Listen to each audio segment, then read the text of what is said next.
new beginning. Time has come to refine yourself and let go of the demons in your head that have held you in captivity for so long. It's time to flip the page and prove them wrong. It's time for rebirth.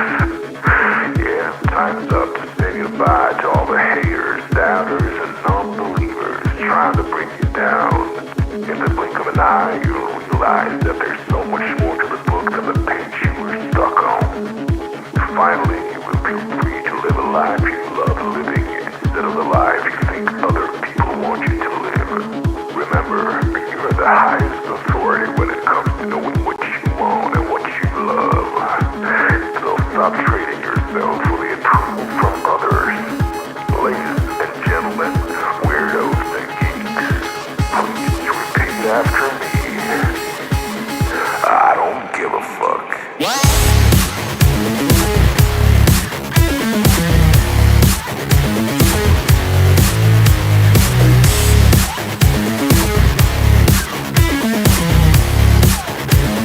I don't give a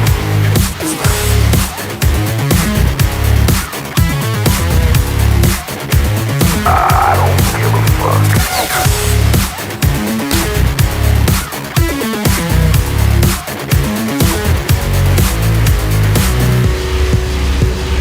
I don't give a fuck.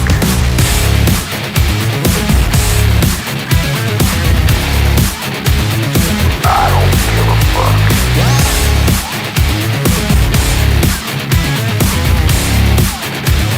I don't give a fuck.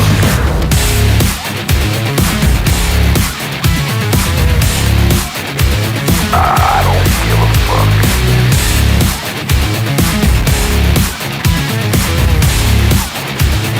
I don't give a fuck. It's time to start doing the right thing. So trust your instincts, stop listening to others, and own your decisions. People will always tell you what to do, speaking of how to live. So let's create space for what matters most to you. You'll be glad you did. Now start claiming your time and your mental well-being by saying no more. No more. Say it loudly and proudly. In other words, fuck you.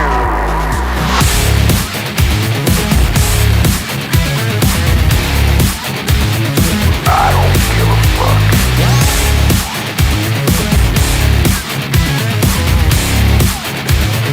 I don't give a fuck.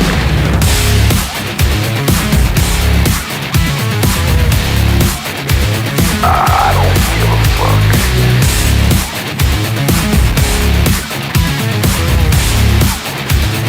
I don't give a fuck.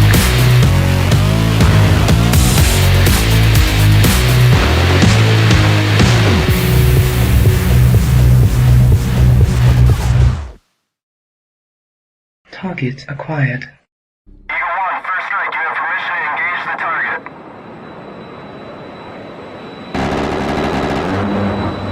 Warning: the following video contains explicit language which may be offensive to some viewers or inappropriate for children. The content within this video is intended for mature audiences only.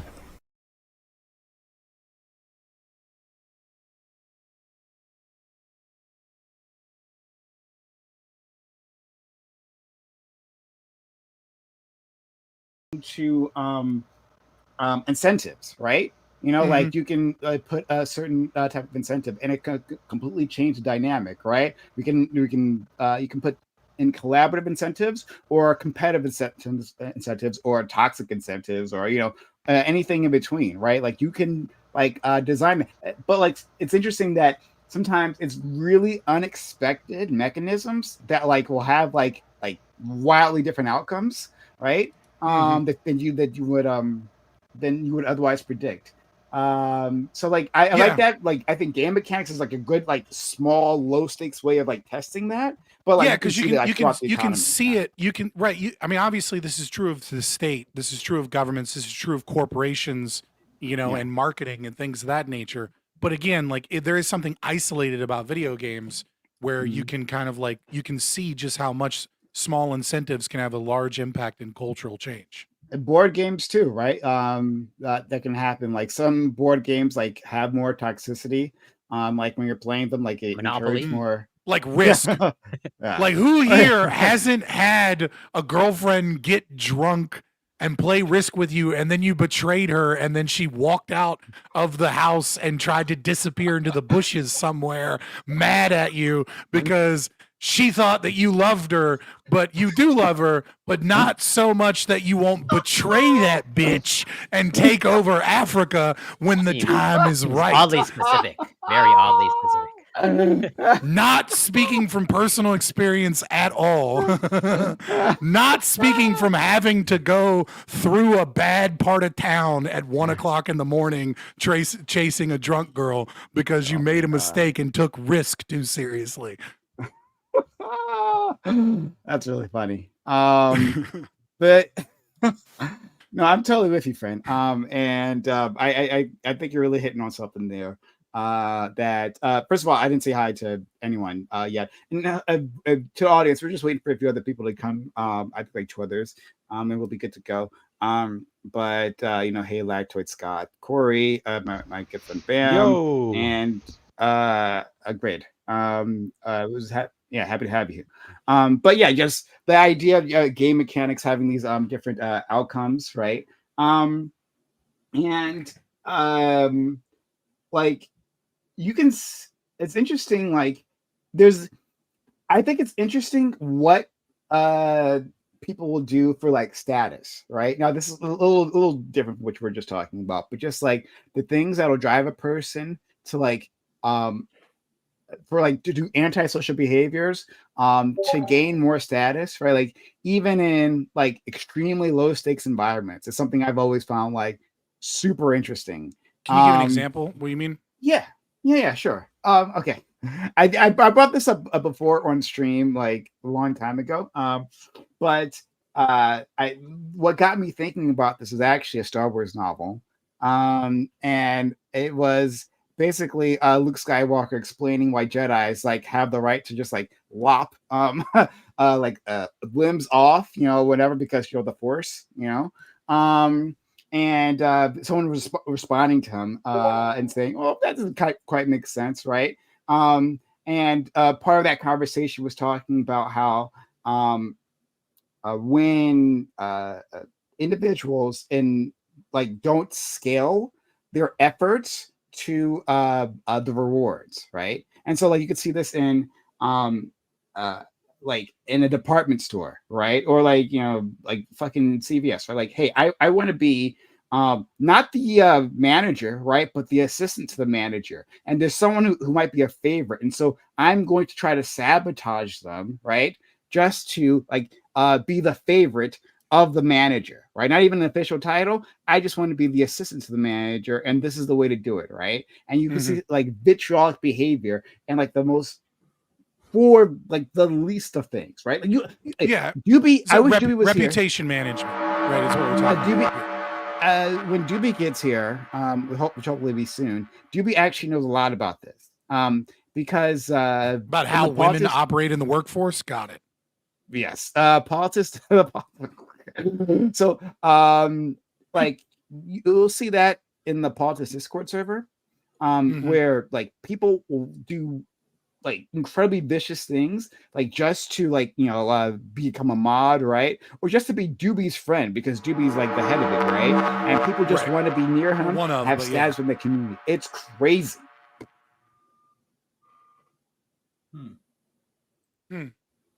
I do kind of. I'm just thinking about other streamers too, right? That have a large hold on the culture, and how you kind of see that in orbiters, right?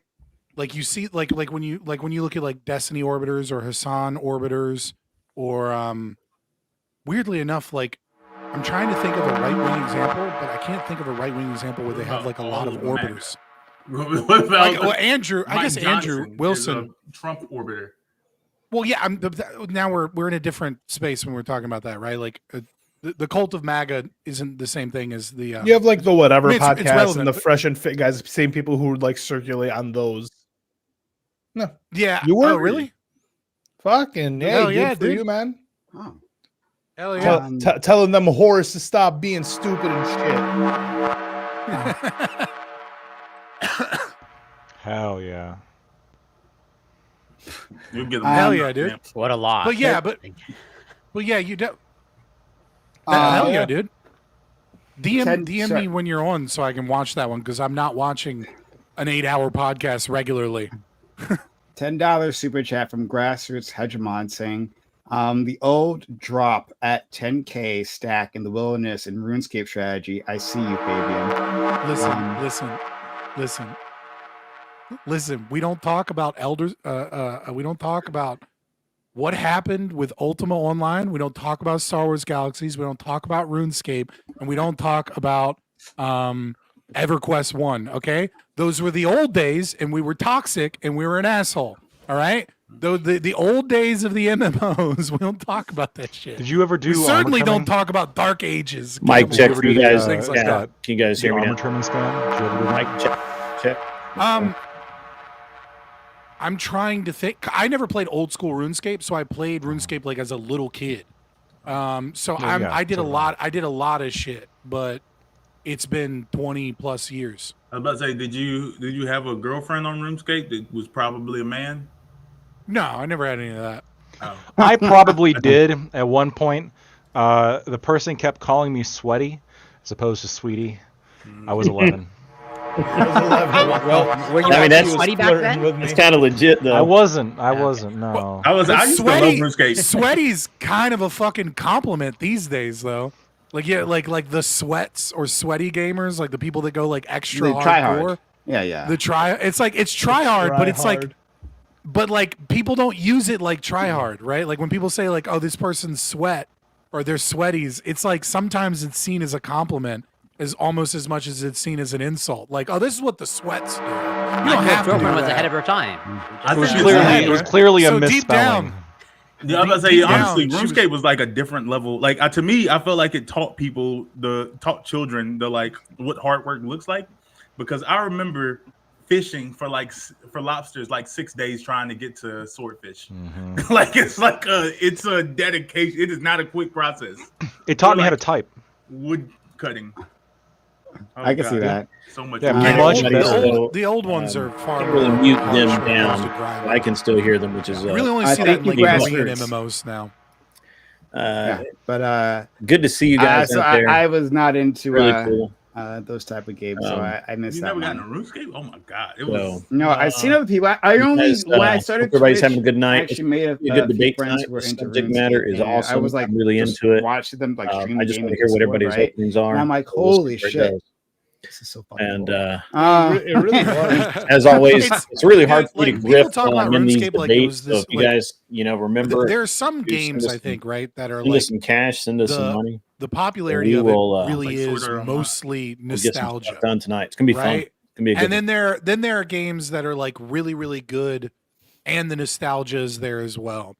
Also, absolutely shout out to my pal Natalia, longtime supporter of the show, been around it's not since before I even started the show. Into old school She's awesome, like hardcore. And I really appreciate the gift. Yeah, I don't understand people still into it, but I think for the time, like a game you can get on for free online, and then like had this entire open world concept. I know that you'll wander off soon. Your character, like yes, there was missions. This should be a pretty good debate. Do any of these things if we get to it. You can literally just go do whatever you want. Spend all night just rambling. And honestly, leveling up. Like I said, it wasn't something that was just handed to you. Getting from level 16 to level 60 was like a multi-month investment.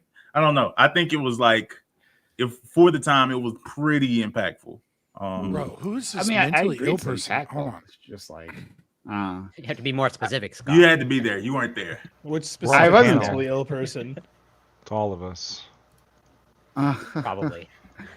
But I mean, right, so I don't want to. The deal is, guys, memory. I'm sure you guys have great this is the way this show works, right? Like, he opens the show up, and then we have like this preamble topic, which last week it got out of control, and we never actually talk about RuneScape all night. Don't worry. Topic. I'm good. And then drag us back in. It was waiting on Doobie to get here, I think, and maybe one other person. I can't remember who the next person. Ever heard of Super Mario? That was a good one. Yes, that was in Super Mario 3, the best Mario. All right, so Mario 64, big Mario 64, much better. Yeah, Bro, fuck and then SSX Tricky, and then after Grand Theft Auto came out, it was over for other games. Like, why? Yeah, we're waiting on one guy to get here. It's the frog. God. You know it is. Listen, it's Grand Theft Auto. It's Fast and the Furious. When you gotta pick up your standards for things. You know, whatever. Okay. Awful. But I did. I do like the topic, though. I can't wait to get into it. Get here. And it's going to be awesome tonight. Hopefully, it'll be here It was really cool being on whatever last so night. I got to be honest with you guys. Grand Theft Auto is problematic. It's even more insane when you're in the studio. Reference. So I will maintain. It's pretty cool. Amazing. I think I'm going to go back out in a few weeks or something like that. Brian's trying to set up a show. Fuck everybody. Brian wants to set up a show where it's over fucking nothing, over because she made fun of their hobby. Maybe somebody, there's that was better, but now another thing I want to talk about. Engage with me because the girls last night weren't really engaging at all with me. So I want. Of course, it was late, but that's okay. And again, we will have a large. It's going to be legit. It's going to be awesome. So you guys stand by, enjoy the debate tonight, and we'll have a good time. But before we get to that, I had a question. What's up, Wicked Wally? My conservative / libertarian friends. It's something that's been on my mind a lot, which is private equity. So private equity, is a growing the best kind of equity. It is, yeah. Okay. It's the only kind of actual equity. There's no. It's the only kind of actual equity. Okay. I'm not a fan of the other types of equity, but private equity, I like that. Only the private kinds. Okay, great. Thank you. That's a good one. He's not wrong. But I know what you mean when you say private equity, right? Like you mean it the way a left-wing person means it. BlackRock. So let me just clear this up. He doesn't mean private equity. That's just a magic word that the left uses, right? Like what he actually means is like hedge funds and companies that go in and like do hostile takeovers and destroy them. Like that's what you're talking about, right? You're not just talking about the ownership of like and stocks and as an existence of like investment. Yes, but I'm not using it as a left wing. I'm using it as how like it's used within the general political zeitgeist, right? Private. No, that might be. Hold on, I think that might be a little bit of an echo chamber thing for you for a second. Like normally you're not that bad, but I think that, and it's no offense to you, but like the right doesn't use private equity that way. They use it economically what it means. Well, no. Sorry. Like there is an index, right? Like a global trade index, like it's called, I forget, GTP or something like that. But like, no, not GDP, GT like P or something like. It's like the global or maybe GPEL, some like global private equity listing or something like that, right? But like there's like an actual economic index of private equity. It's like called private equity within the literature, right? Within articles, within all over the place. Now, I can say that it is a boogeyman to the left, right. Certainly, right? And so that's correct. But like plenty of people use it in the way I'm using it. But to be clear, right? I can be more specific, so we'll make sure we're all on the same page, right? I'm talking about private equity. I'm talking about an investment strategy, right? Yeah, I just mean like Jimmy Dean's sausage is private equity, right? It's not publicly traded. They're a private equity firm that is like a family owned, right? Like you're not talking about Jimmy Dean. Like, you know what I mean? Like that's kind of what I'm getting at. Yeah, no, it's fine. Yeah. So I'm just again to be on the same page. I'm talking about an investment strategy of like a private equity acquisitions. So and which yeah, right, yeah. So we're talking about a company raising private capital and also like going to banks to get a leverage buyout of some sort of business, right? Like it could be any business really, but usually smaller businesses. And so they buy out these businesses usually with a lot of leverage, a lot of debt. And then the goal, the stated goal is that like we're going to run this business better. We're going to make operational improvements, right? and we are going to sell this for a higher value later on. Sure. And then we'll have a return. Yeah, so, I do that, and my wife does that. Like my wife currently works for a company that makes educational products for schools and colleges and that sort of thing. And they are acquiring smaller companies almost monthly. They will buy these companies up to get their technology, to get a distribution system, to get something, an access to a database, whatever that company has that makes them unique. They will buy that company and add it to their profile. And then when they get the company, that's called a roll-up. And when a company gets big enough, they're going to sell that company. And part of my, in the example of my wife, part of her salary, if you will, part of her earnings is she had, when she joined the company, rather than pay her, really what she's worth, they gave her equity in the company. So when the company sells, her equity right now is worth maybe $100,000, maybe $150,000. When they sell that company, it'll be worth $1 million, $2 million, whatever it is. So I don't have a problem at all with any of this. You guys are sure. Well, I don't know if what your wife is doing exactly what I'm talking about. It might be right. I just don't know. It sounds exactly like what you're talking about. And I don't know the details of this company, right? So what I'm specifically talking about are like big institutional investors, right? I imagine something similar happens on a smaller scale. I don't know if they're as leveraged as big institutional investors, right? I don't know if your wife's company has access to as much capital as these others do. Because if not, then it's like I'm okay. So what? Let me understand really quickly. What is the? We had like 5 disagreements. Bam, we got like a lot of noise coming from you. Sorry, go ahead. Emma? You might be using the wrong mic. Voice of God. Are you being bombed, Blackwood? What happened? No, his voice sounds like it's coming from everywhere. Bad audio, like it was. You had a different sound before. You were fine previously. Hello. And now, am I bad now? Jeez, you're echoey. You check your audio settings here. Big deep. Make sure you're using the right mic. So hit the gear icon or whatever on your end. But we can understand you. If you wanted to make an interjection, you can just make a. It's going to be a loud interjection. Yeah. Well, I was trying to. If I sound weird, I don't want to keep talking. Too low. Now it went the other way. And now you're extremely low. Put the volume up. Yeah. Say it again. Test. Testing. Say it again. Yeah, you're better now. You're good now. Yeah. So Brian, what issue are you taking with leverage in and of itself? I'm going to tell you guys, right? I'm still trying to work. Yeah, I feel like he ain't got it out. That was like there's been 5 disagreements, and I feel like Prime hasn't even stated what he wanted to say yet. That's what I was confused about. I was like, what are we disagreeing yet? Yeah. Like right now, I'm just like describing the situation, right? Like making sure we're on the same page. But I haven't really. We haven't gotten past private equity yet. Yeah, no, we did. Just go. But yeah. Okay. Right. So basically what I wanted to ask, right, is from a conservative and a libertarian perspective, right? Like what are your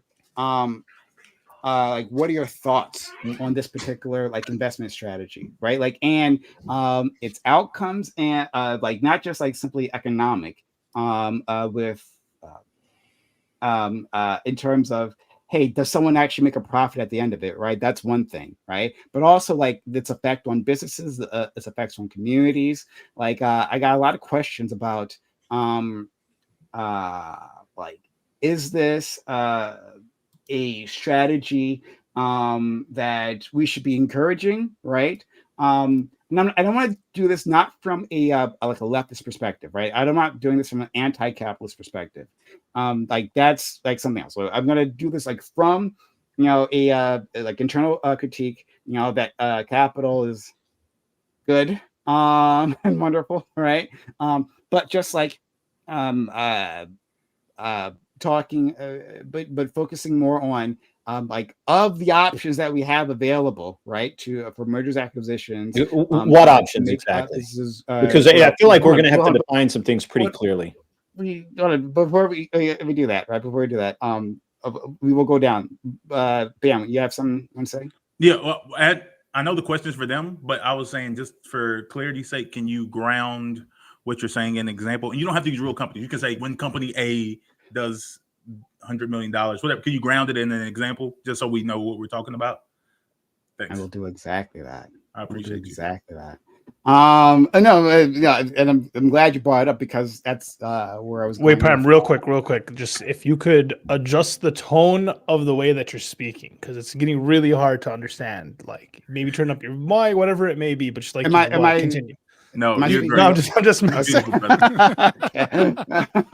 Yeah, I can. Okay, all right. No, I will definitely give you an example. I'm glad you brought that up. All right, so we're going to play the land of make-believe, right? We're going to make a hypothetical. We're going to run with this hypothetical. All right. So let's say this is definitely going to be a real example. I think it's grounded in reality, but you'll have to decide. All right. So my good friend Lactoid,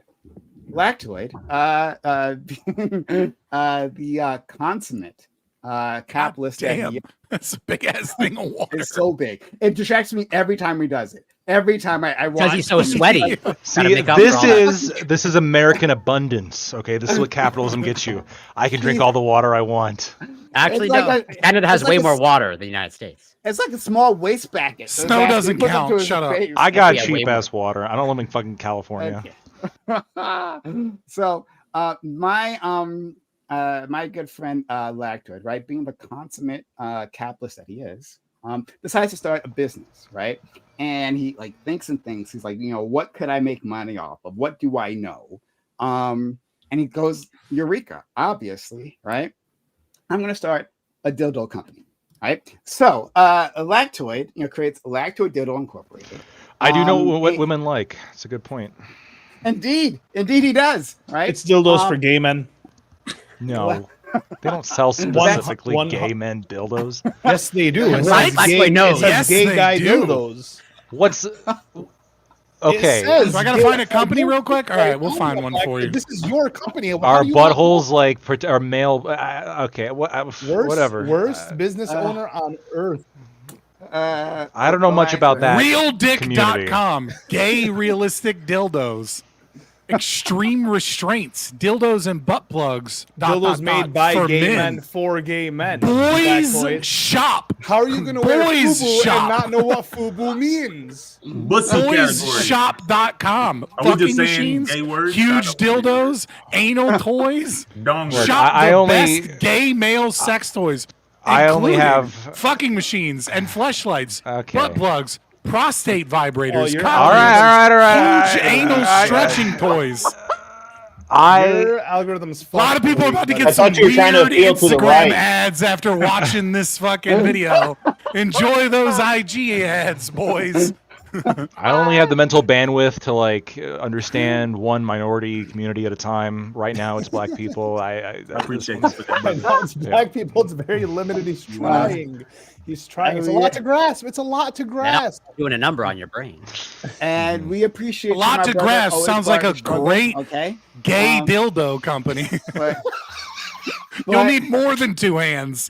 All right, so Lactoid has the dick company. Let's go. Lactoid, the dildo company. Excuse me. Right, Lactoid has the apparently the gay dildo company, according to it can be. I think Lactoid. You don't discriminate as you. Lactoid. I would go where the money is. He wouldn't go to such a niche market, right? He would do both. Yeah. He'd be consummate capitalist, I would do right? both, He would open it up to open up all orbits. True. So gender neutral Lactoid, he he lives in Virginia, right? So he starts a factory within his community, right? Like he employs the community members all around to create his dildos, and he's successful because of course he is, right? Lactoid is finding new and impressive ways to titillate holes, right? And so Lactoid goes big, right? Dildo company, right? And he's very successful, extremely successful. And then later on in his life, right, he's like, Bitch has made so much money, right? Like butt plug king, he would say, right? Like he's just made so much, but he wants to sell. Okay. Lactoid wants to sell, and private equity comes, right? A private equity investment firm, large investment firm, comes and buys them up. And so when this happens, right, and the things I'm going to say are reflective of what's happened in real life, right? When this happens, like they're like, okay, well, we paid X amount of money, right? Well, when we raised X amount of capital, and then X times 5 in leverage, right, in debt. So debt financing by some other banks, right? We paid that much, and so we got to make our money back, right? The way it's done is that one, we get like the target company will take out the loans, right, and then they'll be the ones in debt. And then we try to get operational efficiencies. But you see, our friend Lactoid, he was already extremely efficient, right? Being the incredible capitalist, the dildo daddy, is, right? Yeah. But and so this group, like all they can think of, and usually what they do is like, well, we're going to cut costs. We're going to cut labor costs, right? We maybe use less durable and cheaper materials, right, in the dildos, right, to cause irritations that previously didn't happen.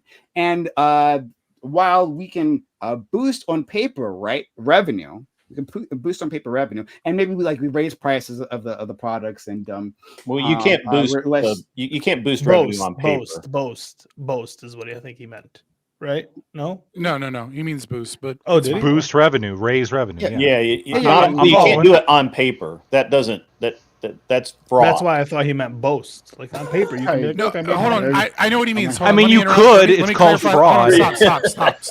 Stop.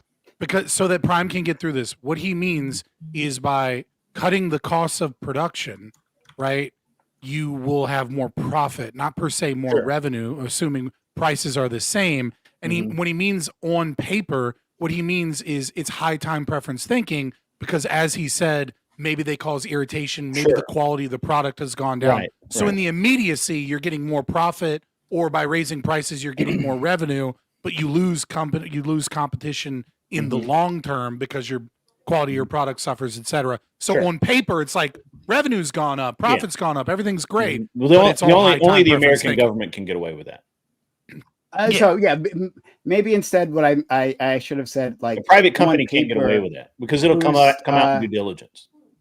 When you go to buy a company, one of the first things you're going to look at is what they've done in the last 2 years and what their revenue versus production costs are. And when it doesn't align, any smart company buying it with half a fucking brain is going to walk away instantly. The only people that can get away with it is the federal government because they subsidize it. Okay, sure.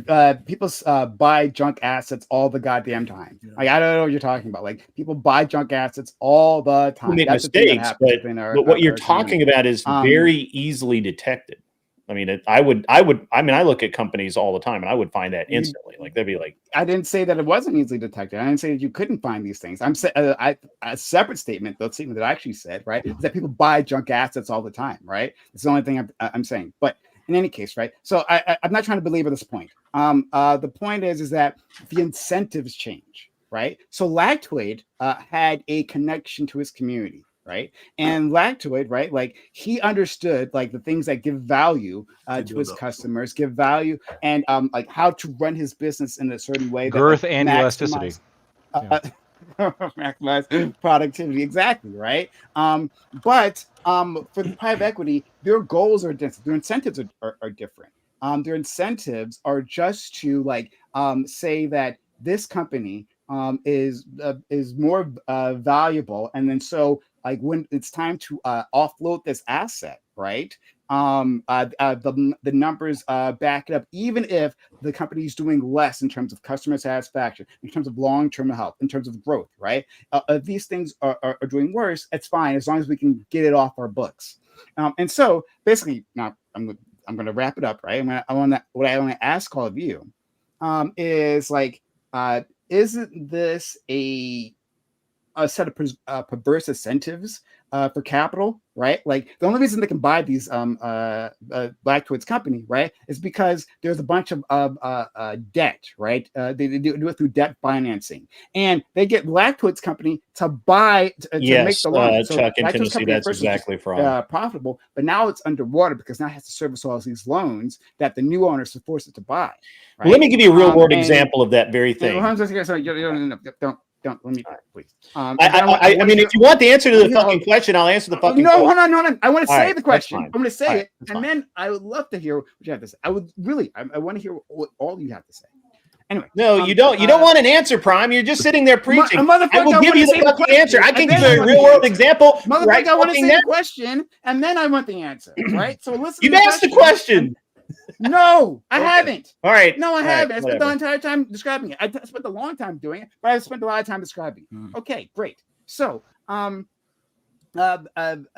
basically these incentives, right? I think they give perverse outcomes, right? Like loading up a company with debt, and then making that company have to service that debt, and you basically making your money, right? The new owners on the front end. Right. So even if the deal goes bad, right, you've actually already made your money back, your investment back.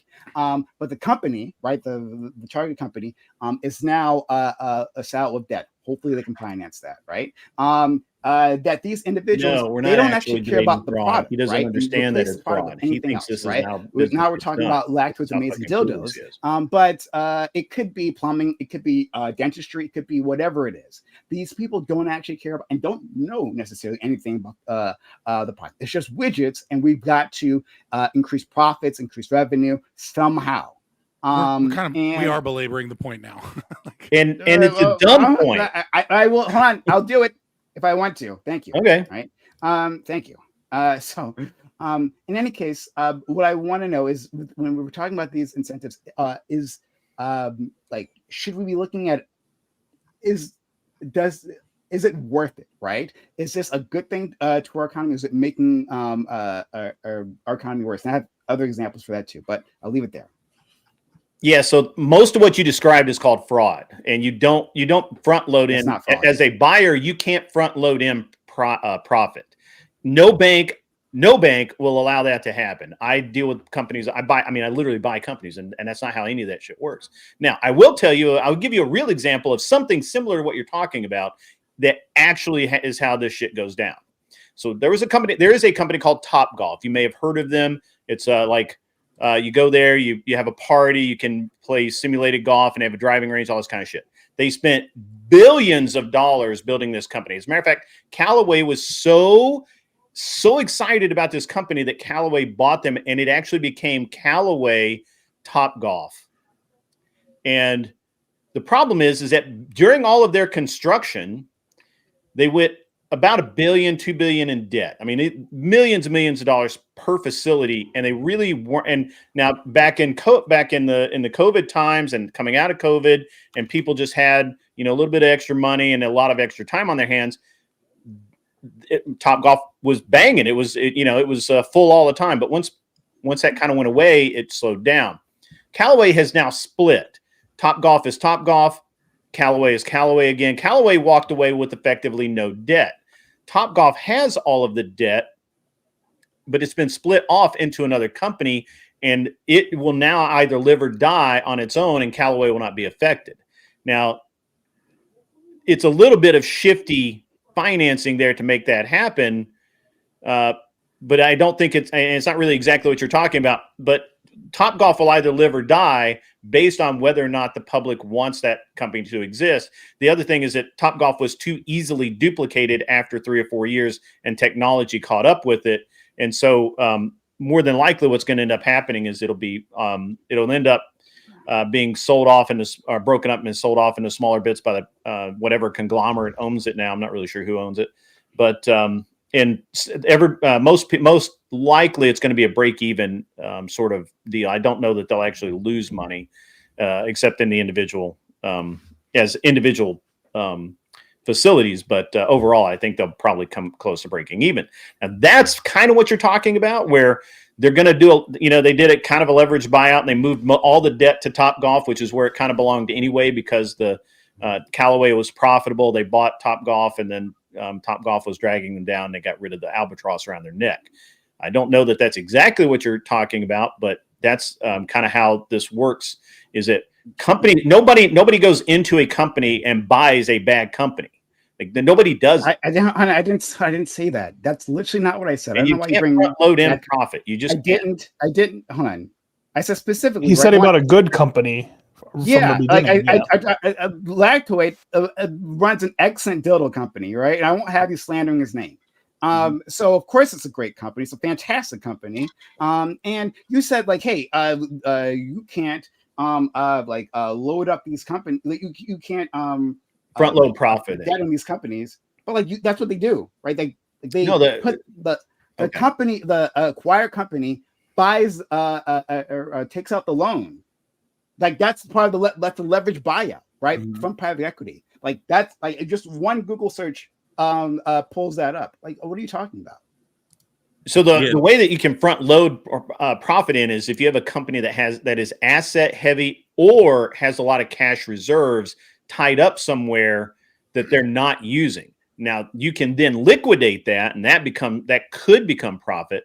But when you buy a company, like let's just say that I buy Lactoid. Let's say that Lactoid wants $2 million for his dildo company.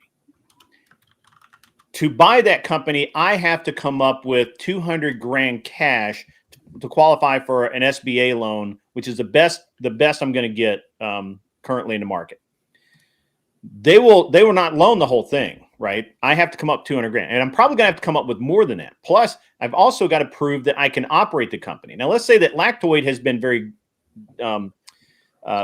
very dedicated and really good at running his dildo company, but all of the cash reserves in that company are his. That's his profit, unless they're rolled up in something that is a company asset, like a fleet of trucks or some investment in another company. That's where I could come in and perhaps. Yeah, they can leverage their assets. I could then perhaps sell those assets off and come out with profit. But I can't. Yeah, there's no profit in the company loaded. But hold on, and the bank's going to consider those assets. They do exactly this. They leverage the assets of the company, right? So, like in hospital acquisitions, what they've done is they sell out the hospital owns the land. They leverage that land. They maybe sell it to another company, or like they mortgage it off to a bank, right? There's different ways to construct this happens, right? and that does happen with McDonald's and things like that.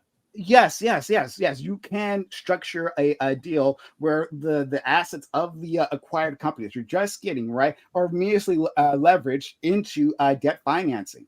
That's what I'm talking about here, right? And so it's I'm saying that since the debt, right, lays on a company, and the private equity firm does provide a certain level of private investment, but it's a small percent, like 20 to 40%, depends on which deal this is, right? A small percentage. 20 to 40% is not a small amount. That's not small. Whatever, dude. Whatever. I'm saying it's not the majority. It's not the majority, right? But mostly it's a leveraged buyout. That's the point I said, right? So like 20%, like I said previously, hey, there could be a 5x a structure for the deal, like in terms of debt, right? So the private equity puts X amount, and then the banks put 5X amount. In any case, right, to get the profits out of it, right, on the private companies or the PE firms, and right, they just have to make back their private stake, right, which is much smaller. So it it lowers they're still their risk for the debt that they've incurred. Well, I'm about to say that's what I was going to ask. Are they going to the debt? Is the private equity firm eventually are you saying at the end of this they're just going to sell it off in the IPO, or just sell it off to someone else. Well, not an IPO because it's not an IPO. I mean, they're about an established company. Well, I mean, I guess they couldn't make it public. I guess if it's a private they could either go company, public or that would actually probably be the only way out, because otherwise, a buyer looking at that company is not going to buy. Nobody, people don't buy. They do it like this. Private equity does it all the time. They literally do this all the time. And you don't know what you're talking about, my friend. You don't know what you're talking about. You've been wrong about every single part of this so far, like all of it. No, I'm not wrong. I am not wrong. Already. What you're talking about, first of all, is fraud. You can't try and sell something. It's not fraud. If you don't know what you're talking about, it's not fraud, right? Like getting a leverage deal is not fraud. A leverage buyout, like LBO, look it up. Leverage buyout. I understand leverage buyouts. That's because there's some asset there that makes it possible for someone to buy that company, right? Or somebody has bought enough of that company to have the leverage to buy the rest of it and force a stock sale. That is a leverage buyout. I don't know what the fuck you're talking about, but I'm telling you that if you that nobody that buys businesses does business the way that you're talking about. You're like the boogeyman. So it's all fraud. Okay, we got your answer. I agree. Don't know what the fuck. Lactoid. I'm gonna move on. I'm moving on to other people. Right? I just want to. I'm just curious. I'm about to say because I'm having obviously I'm not a right winger. I'm just curious on the framing of what's happening. So person buys company A what you call it, company. Golly, PE firm. PE firm. PE firm. PE firm buys company A. Sure, and then they figure out that like, oh, okay, we can either cut quality or they find some asset and they sell it off for as much profit as they possibly can on the front end, or like I said, whether that means like they do a fire sale, whatever. They try to make their money back quickly. Now, did they purchase this company in full or did they buy it on debt? Like, did they take out a loan? They bought it on debt, right? Okay. So, if it's a leverage buyout, they buy it in part on debt. Okay. Obviously, as it's more complicated, which I think we're butting heads here. Grid and you are butting heads because Grid has a lot of technical knowledge, and I think maybe Prime you're having difficulty explaining, particularly the bad incentives or the things that you are against because you trip up on a word or you say something that is like kind of incorrect. But I think maybe Grid, maybe you're missing a little forest through the trees. No, maybe. I don't want to get and so like I want to explain. Okay, fine. I know. I'm just saying. I want you to answer because it's your obviously. Like I said, promise talking to you. I just want to get through to the end. So they've sold off, or they've figured out what cuts they can make to maximize their profit on the front end. Let's say let's say it is $1 million deal, and they've taken on $800,000 of debt. The PE firm has like $100,000. If it's $1 million deal, like it's $100,000, $200,000. You're saying debt? Sorry, or debt. Okay, debt, like $800,000 in debt. They put up $200,000. They've got $800,000. They put up $200,000. Okay, great. Yeah. Sorry. So they've got $800,000 in debt. The PE firm owns that debt, correct? Because they're the ones that purchased. No, the acquired company owns the debt. The private company that they bought often owns it. It depends. In the shadier practices, right? Like so, it's not necessarily normative that you do this, right? If you buy it. Some you own the equity debt. firms. Some equity firms will purchase the company and then make that company take on the debt. Take on its own debt? Yeah. Take on the debt. Yeah. I didn't even know they that was now possible. Control the company, right? Now they're saying the company to pay for their own. This happened with Toys R Us. Okay. Yeah, exactly. So the company, so for the acquired company, so again, the Toys R Us, right? To pay for their own acquisition, they take out massive loans. And yeah, like that, those loans have to be paid off. Okay. So the company owns its own debt. So they've extracted the immediate profits they want to.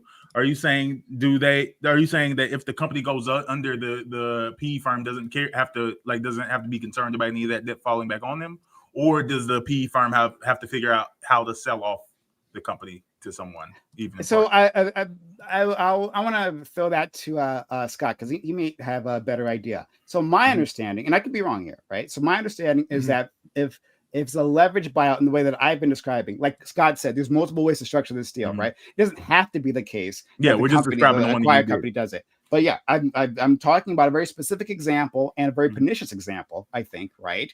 And like Scott said, it's a shady thing to do, but still, right? like if you do structure it this way, right? I don't know what the repercussions are for the private equity company. I think that there are virtually none for them. There's pretty much all upsides. So I'm curious what you think. So first and foremost, I want to say that there's two very different types of deals. There's 100 different types of deals, but I'm going to put them in arbitrarily in two categories from a libertarian perspective. And there is private equity buying a company that wants to sell so that they have access to growth, right? Or because they're in a position where they need more capital in order to succeed, right? So I'm a small business and I'm a dildo company, as we use. I think it was a bad example because it made too many memes. But whatever, we'll go with it because we're there. It's the best example. So I'm a dildo company, right? And my dildos are made in America. And the best way for me, for any company really, the least risk thing that you can do for your company is find a way to reduce the cost of production, right? Changing prices can be risky because you don't know, no amount of market research will let you know truly whether or not you can raise prices or expand to new markets, things like that. But if you can cut production costs, right, you can then lower prices and get a higher rate of profit because you can produce more, or you can keep prices the same and just increase revenue and profit, right?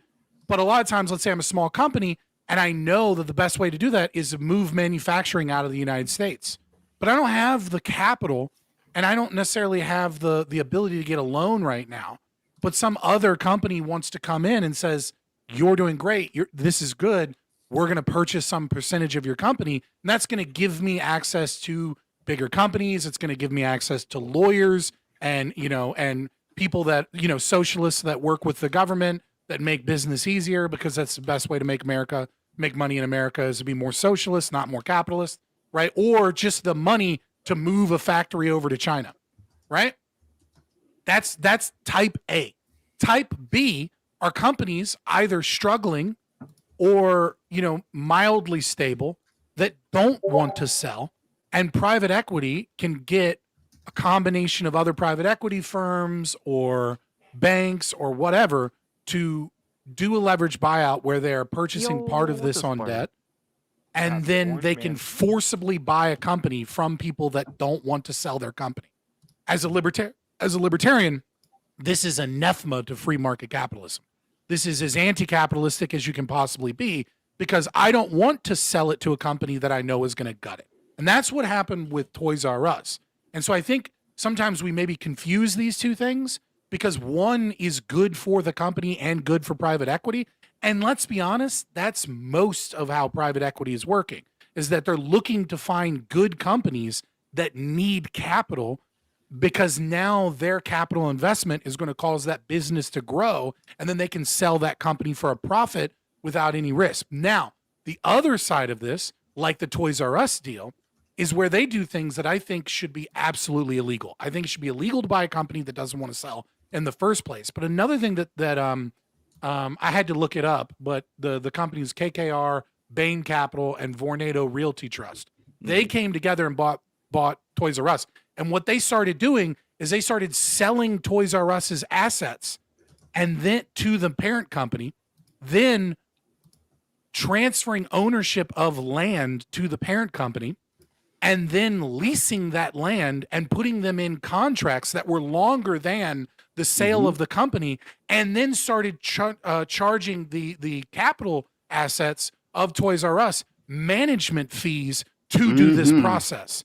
And so what they did is they gutted a company that didn't want to be sold. That, let's be honest, Toys R Us was struggling because Amazon and things like that, right? That's how they were able to get gobbled. Shopping revolution. Yeah. Yeah, but what killed Toys R Us, what was the final nail in the coffin was private equity gutting their assets, forcing them into contracts of the assets that they gutted at leasing fees that were profitable towards the parent companies, and then filing, and then Toys R Us filed bankruptcy, and they and all of that, whilst they still had all these assets on their books, and whilst they had still pulled management fees from them. So as far as I'm considered, the real problem with private equity is not the incentive of how private equity works or the concept of being able to bring in capital to a company. Like, yeah, some people engage in high time preference behavior, right? And they try and do things like cut costs and cut quality very quickly. But that's just bad business practices. And in a free market, those people fail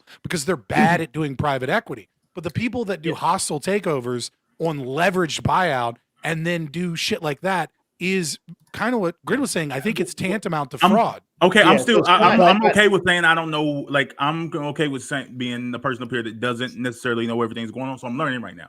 So tell me this: how are they taking over companies that don't want to sell? So are they buying their debt? They didn't actually take over public. the company. They're buying public companies. Okay. Yeah, they're a public company. They buy up a bunch of their stock. They get voting rights on the board. Once they have voting rights, I understand in public. I thought it was too big in a private. In the case of a private. No, yeah. So, but private equity is private, but not necessarily the companies they purchase. Not necessarily the company, but the thing I was talking about. So there are, private equity can buy a publicly traded company, right? Yeah. Like in the way that I described, right? But I was more talking about, and I was more thinking of a private company, like a Lactoid. He didn't take his dildos public, right? Everything private, and when it comes to Lactoid's dildo, he guarantees that. So no worries. But like ultimate discretion. Ultimate discretion, right? Everything is private. So like I'm talking about like a medium-sized business, right? That's looking to sell. The owner wants to offload for any particular reason, right? So it's not a hostile takeover like you were discussing. I made that distinction because it's important for a libertarian perspective, right? I understand that's not necessarily what you're arguing, right? But like for me, it's extremely important to state that if a private equity firm purchases Lactoid's business from him, and then he gets to sell he sells his business for a profit, or at the very least makes some fat cash, and then the private equity firm runs it into the ground. I don't give a fuck because the private equity firm is the one almost certainly losing money. In this exchange, Lactoid made money. There's nothing evil or wrong about this from a moral perspective.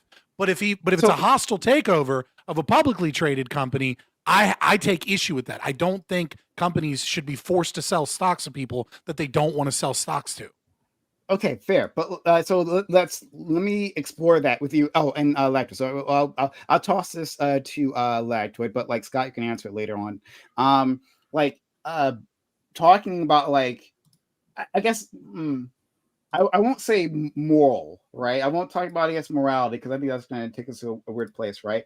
I'm talking about like good for the economy and what we want our economy to look like.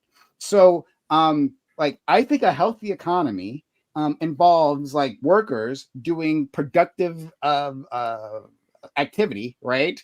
Like either creating goods or services or other things, right? Like, they are doing something productive, and like within capitalism, that funnels it up to the top, right, to our friend Lactoid. But still, like the workers share in the profits, right, and a well working business.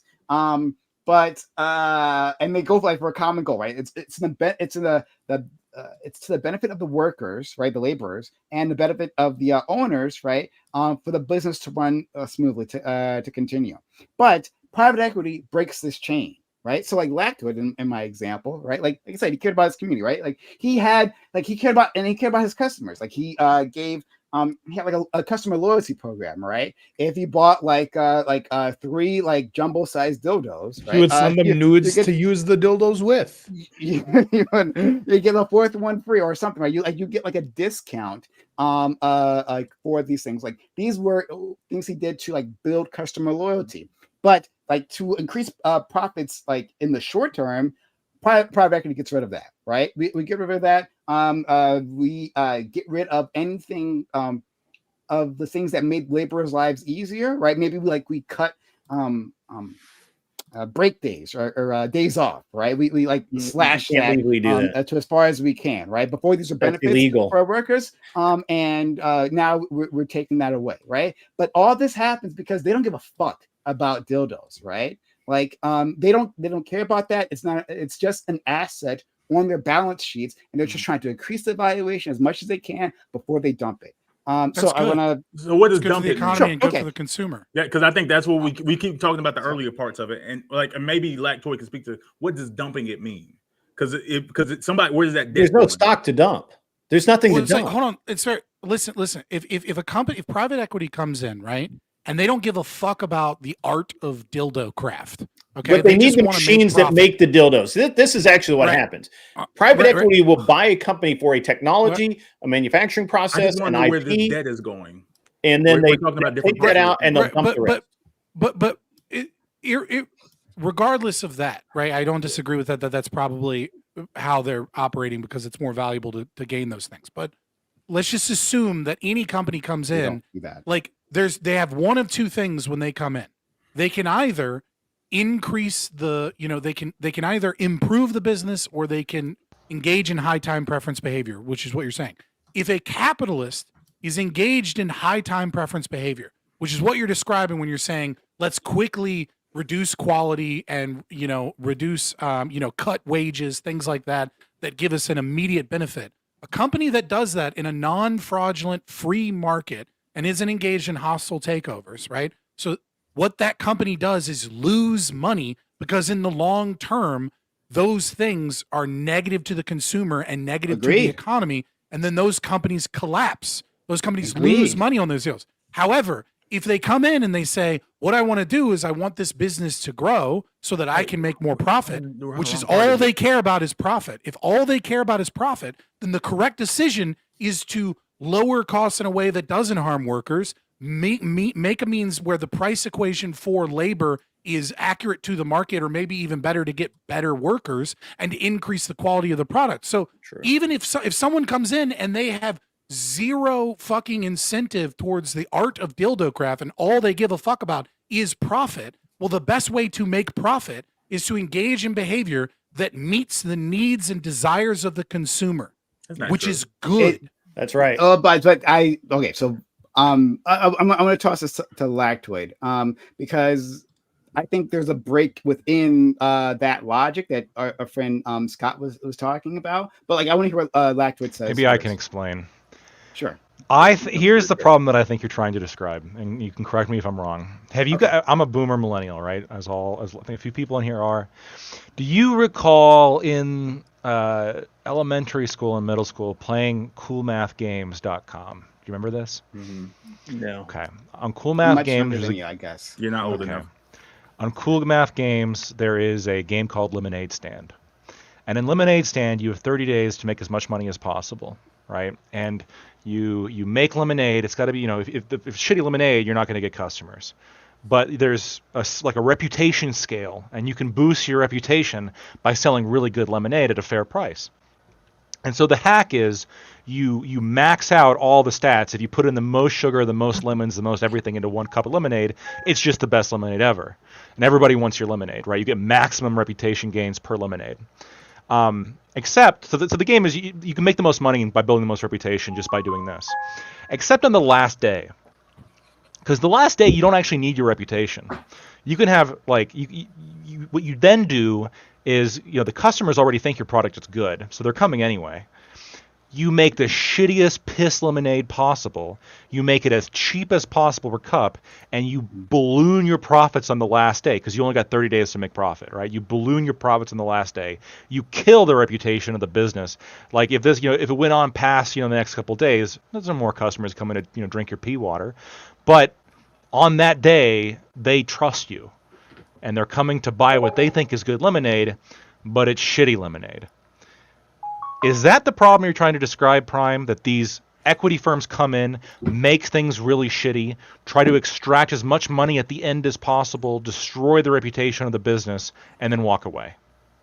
Yeah, some of them do. Now, to be clear, I'm not trying to make a blanket statement on all private equity buyouts. Trying not to be I understand that some. Of the I know. things, you don't need to caveat it. I understand. Yeah. So you're saying that's like the worst case scenario of what you're trying to describe.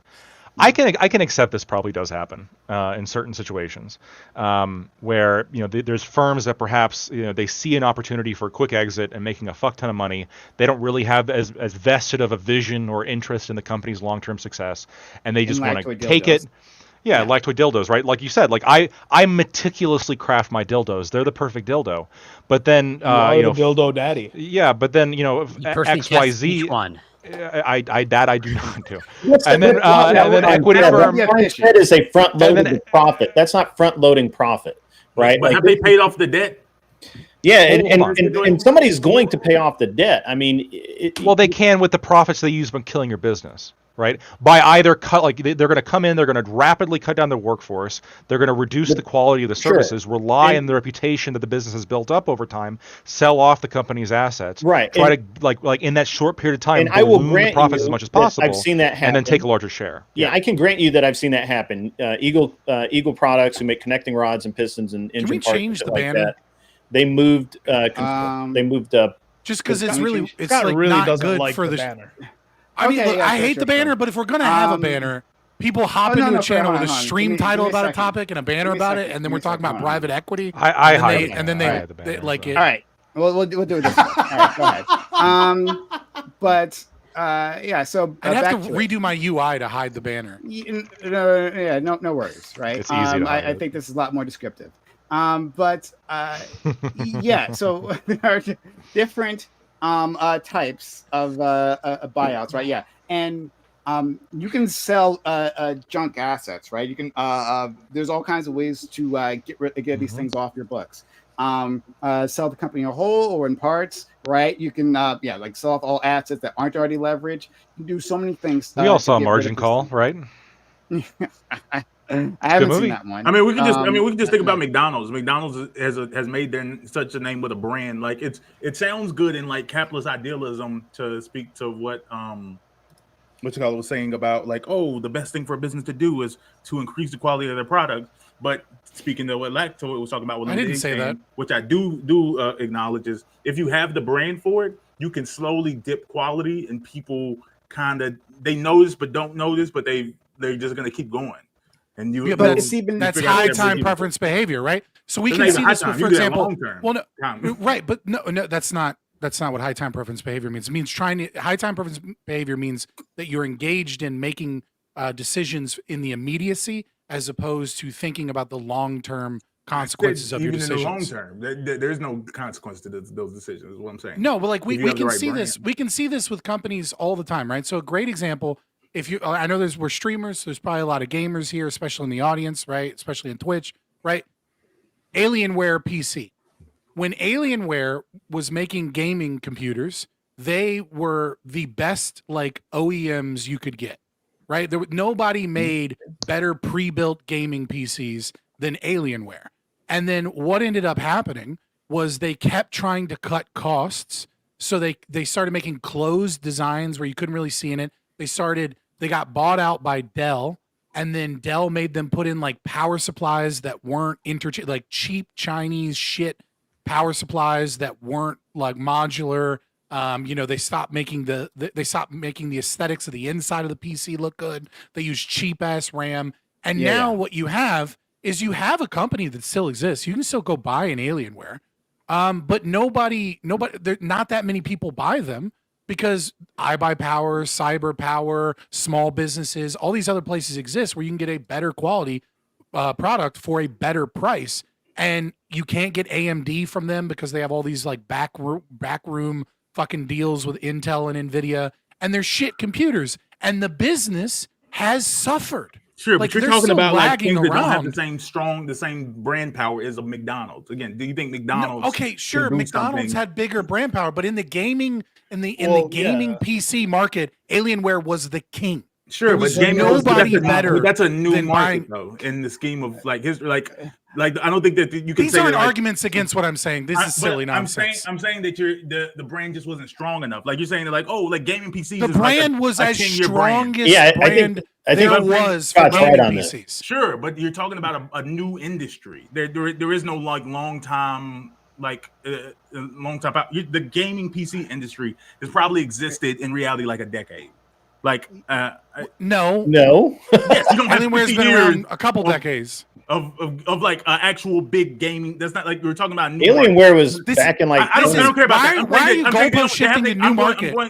You're rambling to not deal with the point that I made. 10 years ago was like a year before Trump was elected. Yeah, I'm talking. Alienware's been around a while, bro. Okay, when I talk about McDonald's, as far as McDonald's been around, I'm saying that they the last 5 years. They have to continue to dip in quality of their product. And Alienware has been around since 1996. Okay, 1996. I'm older than that. Than the company that exists. It doesn't fucking matter, you dipshit. You're going on about nonsense. No, what I'm saying is looking at no, shut up. I'm talking about looking at high time preference behavior and how companies that engage in that behavior fuck over their brand. And I'm saying that I gave an example of why that's not true. You just re-brought up McDonald's. Yes, and then you said this is too new. The gaming industry, you can't look at the market. If I have a company that existed a week and I like had great product the first day and bad product the second day, my brand didn't stick around. We're talking about. Well, hold on. I mean, if you're going to talk about fucking McDonald's, at least be honest about talking about fucking McDonald's. McDonald's had shit quality 25 years ago. They've actually improved the quality of their product somewhat, and now there's more pressure for them to improve it more. I don't understand the fucking points you guys are trying to make. Let's just move on to the main topic. This is dumb. I mean, this is the dumbest conversation I've had yet. You have, like, first of all, Grade, you keep making shit up. You keep making shit up. I'm not making shit up. Yeah. You every time we bring up a business, right? You're like, oh, turns out Grid's a part of that business, right? He knows a lot about it, right? Part of that I think business. You're bullshitting us. I think you're bullshitting us a lot of the time. But in any case, right? I want to get back to this. You seem to not understand how any of this shit works. Yeah, sure. Hold on. You didn't know that you could leverage a company the way I described, right? And I checked. I did know that. But I told you that what you were talking about was fucking wrong. Also, it's fucking fraud. It's called fraud. When you lie to a bank, that's called fraud. Trying to sell a shitty company that you've gutted is fraud. That's fraud. You go to jail for that shit. You want to prove you're an expert here, but you're clearly not. You're not an expert. All right. You're the one that can't even fucking explain it, Prime. You had to have Scott explain it. Scott had to explain it. And he said, and he actually did it right. And he didn't say shit that you said. You keep fucking butthurt because someone's calling you out. I think my cool math games example worked pretty good. Your math games example is good. Yeah. We had to break it down to a kindergarten level. Right?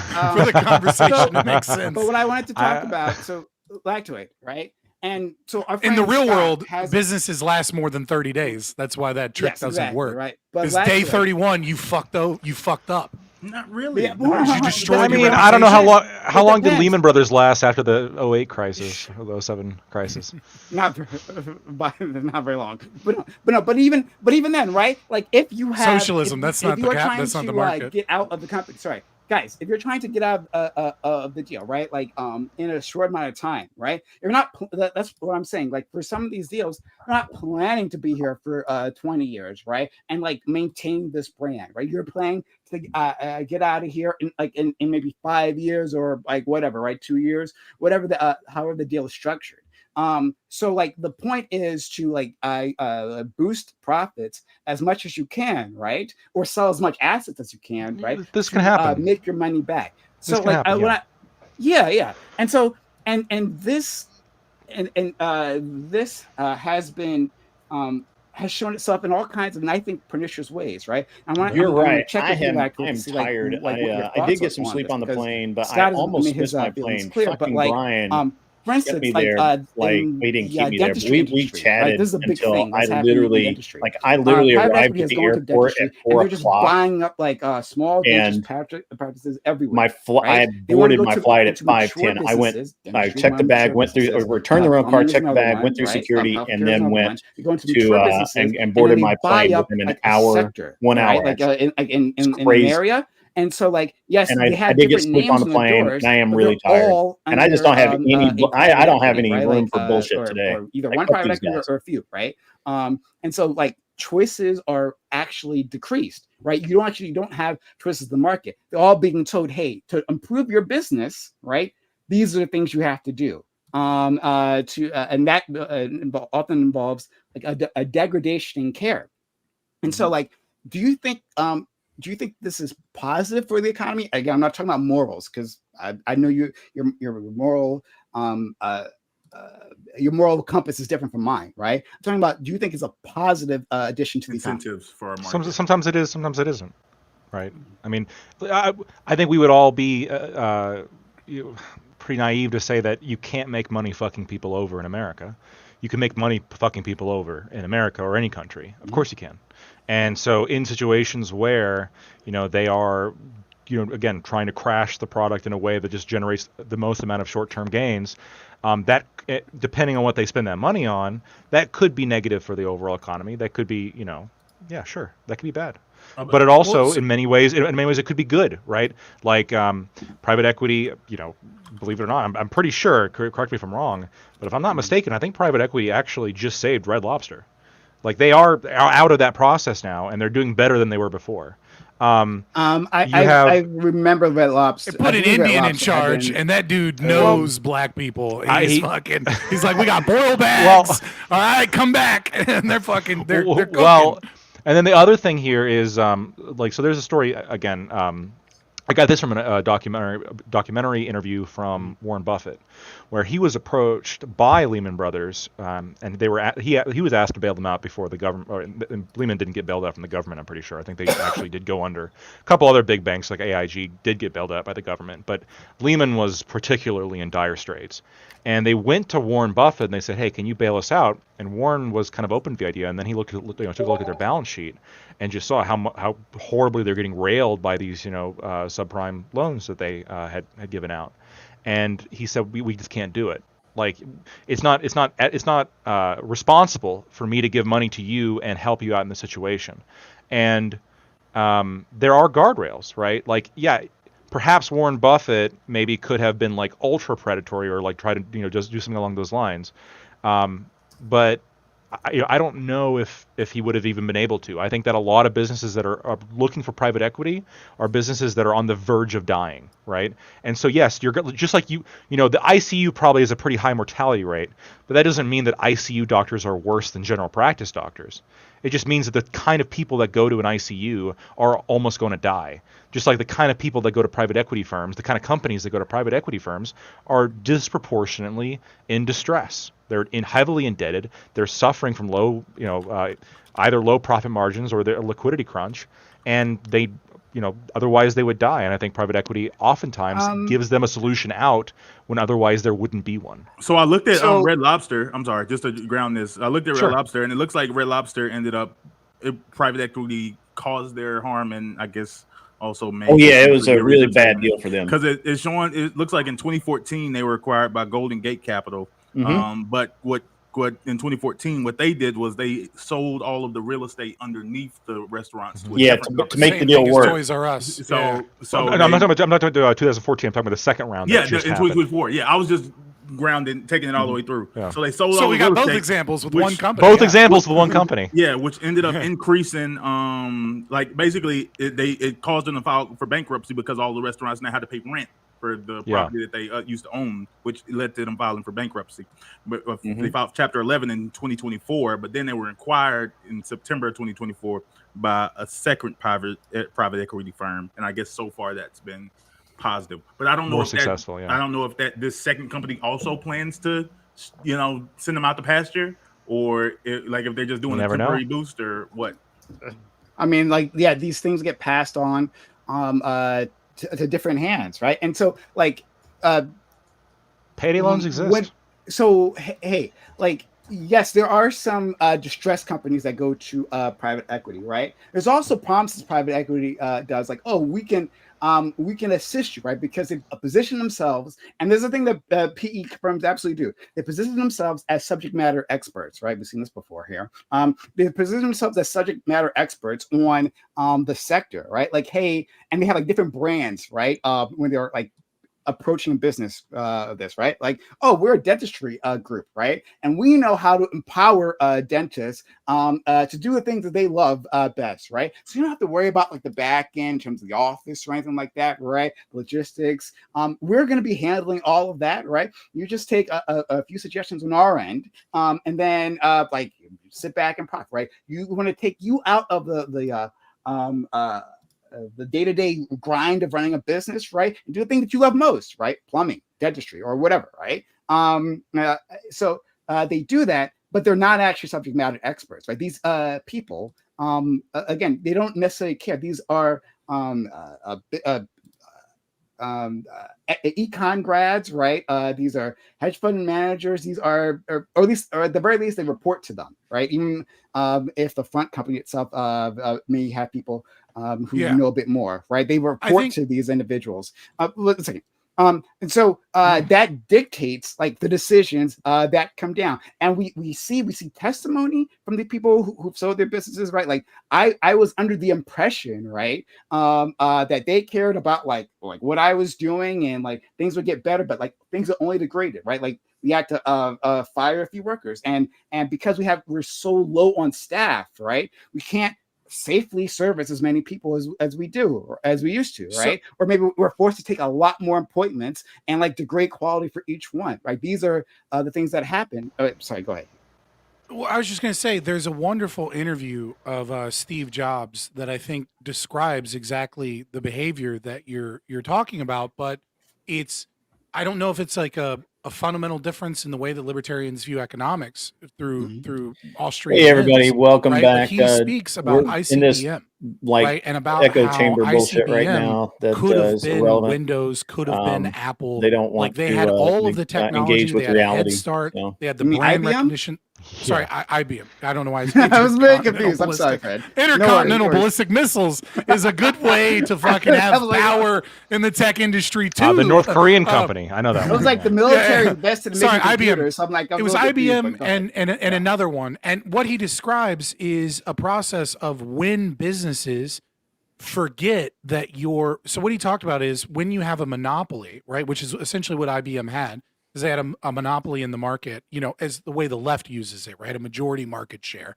That you don't improve the product because you don't have competition to improve the product, right? When you lack the competition, when someone isn't coming out with a better printer, right? Then you don't make money by spending a bunch of money in research and development to like make the printers even better. Right? Because people buy a printer and they're fine with it and there isn't a better printer. And so the way that you make money is that you start hiring econ bros to cut costs. You start hiring marketing people is what he's talking about, right? You start the way that you make money is that you make money through marketing or through cutting costs, making the same products. And what ends up happening service out of it, right? Obviously that's not what he's talking about because that wasn't common practice back then, but yeah. HP is horrific. We get it. They're retarded and they're engaged in high time preference behavior. You buy an HP printer and then you don't sign up for their subscription service. So they cut off your scanner's ability to scan. Don't buy an HP printer, guys. There are better ones. IBM and Xerox. That was what the interview was about. Thank you, Chad. And so he's talking about these people and he said that they called them toner heads, right? Like these people that just have no concept of the product itself and no care about the product itself or actually the business itself because they're obsessed with that. And he describes this as the very mechanism that allowed Apple to exist. If it was not for the stupid decisions of big companies that are engaged in marketing and not engaged in the product themselves, Apple would never have been able to be a company that was successful. And so it's the same thing when we talk about AC companies in the South or plumbing companies in the North or dentistry, where equity firms come in and they try and gobble up all of the company to create all of the companies in the area to create a monopoly. And the people that are purchasing or looking in the yellow books or, looking online or wherever don't know that the 4 companies that service their area are all owned by the same equity firm. So they get the same consulting prices. They get all the same shit. Is that what you're describing is high time preference behavior? Again, you're describing attempting to make money not by making a superior product, but instead by trying to control the market. And this, in the short term, can lead towards gains. But in the long term, this has always been unsuccessful for every company. It was unsuccessful for Standard Oil against that. And so what I would argue, right, is that you may say, well, the incentives of the ability to do this are bad. And what I would say is that actually what we have is the real problem with this, and this is going to get real into libertarian land, is we have something called the Austrian business cycle created by fiat currency, created by the fact that we don't have real commodity currency, and created by the fact that we have fractional reserve banking where banks loan out more money than is actually in existence and increase the money supply and increase inflation. And so what we have is we have a boom and bust economy. And during a boom, high time preference behavior and fraud goes up until the economy can no longer sustain it. And then we get an economic collapse like we had in 2009 or like we had in 2020. And that washes out these stupid ideas. But you're correct. Certain equity firms take advantage of our socialist market and our socialist system of currency to use that as opposed to capitalism. And so the actual answer to this problem is not private equity is a problem. The actual answer to this problem is increase private property rights and to get us off of a dollar that is by design designed to inflate and increase the money supply and make the market have a volatile boom and bust economy where fraud and bad business decisions can flourish in high time preference thinking, and instead get us to a stable economy where low time preference behavior and investment is what the economy tends to focus on. Sure, that may be an answer. I'm not pushing back an answer. My point was to like get your perspective on this, right? Not my perspective. So that's why I'm not arguing with you guys on this, right? On the point you were making previously, and I'll move on from this in a second, right? I do want to move on to our main topic. But this is just something that's been on my mind like a lot. So like you reminded me, and I think it was Xerox, but it might have been IBM. But I think the company that was being discussed was Xerox, right? I saw like, I guess it was a documentary as well about this, talking about like how at some point in time, like the people in charge, the people with the decision-making power, stopped being the engineers, right? Who knew the product. Yeah, and that's were, what like, he was talking about in that interview. It might have been the same thing, yeah. So like, it's part of a larger documentary. You probably watched the documentary, and I'm just talking about the conversation with Steve Jobs in that documentary. I think we probably saw the same thing. Maybe, yeah. So like the engineers who like Xerox was like an innovation machine, right? Like so many things that we have now, technologies we rely on came out of Xerox. Same thing with IBM as well, right? But at some point in time, like it wasn't the engineers who were making the final decisions. It was like the marketing marketers people. and the marketing and the penny pinchers. Like how do we cut costs? How do we cut costs? How do we cut costs? Ideas. Yeah. And you can see a massive turn in quality, right? Where Xerox, like Xerox was like Google in terms of like, it was a verb. Hey, I'm going to Xerox this paper to you, right? Like it was an action because it was so prevalent, right? But that changed eventually because of those bad decisions. So I hear you. All right. I guess to wrap this up,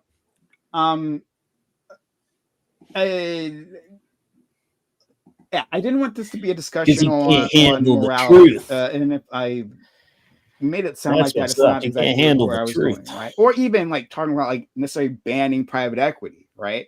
But more or less rethinking its massive impact on our economy. It's been massive, right? And so, like I was saying before, private equity, it says to its capital investors. You might want to kick Corey. His PC crashed. Okay. I'll be right back. Sure. Thank you so much.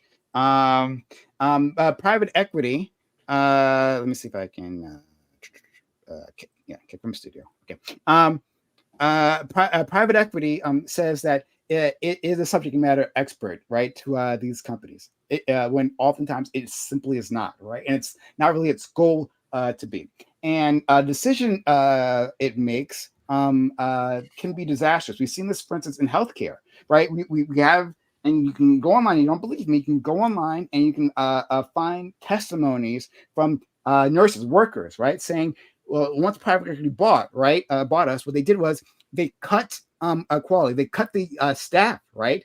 There was a certain number of nursing staff that you must have on the force, right? To say they deliver services, you must have a certain number, depending on the population and the amount of hospital beds you have, yeah." And the service, right? Like if you're on the NICU or like on the surgical floor, right? Depends. Yeah. But you have to have a certain number. They'll go below that number.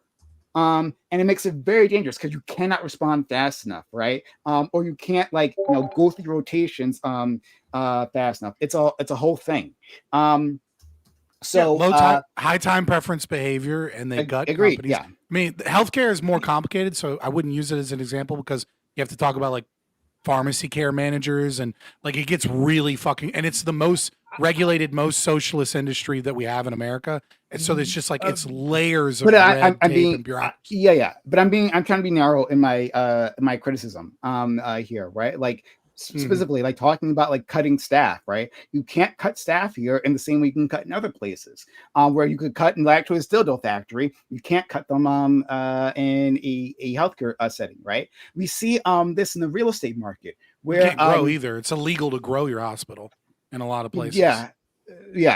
And you see this in the real estate sector where like in there'll be like neighborhoods, right? Multiple neighborhoods where you're like, okay, I'm looking for an apartment here, and you're looking at different renters, right? Going to different websites, but you're actually it's all the same owner. They have different names, right, for these renters, but all of it's the same PE firm, and they're treating their tenants badly. They're basically slumlords, right? They're doing the things that slumlords do for a lot of these places, right? Like the testimony is out there. You don't have to listen to me, right? It's fine. And so like the thing I want to discuss is like, do we like in the steel man of capitalism, right? Capitalism works to improve everyone's lives because like following profit tends to mean like what's good for everyone involved, right? That like, hey, like we're going to sell you a good, right? And to get you to come back, we want to sell you a quality good, right? And then to get to our laborers to make a quality good, we want to set prices at a reasonable rate, right? Like for labor, for their salaries at a reasonable rate, but competitive, right? To get the best workers, right? That's like the steel man of capitalism. But I think this breaks that logic. When you can just be in there for a short term, we can buy something with someone else's money, right? A bank's money and not your money. Then that means that like, and you can make your money back very quickly. That means that you're not concerned with like the long-term health. I mean, yeah. I will give you a slight olive branch and just say that when we are talking about companies like we're talking about Red Lobster and we're talking about Toys R Us, right? I would say that if once you have control of that company, you are engaged in practices that you're knowing is putting a giant financial burden on them with the intention of offloading that burden at some other time, and you're taking their real estate and then leasing them and doing management fees. I think that this constitutes fraud. And I think it constitutes fraud and isn't capitalism because in the beginning, when you sold yourself, you did not sell yourself to this company, assuming that they chose to purchase, right? If it's a hostile takeover, I have a whole other a different thing, situation with them, right? But if you think like if I'm a plumber in the north where pipes freeze and some private equity says we're going to give you access to this, we're going to do all this, we're going to do that, and then they engage in all of this other behavior that they didn't tell you about and is part and parcel of how they conduct business, and you had no means of being able to discover that beforehand, I think you're getting into the domain of fraud.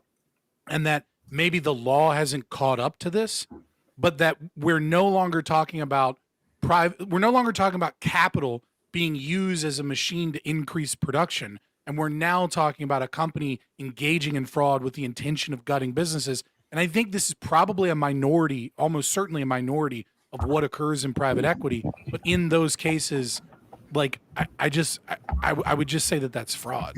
Yeah, so I think looking at Red Lobster again, like because reading about this is really like because like it's super interesting. But yeah, it's kind of interesting. So it said that Red Lobster once they sold off, like once they sold to the private equity firm, I said earlier, the private equity firm sold off the land and like I said, leased it back to them for the rent. But they were because you can't move the restaurant, the rents were above market rate. The private equity firm also seemed to be. They were owners of a shrimp company, and they sold massive amounts of shrimp. The new owners are the new. That's the all you can eat shrimp special. Yeah. Yeah, they sold off the shrimp with all these marketing deals, also above market rate. I had 100 shrimp there one time, and I was gonna say they could afford it. Disgusting. Apparently, but they apparently the goal is just like, oh, okay, they'll just keep, because they just keep on getting deals from distributors. They keep on taking more and more debt, and eventually the distributors are gonna be like, "Hey, you need to pay this," and they'll be like, "Oh, we can't." Corey, we can mute yourself. And sorry.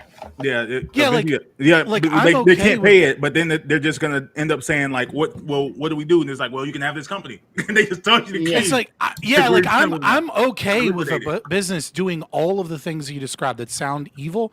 Where the potential fraud, I think, really comes in is when you can sell that company, and then that company is beholden to contracts that you yourself force them to sign by being in control of the company at a previous date. It's like you wrote a contract to yourself, and then you split off a part of yourself into a new entity, and now that new part of yourself that doesn't exist there anymore is beholden to a contract. And so it seems to fundamentally go against the principles of what a contract is.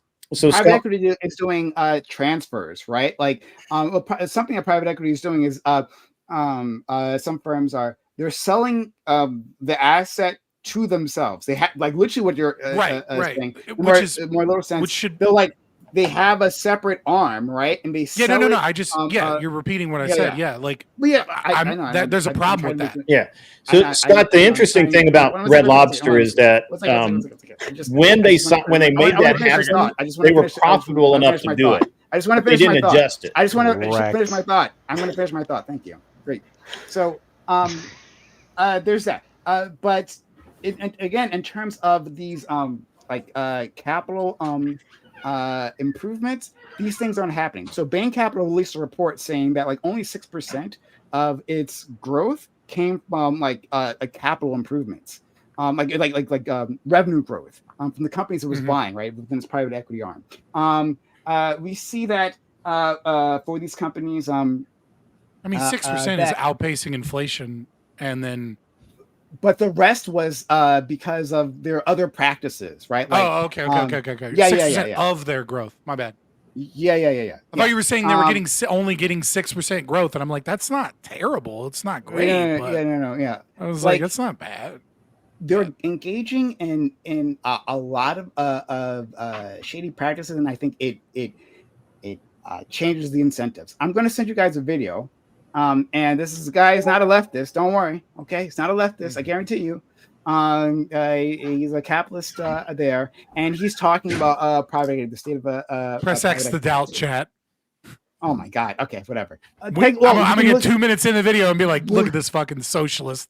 Okay, whatever. Okay. It's a video from Lactoid. I'm joking around so we can move. Sure. So the point I'm making is that like he does like a great a roundup of like the current state of private equity and how like there was previously growth in the sector, but that's disappeared, right? And there's all kinds of interesting accounting practices are being used. All these things are happening, and the latest development is that Trump just allowed private equity access to our 401ks. So before this was separated into like the cryptocurrency is also allowed now. Market and cryptocurrencies. Indeed, thank you.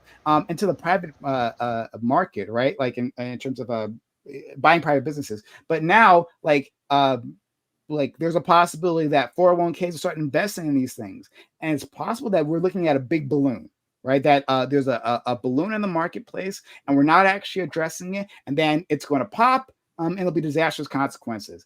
And you should read Austrian Business Cycle by Robert Quick. All right, because yes, that's the problem of fiat currency you're describing. Okay. Well, fair enough. I'll leave it there. But if anyone wants to have a final word on it, go ahead. It's only like 3 hours on audiobook. Anyone want a final word? Okay, moving on. But thanks all for being here. Much appreciated. This is Review Roundtable, which we have Mondays 8 p.m. Eastern. And here on Review Roundtable, we recognize that our friend Lactoid is the Dildo King. Okay, all right. And we won't accept any slander otherwise. I really gotta get rid of this banner. I forgot that was just on my YouTube stream. Like a fucking idiot. But in any case, we appreciate if I can make money. Yeah, if he can make money, absolutely. But our friend Lad to it, we appreciate you for being a good sport. But we're going to go into our planned topic now. Guys, if you've been enjoying this conversation, consider supporting the channel. Subs to the channel, give bits or give subs. If you're out there, if this has been fun for you so far, if you learned anything, we have these spirited conversations. I didn't expect it to last as long as it did. I wasn't trying to make it last as long as it did, but it did. But yeah, I hope you guys got something out of that. Follow the channel if you haven't done so already. If you're on YouTube, consider giving us a super chat, right? It's a big help. We'll put your third super chat on the screen. We'll discuss it. And usually we'll have like really interesting discussions on that. So consider doing that, supporting this community any way you can. All right. So let's get started. All right. So the topic is in South Carolina, a woman named Logan Federico was murdered by a career criminal. His name is Alexander Devontae Dickey, and he had been arrested 39 times and been convicted of multiple felonies. This comes after national headlines were made when Iriana Zuriska was fatally stabbed by another repeat offender, DeCarlos Brown Jr. Some have blamed cashless bail for these deaths. Others have said this is a even more systemic failure of the justice system brought on by soft on crime policies. Do you think that these tragedies could have been avoided? Where does the fault lie? If anywhere, besides on the perpetrators? Are you in favor of far more hardline policies against criminals? Or is this just another moral panic pushing us to rash policymaking? So yeah, it's a really unfortunate story. This young woman murdered. This guy was going around burglarizing houses, and he happened to find her in bed after coming home from a night of fun, and he shot her. She was no threat to him, and this guy, I mean, in and out of jail like all the time. This guy clearly dealing with some sort of antisocial behaviors, like some mental health issues. Who knows what it is, right? But in any case, right, no matter what that it may be, he was a dangerous individual. There's no doubt about that.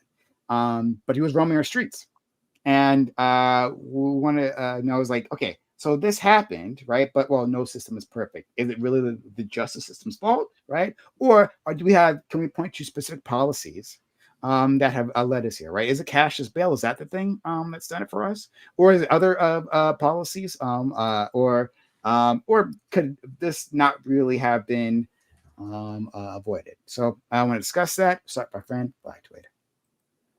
Yeah, so this is actually, I'm glad this is the topic because I actually did a whole bunch of research on a prior topic that is the exact same for a prior debate. I made a whole obsidian. I got a whole bunch of sources. I can send a whole bunch of sources, and I know a bunch about it. Happy like that. And yeah, you may. I didn't have to do a whole bunch of extra research. I had it all ready.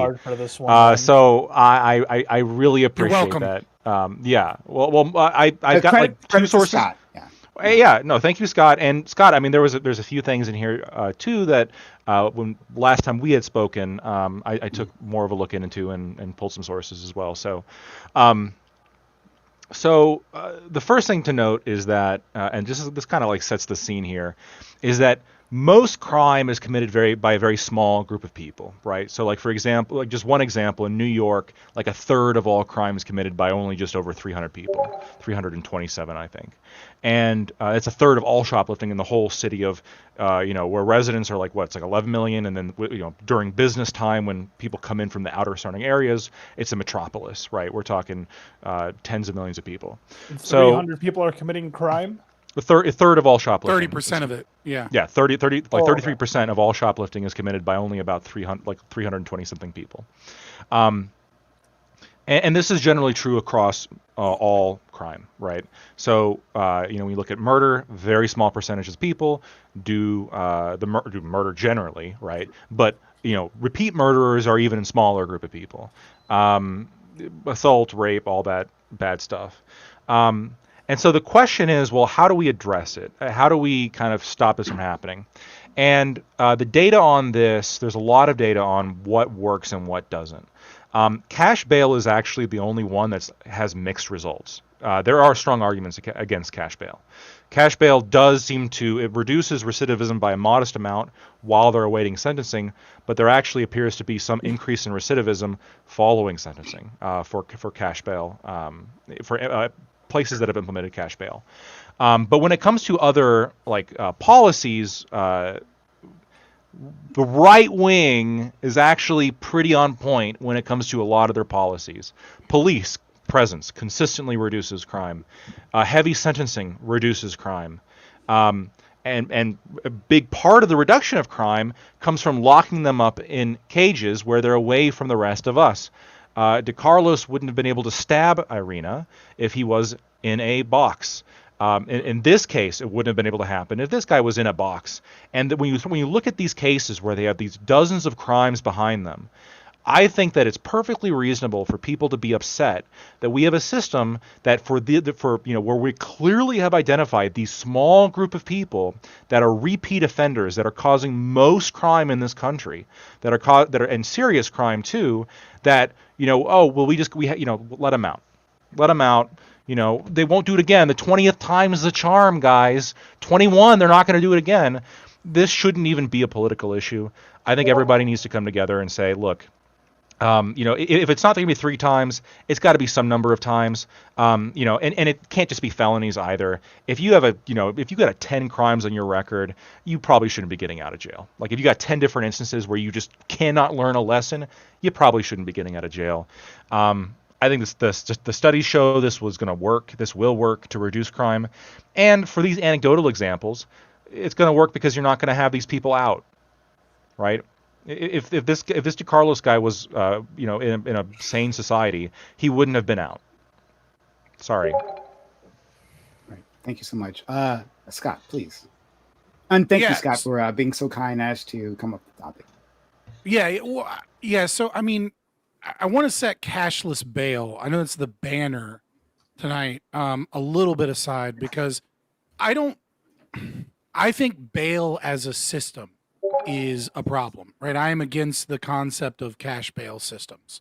Either this person is a potential threat, and if they're a potential threat, then they need to be isolated from the community, and they need to get a speedy trial, and they need to have access to, their lawyers and not wearing a fucking prison jumpsuit when they're brought before the.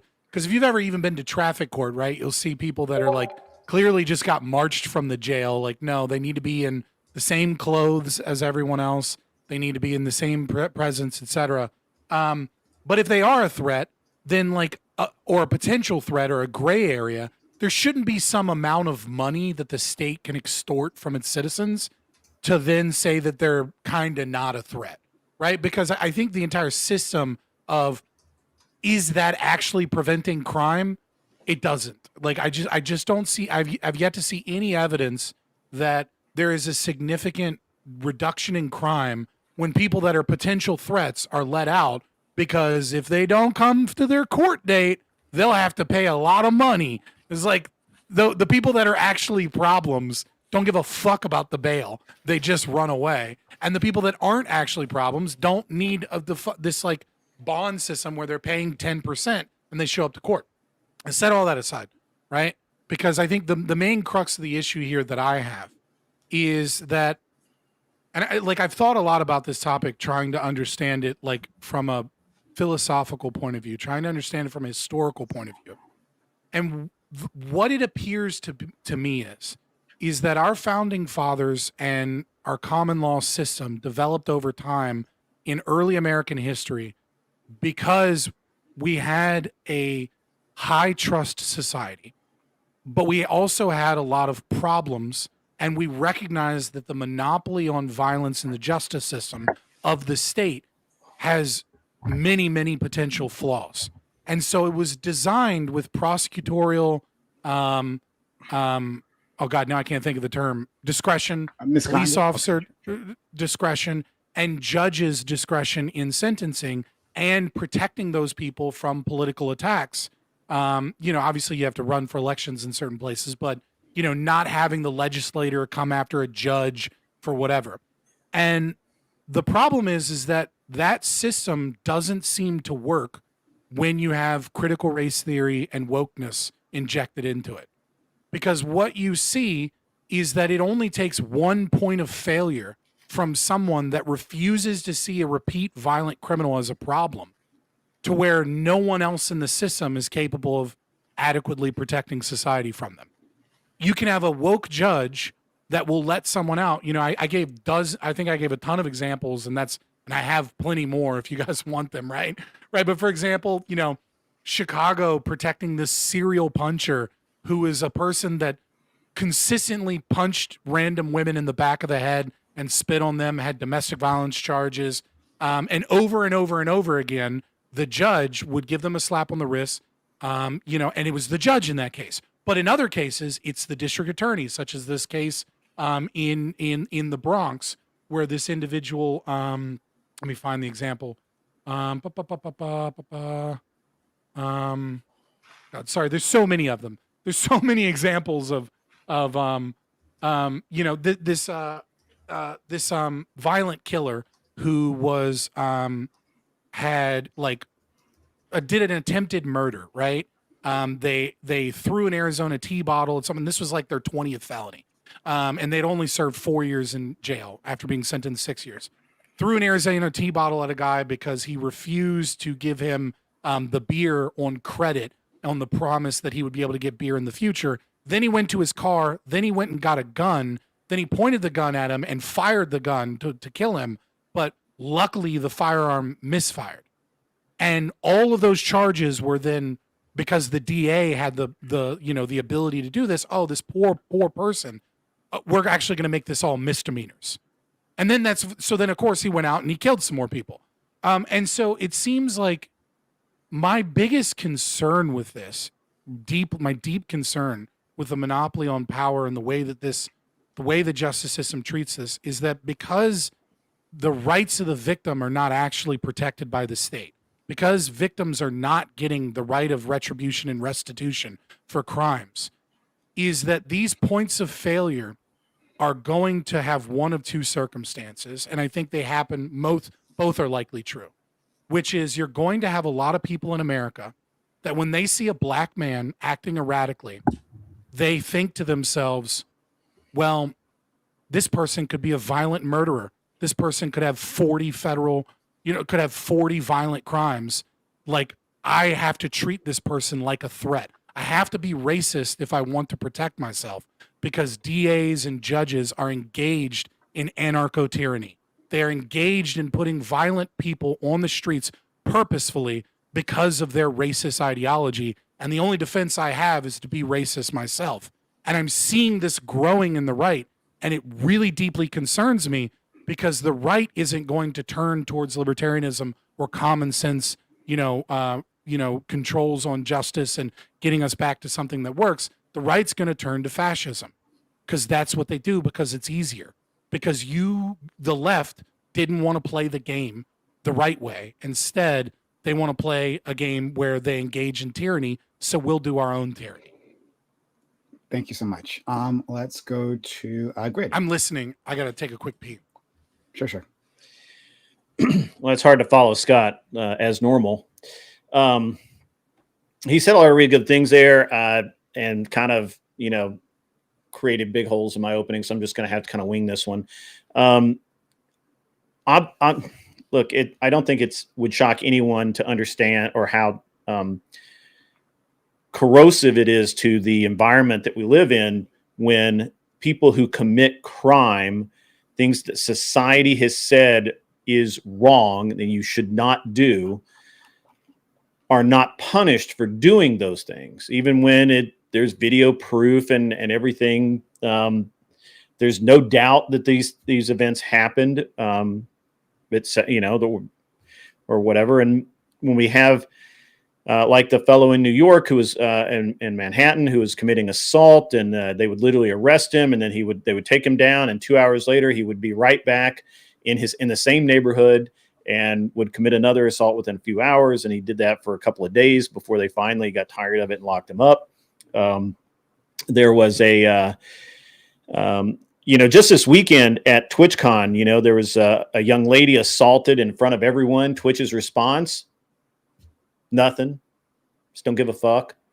As a matter of fact, the same thing had happened to that same young lady the year before, and Twitch, instead of saying that, hey, we need more protection for our attendees, no, what did they do? They said, that security guard can't come back. Her primary security guard, her primary protector, he can't come back. So it was a secondary protector that was there, who was not as well equipped to provide security for her.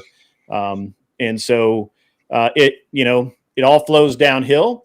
You cannot deny that the corrosive effects of what's going on by the progressive policies pushed by the left over the past, I don't even know how many years, have had a very serious impact on society. And the thing is that it doesn't just affect one or two people, and it doesn't affect just people getting assaulted on the street or, some gas station getting held up or something. We have luxury stores where people are walking in, pushing the cashiers out of the way, taking the keys, unlocking the cases, and just walking out on video. And it doesn't happen in California only. It happened here in Nashville. We had the same thing happen here in Nashville before our law enforcement did catch them and put them in jail. But the way modernity works, the way the TikTok trends work, where people, have a new thing to steal today, or go hit some white guy in the back of the head, or go, push some kid's bicycle over with him on it, whatever it is, they know they're not going to get punished. And when people know they're not going to get punished, they're going to do the bad thing. Good, healthy fear is a good thing. And that's all I've got. Okay, thank you so much. Let's go to I'm not looking at the screen. Is it Bam next? I believe I'm not. Ali. Ali. Okay, sorry. Yeah. It wasn't anti-Muslim bias. I apologize. No worries. Yeah. Usually, so like the main issue for me is preventing like criminals from even becoming criminals. I think you tackle low-income neighborhoods. You provide incentives for pro-social behaviors, third spaces, education, focus on these types of things, because the focus should be on preventing criminals from even becoming a thing. But the reality of the situation is you're never going to. So I agree with Lactoid and the guys in the top row, and the fact that I understand why they think certain like that the left is too lax on crime and that these people keep getting out. But we keep bringing up New York and shit. And I think more of the problem is that there's a hierarchy that goes into criminality in New York, or places that are overcrowded like that. And so maybe a thief isn't going to be jailed for the same length as a murderer. So if someone's going in, there's overcrowding, they're stealing. Well, yeah, they're probably going to be let out. If they're for petty things like fighting, assaults, so on and so forth. So I think it's more of an overcrowding issue, which then would make sense why they keep letting people out. No. And then, yeah, I'm good. I'm there. Okay. Bam. Yeah, I was gonna point to the same thing. There's obviously some crazy examples we can point to where that obviously makes sense. I think I've heard about the story of a guy in New York that did get arrested 3 times in the same day. The 2 of them ended up being involving violent offenses. That's a crazy scenario. But what in regards to the case of the person brought up in the topic, this person had no previous violent offenses, and I think that's going to be a big differentiator for people. No matter how uncomfortable it may make you feel personally, or you think that they should know that one crime ends up leading to another. Someone buying weed isn't necessarily a predictor that they'll eventually be a murderer. Sorry, which one are you talking about? DeCarlos Brown or Alexander Dickey? Alexander Dickey. Yeah. Devontae. Why? Devontae. Devontae Dickey. Yeah. Yeah. Alexander Devontae Dickey. Whatever. Yeah. Yeah. His previous crimes seem to involve drug possession, and they said there's been 2 cases of involving robbery, which not even like armed robbery, I guess just theft generally. Mhm. It's not justifying. Obviously, these are crimes, and he ended up doing some time in prison in regards to him. But yeah, I just don't know if I'm okay with creating a society that eventually decides, like, regardless of what the crime is, like not taking the crime to effect, we should eventually lock up someone for the rest of their lives. Like I said, if they got caught with weed too many times, or if they got caught in possession of something else, or even sometimes things involving theft, just because it leads you to believe there's obviously can be mental health and different things, and people that legitimately are going to continue doing crime. But I feel like there's also in a lot of ways, like there is circumstances that would lead someone who steals to not steal. Like there's a world we can create where that person doesn't feel a need or desire to steal. And because that world and that reality can exist, I don't find comfortable locking people up for life for that. When it comes to people who are doing multiple violent things, like, domestic violence, multiple like times attacking people, I think you have much stronger arguments for eventually deciding that this person isn't fit for isn't safe in society. But it seems like we tend to bundle these things up together and make them one. It's the reason why they typically just say they've been arrested so many times, and they don't talk about the specifics of what those arrests mean, because they're trying to carry in all the dangerous, scary, violent things that sometimes do actually exist and happen with other cases of people who from 13 years old to 22 have been arrested for more minor petty things. Before moving on to Doobie, I thought he did have a violent crime on his record. I'll ask Lactoid. Lactoid, does strong arm robbery count as a violent crime? Yeah. At least I thought it did. Yes. Yeah. No, strong arm robbery is 100% a violent crime. I don't think he had strong arm robbery, but I'll be happy to see something different. In his in the thing I sent you. Strong arm robbery. At the age of 24, a strong arm robbery conviction resulted in a 4-year sentence.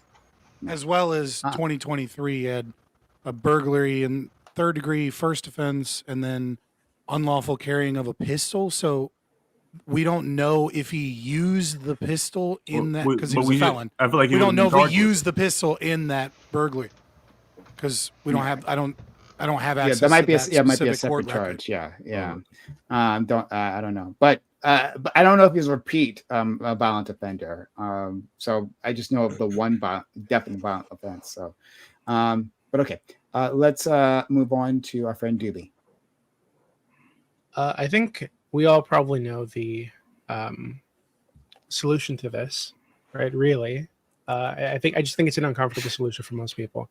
I think what did Lactoid say? Like 397 people or something like that account for a third of the robberies or something in New York. Shoplifting in New York, yeah.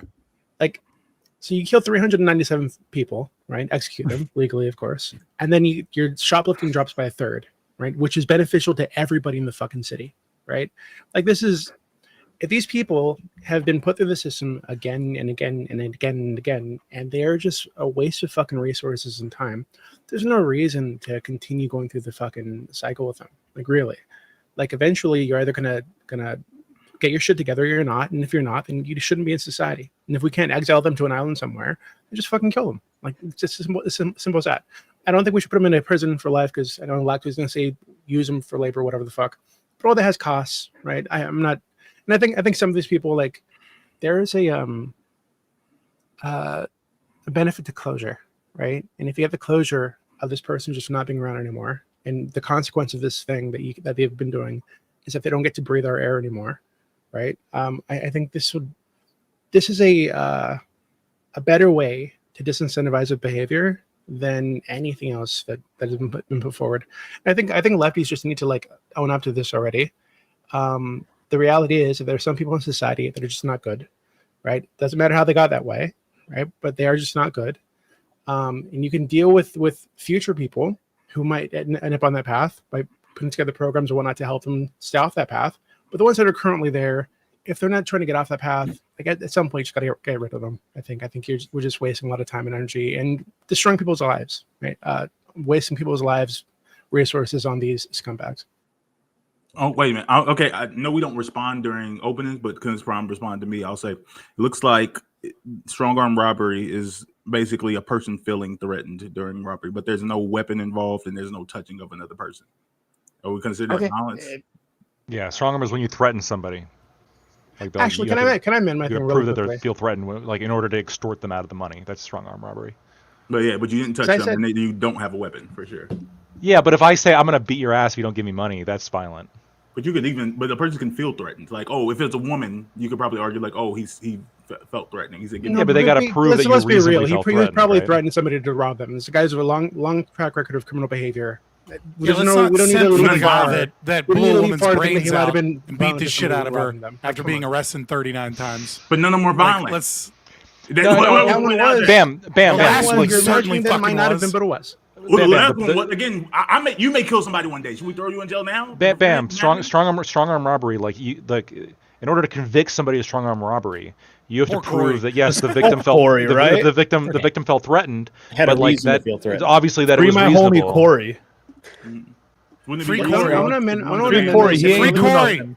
Because let Corey respond first. I said lefties need to own up to this. The reality is, it's conservatives. Free Corey. It's Corey's time to speak. We're bitches about executions that need to happen. Absolutely need to happen. Free Corey. The left and right are afraid of free Corey. Free Corey. Free Corey. Thank you, Doobie. Right now, I don't think we have to move on to Corey because we all know that Corey agrees with the maximum death of prisoners. Right, the most bloody path is a path that Corey also always picks. But, just for appearance's sake, I guess we'll go to Corey. Corey, go ahead.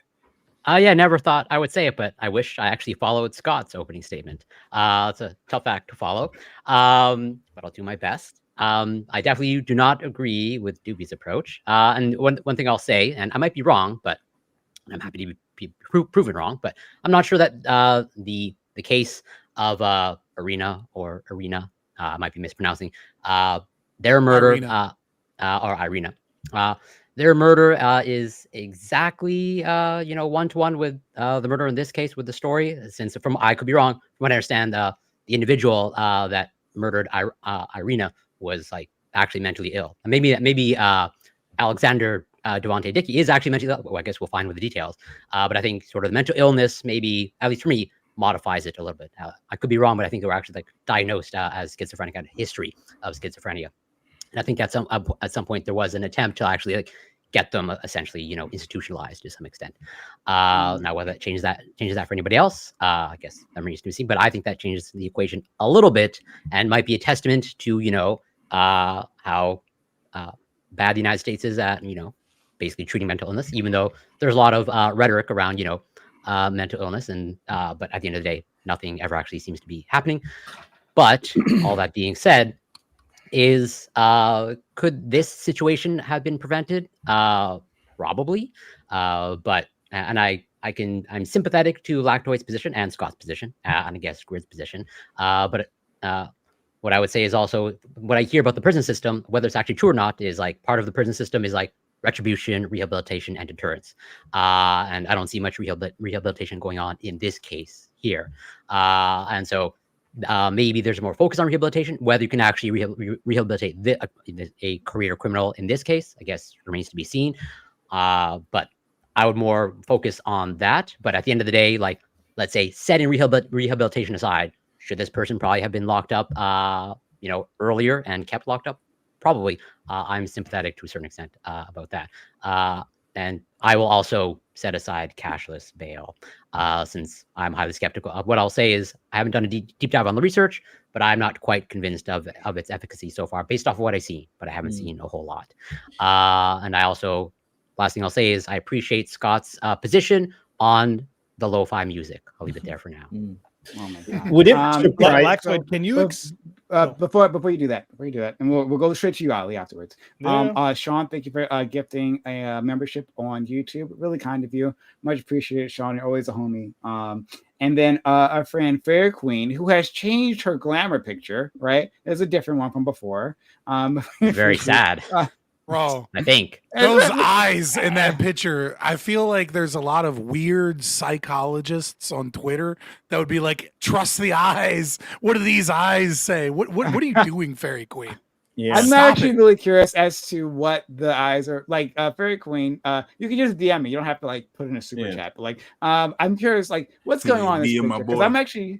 I'm actually unsure about this. Like this face. I don't know. Is it sad? Is it surprised? Is it like depressed? I don't. Or is Are you it tweaking? like a model? I think Is she's it like a doing model? the fuck All of the above. The fuckboy squint, but it's, you know. She could be like Oh, doing, like, the a model discourse thing, right? feminists could have that I have Right. hijacked the entire conversation about her looks, and we don't even give a fuck about her it's super true. chat. But okay, so thank you, FQ. Let me read the super chat. But yeah, like either like you could DM me. Just like I'm curious, what's going on in this picture? And inquiring minds want to know.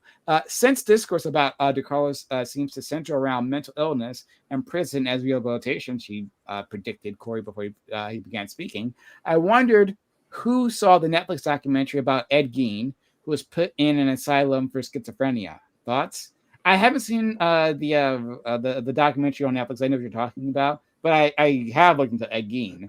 And holy shit. I mean, in case you don't know, the shortcut of Ed Gein is that, like, you know, all those classic serial killers that you've heard of, right? Like in Psycho and Silence of the Lamb and all that, all of them are based on Ed Gein. Like all of them were just based on this one Ed guy. Gein is is pretty particularly sick. I haven't seen the Netflix documentary, but I have seen a lot of women on the internet talking about how they feel sorry for him and how he's kind of hot though. And it has been like, I mean, like, good God, ladies, can you just keep the hybristophilia to yourself? I'm not saying don't have it, like, but if you have it, can you just not talk about that? That's like one of those inside thoughts that women, you need to get together and keep that as an inside thought, because like you're giving femcells and red pillars way too much ammunition with that shit. Why do women love crime and serial killers in particular? Because they like masculinity. But it's like and always, we live in a feminized like society. I've never met a girl who doesn't love like 48 Hours and CSI, like murder. Like it's their favorite thing in the world. Because it's a macabre attraction to power, right? And when you live in a society where most men aren't masculine, no, I don't think it's like a man. Any kind they of like figuring out who did it. Like even women committing crimes, like they enjoy. Like, it's power, it's intrigue, it's often has sexual themes, right? A lot of killers are sexual in nature, so it's all of those perfect elements kind of wrapped up into a bow. Weirdos. Yeah. So I really wanted to ask Corey. Sorry, I want my Muslim brother to speak. Oh my bad. Let's go to Ali, and then we'll go to a friend. Then the white man. Lactoid. So this whole 33% of shoplifters is 300 39 people, whatever the fuck number you said. How does that work? Like, do we know who the shoplifters are, or like what is that? So I can send you. Yeah, I can send you like the story on it. So it's 327. Okay. So in New York City, and this was the article from 2023, it was 327 people doing a third of all shoplifting. These are like repeat offenders, and a lot of times what it is people who like will go and shoplift and then like do it as a job, right? They'll go and shoplift, get a bunch of shit, leave, and then sell it, right? Yeah. And this is it's not like the impulsive kleptomaniac. We know. So sure, yeah. Okay, so would the idea for you be like a 3-strike rule? Like you did it 3 times, now you got to go to jail for like 10 years, or like what would be like a repeat shoplifter? What would the like? How long are you throwing them in jail? Yeah, I mean, I would like to see penalties stack like a lot stronger than they do. It doesn't necessarily need to be a 3-strike rule, but like it could be something as like, bro, we just let you out for this thing a month ago. Like clearly we can't let you out for just a month. Maybe this time it'll be a year. Like something like a significant bump up when it comes to repeat offenses. Yeah. I think that because repeat offenses are the things that we want to avoid, and this is where a lot of the crime is coming from. And can I just say one last thing? And this is kind of this is relevant to this, and then also kind of answer something Corey said. There are a number of motivations for punishment, like rehabilitation, etc. But the two, there's 5 really, but the 2 that are, I think, most important when we're looking at criminal justice in terms of what has the most outsized effect is going to be deterrence and incapacitation. So when you have cops around and they have the feeling of being watched, this is why stores will put mirrors on their ceiling. It's actually just to give you the feeling that you're being watched. It's a deterrent, The feeling of being watched and the feeling that you will get caught right away if you do a crime is a massive deterrent to actually do a crime. And the other, and rehabilitation is actually pretty hard to do. It's pretty hard to actually convince somebody to not, but incapacitation, simply by being in prison for the years that they are, they're not out doing crimes because they can't be, because they're in a cage. Yeah. So so I think just simply incapacitating these people is like in of itself a noble goal. So then it's back to like what? Oh, no, you can finish. Finish your So point. it goes back to like what I was saying in the opening. Do you think like the issue is that we can do that, but like then you're gonna just, how many jails are we going to build? Like in places like New York, where we have massive amounts of people would equal massive amounts of crime, right? If you're keeping fucking shoplifters in jail for 1 year, 2 year, 3 years, and like you have all these other criminals that you're now also keeping, so we're either gonna have to build more jails, or we're just gonna get to Doobie's example, where we're just gonna start executing repeat shoplifters, right? So we already have the most criminalized society in the world. Yeah. We also have a lot of crime. Yeah, but you really want to secure that number one spot. But I'm saying, like, we have a lot of crime. Does it feel like it's not working? Because like, are we gonna? Well, no, there's reasons for American crime, but there's two, I guess, solutions here. The first solution is, in my mind, right? The first solution is you no longer imprison people for nonviolent drug offenses. You free up that space to imprison people who actually do the crimes that I think we all care about. And this starts with legalizing marijuana nationwide and probably decriminalizing a lot of other drugs, and psilocybin and stuff like that. There's no reason why people should be going to prison. Do we release the criminals who we have in jails for nonviolent drug offenses? Yeah, we release them all. Open up space to put the people that are actually hurting people. That's like my first proposal. The second proposal is work details and work release. And I got a lot of data to show this is actually like very effective. Like letting people go to work. And like at least the people who we can trust to go to work and aren't like violent criminals, and putting them to work, go to jail for the night, or even have some kind of mobile work details. I think this could also be a solution we could give a shot. I do agree that we shouldn't let people out of jail. Oh, okay, you can go. Yeah. Let's go to our friend Grid, and then we'll go to Corey, and then Scott, and then Bam. Yeah, so I actually wanted to ask, but Corey brought up the Arena, and I can't pronounce her last name, murder. Would it surprise you to know that that fellow had been supposedly in and out of treatment centers, such as you propose, for a very long time? And as a matter of fact, he had just been ordered into one that was coincidentally owned or part owned by the magistrate, judge, whatever you want to call her. That was in charge of his case. I'm sorry? Her wife owned it. Was it the wife? Owned it. Whatever. So like technically she didn't own it, but her wife owned it. The treatment facility that she didn't put him in prison for, but instead made him go to a treatment facility that he could check himself out of. Yeah. He didn't actually have to go there. They just collected money for him being there. So would that be that would be an example of while there's an attempt made to have what you're talking about, but because of the progressive left, it gets abused to the point where it's pointless, actually. And so I would really like to hear your solution, what you would propose, and especially since you didn't like my position on this. I'd actually really love you to steal my position at the same time, but one thing at a time. I want to understand what your proposition for this mental health looks like when we spend a shit ton of money in this country attempting to rehabilitate people, and most of it gets wasted in ways that we see where by this fellow that killed poor Arena on a bus when he should have been locked up under a jail somewhere. So I'd like that. I'd like to see where you're at on that. I don't know if that's true what you just said, but it is all true. I'll respond after Corey while that was. What I also think I said, so I could be wrong, but I think your position is similar to Scott's and Lactoid's, and I think I said I was sympathetic to Lactoid's position, and therefore I think by default, or at least my simple logic is therefore I'm sympathetic to your position. Well, you said specifically you were not. You didn't agree with my position. You agreed with. I think I said Doobie's position. I could be wrong, but I think I tried. I could have misheard. I mean, I've been up a long time, man. So, I've not had a lot of sleep. Did anybody recount that I said I was sympathetic to Lactoid's position? Does that ring a bell to you, Corey? I actually remember this. You said you were sympathetic to mine, Scott's, and Grid's position. You actually did mention them specifically. So, I misheard them, and I apologize. Own, son. Yeah. Thank you. But and I take your point that I was aware that there were attempts, and here's where it's like, that there was the attempts that were made, as in I would be more in favor of maybe just outright institutionalization and like mandatory or court ordered, or like actually some sort of officer of like or whatever, some sort of. Do you think we should bring back asylums? That potentially, I'm also sympathetic. Do you have asylums in Canada? Because I don't know. And I hate to talk about something that's that we're so different on, but because we got rid of asylums a long time ago, really. But do you guys still have asylums in Canada for the mentally ill?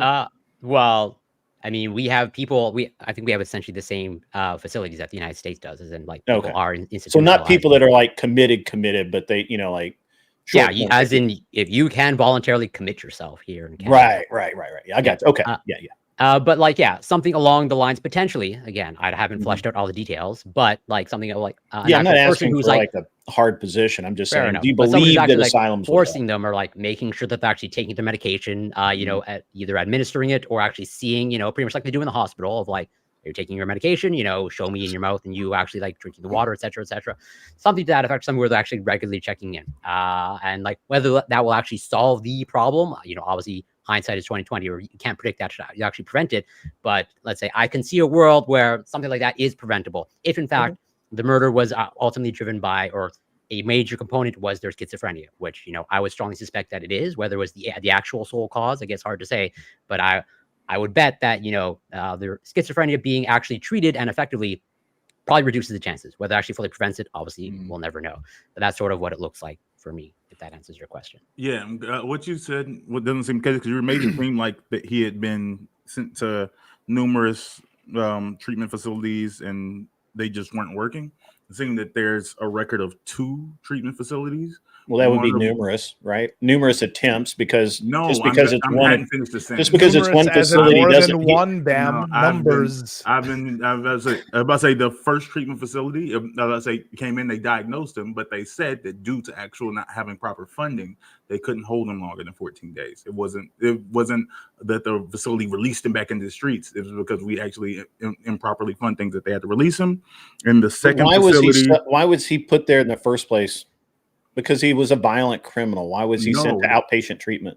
He wasn't sent to outpatient treatment. He was sent there to receive a diagnosis. Yeah, his family actually was seeking the treatment for him, but they didn't have funding because Republicans in the United States of America continue to cut funding for the mental health facilities. Yeah, this is absolutely a partisan issue. There's nothing to laugh about there.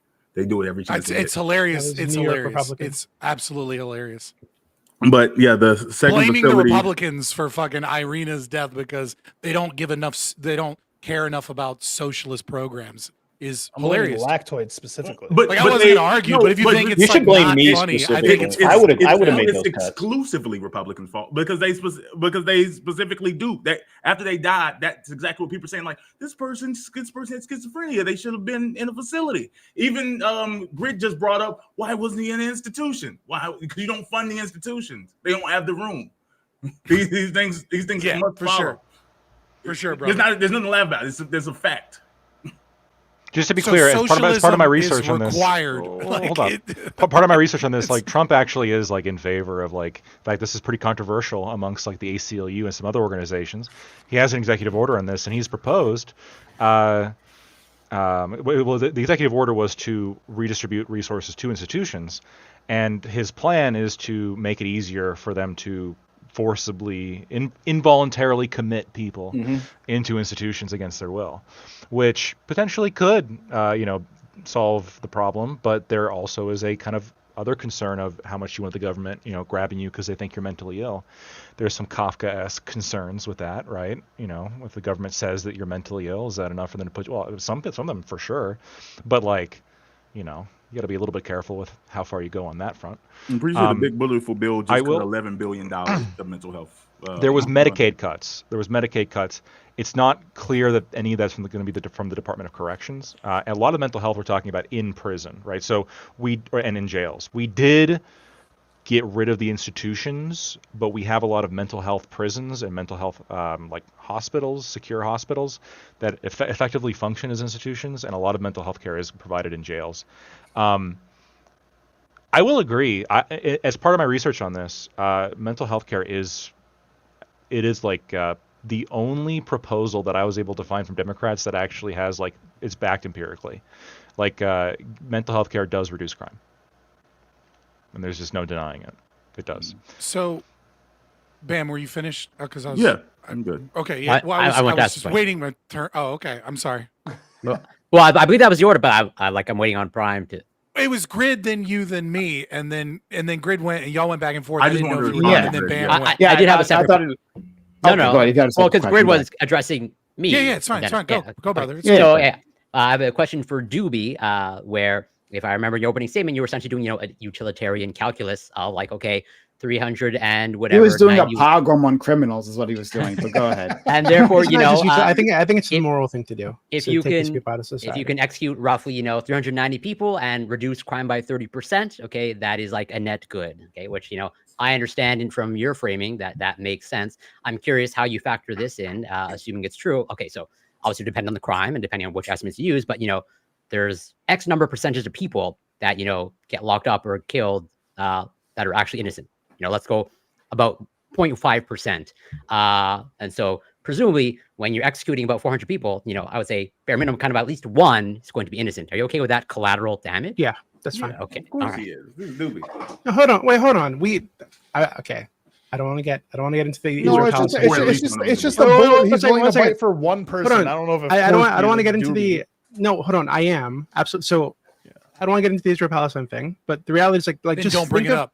Just think of. Hold on. Hold on. I don't want to get into this thing that I'm going to randomly interject. I'm using it. No, it's not randomly at all. It's totally relevant to the conversation. I'm not talking about the conflict itself, but the way that we've all been desensitized to collateral damage numbers, right? Mm-hmm. And how it's told like people, reasonable, professional people go on TV to justify crazy 80-something% collateral damage to us, and that's totally fine. Right, because we're trying to get this goal, right?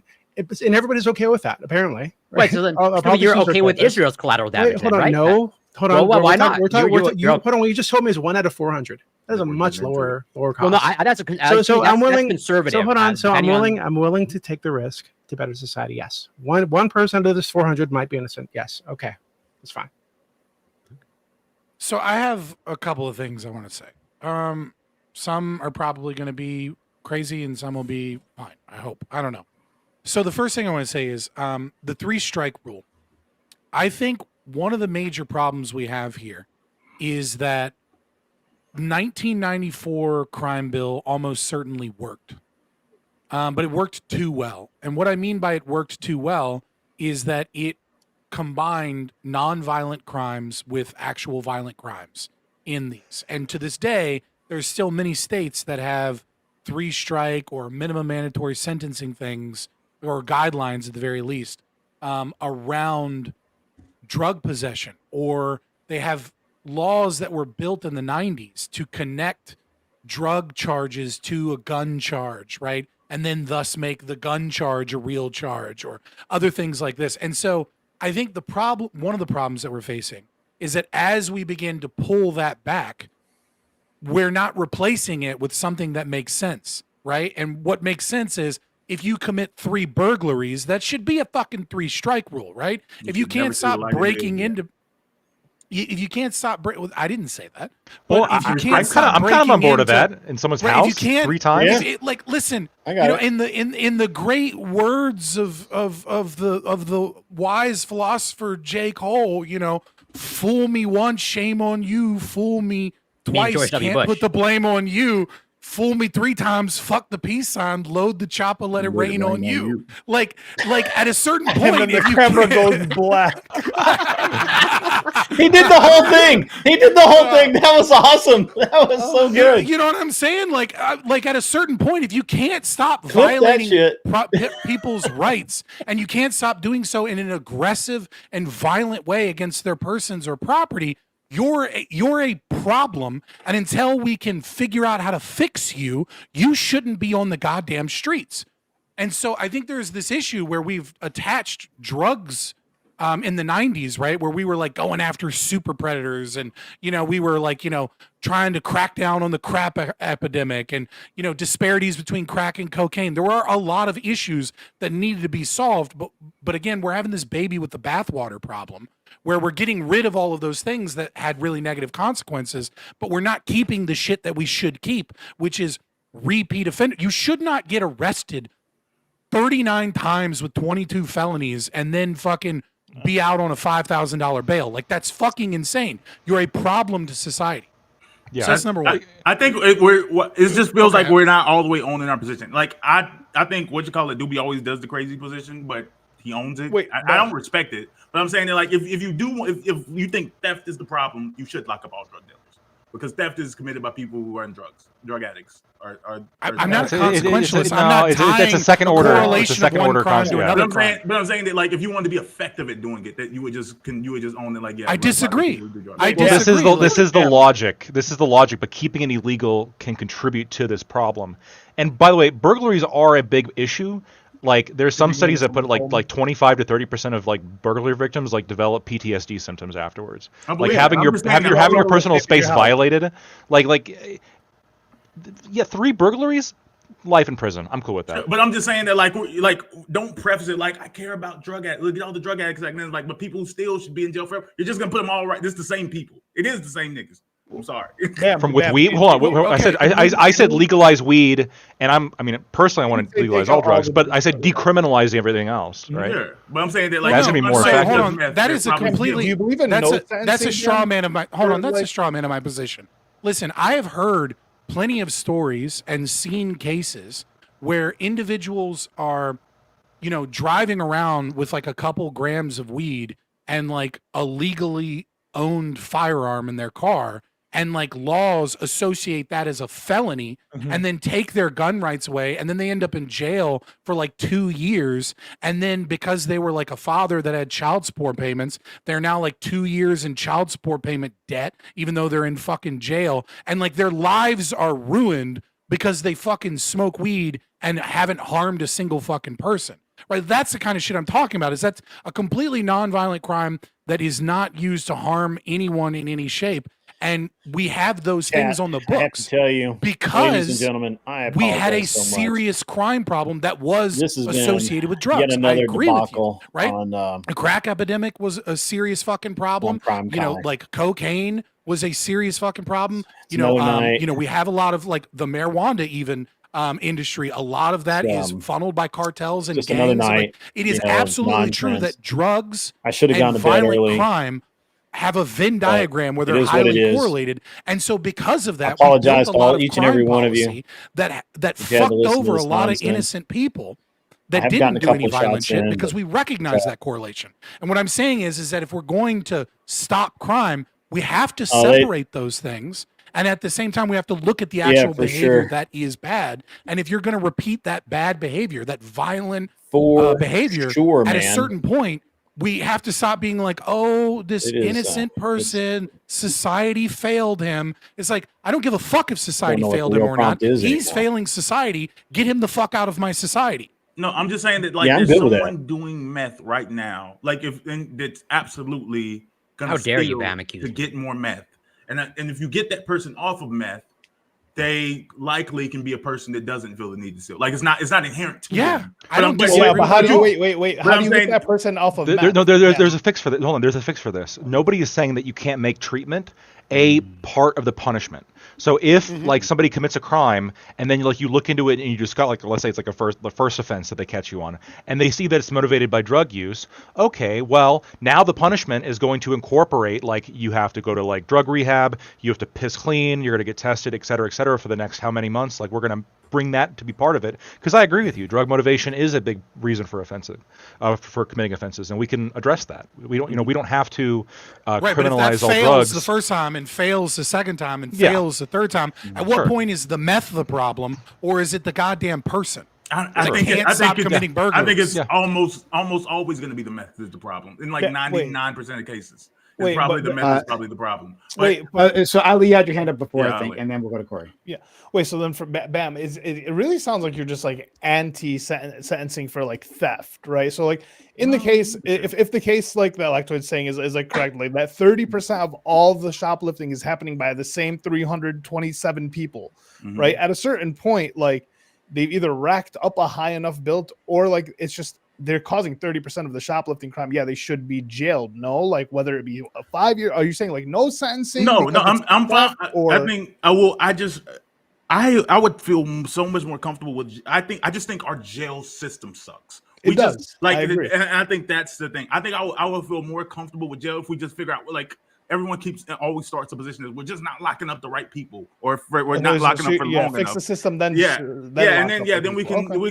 we can do things better. Like I said, what Lactoid was speaking to in regards to like, oh yeah, we should probably do better about getting people off of drugs and the rehabilitation. Something else that was said earlier about work programs. I don't even talk about like people working while they're in jail, and although they want to do that, I think that would be great, especially if they could be paid reasonable wages that went into a saving account that they could access whenever they got out. But also, I don't know how it would work. I don't know if it would be if you could make federal government incentives, but I believe that everyone that comes out of prison should be given an opportunity to have like a guaranteed work option. Before you're released, like you're going into some training program that puts you straight into Instead of being fucked over by point of employment. listing Exactly. that you've been convicted. they This have is highly that. I mean, effective. like, a job. I mean, We there's make a them lot work of in halfway prison, houses. and then they're going to have skills. There's a Well, ton skills of doesn't matter halfway if you have houses felony next in to this your name. country. Right, but there's a ton of halfway houses in this country where people are required to work in order to be in those I don't care transitional that they're programs. required to work. I'm saying we should provide the job. Yeah, ability. That's to- how halfway houses work. Like they partner with local businesses and they get them jobs in like restaurants as like a waiter or something. Like there are a lot of Yeah, he's saying they should have better work and work. Like I'm not saying what you're saying is wrong. I'm just saying that we kind of do have that, and that kind of works. Obviously, you know, some. Yeah, I'm fine. I'm not saying, hey, Bam, you retard, you're wrong. I'm saying, hey, by the way, we have a system like that.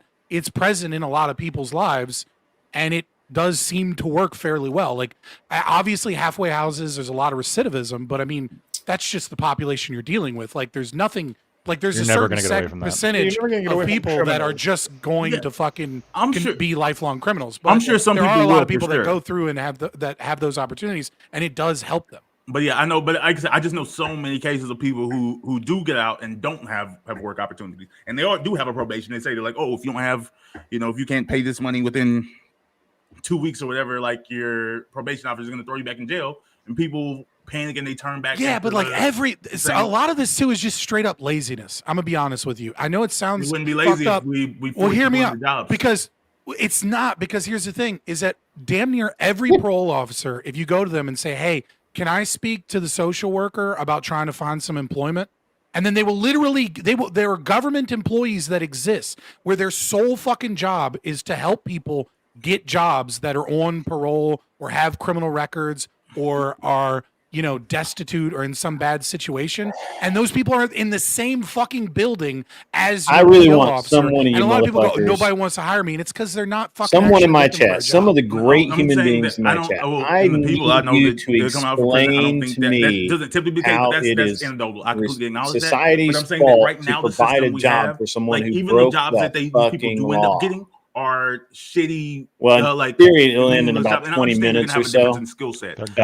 It'll drag on for probably another Why is that? Why 30, is that 30 minutes, I would guess. Like, What's what- up, John because Rambo? they're Good to shitty see you. people. Donald Trump is They trying have to redeem Wait a themselves. minute. You guys love Donald Trump. He's your Lord King forever Prince. We're God. What the fuck are you Lord talking King about? God. I shit on Donald Trump constantly, and I didn't vote for him. Let me finish my sentence while I'm I trying can't to wait until I don't have to vote. I can't I'm wait trying until to I don't talk have to bad vote about for him you because he's right king.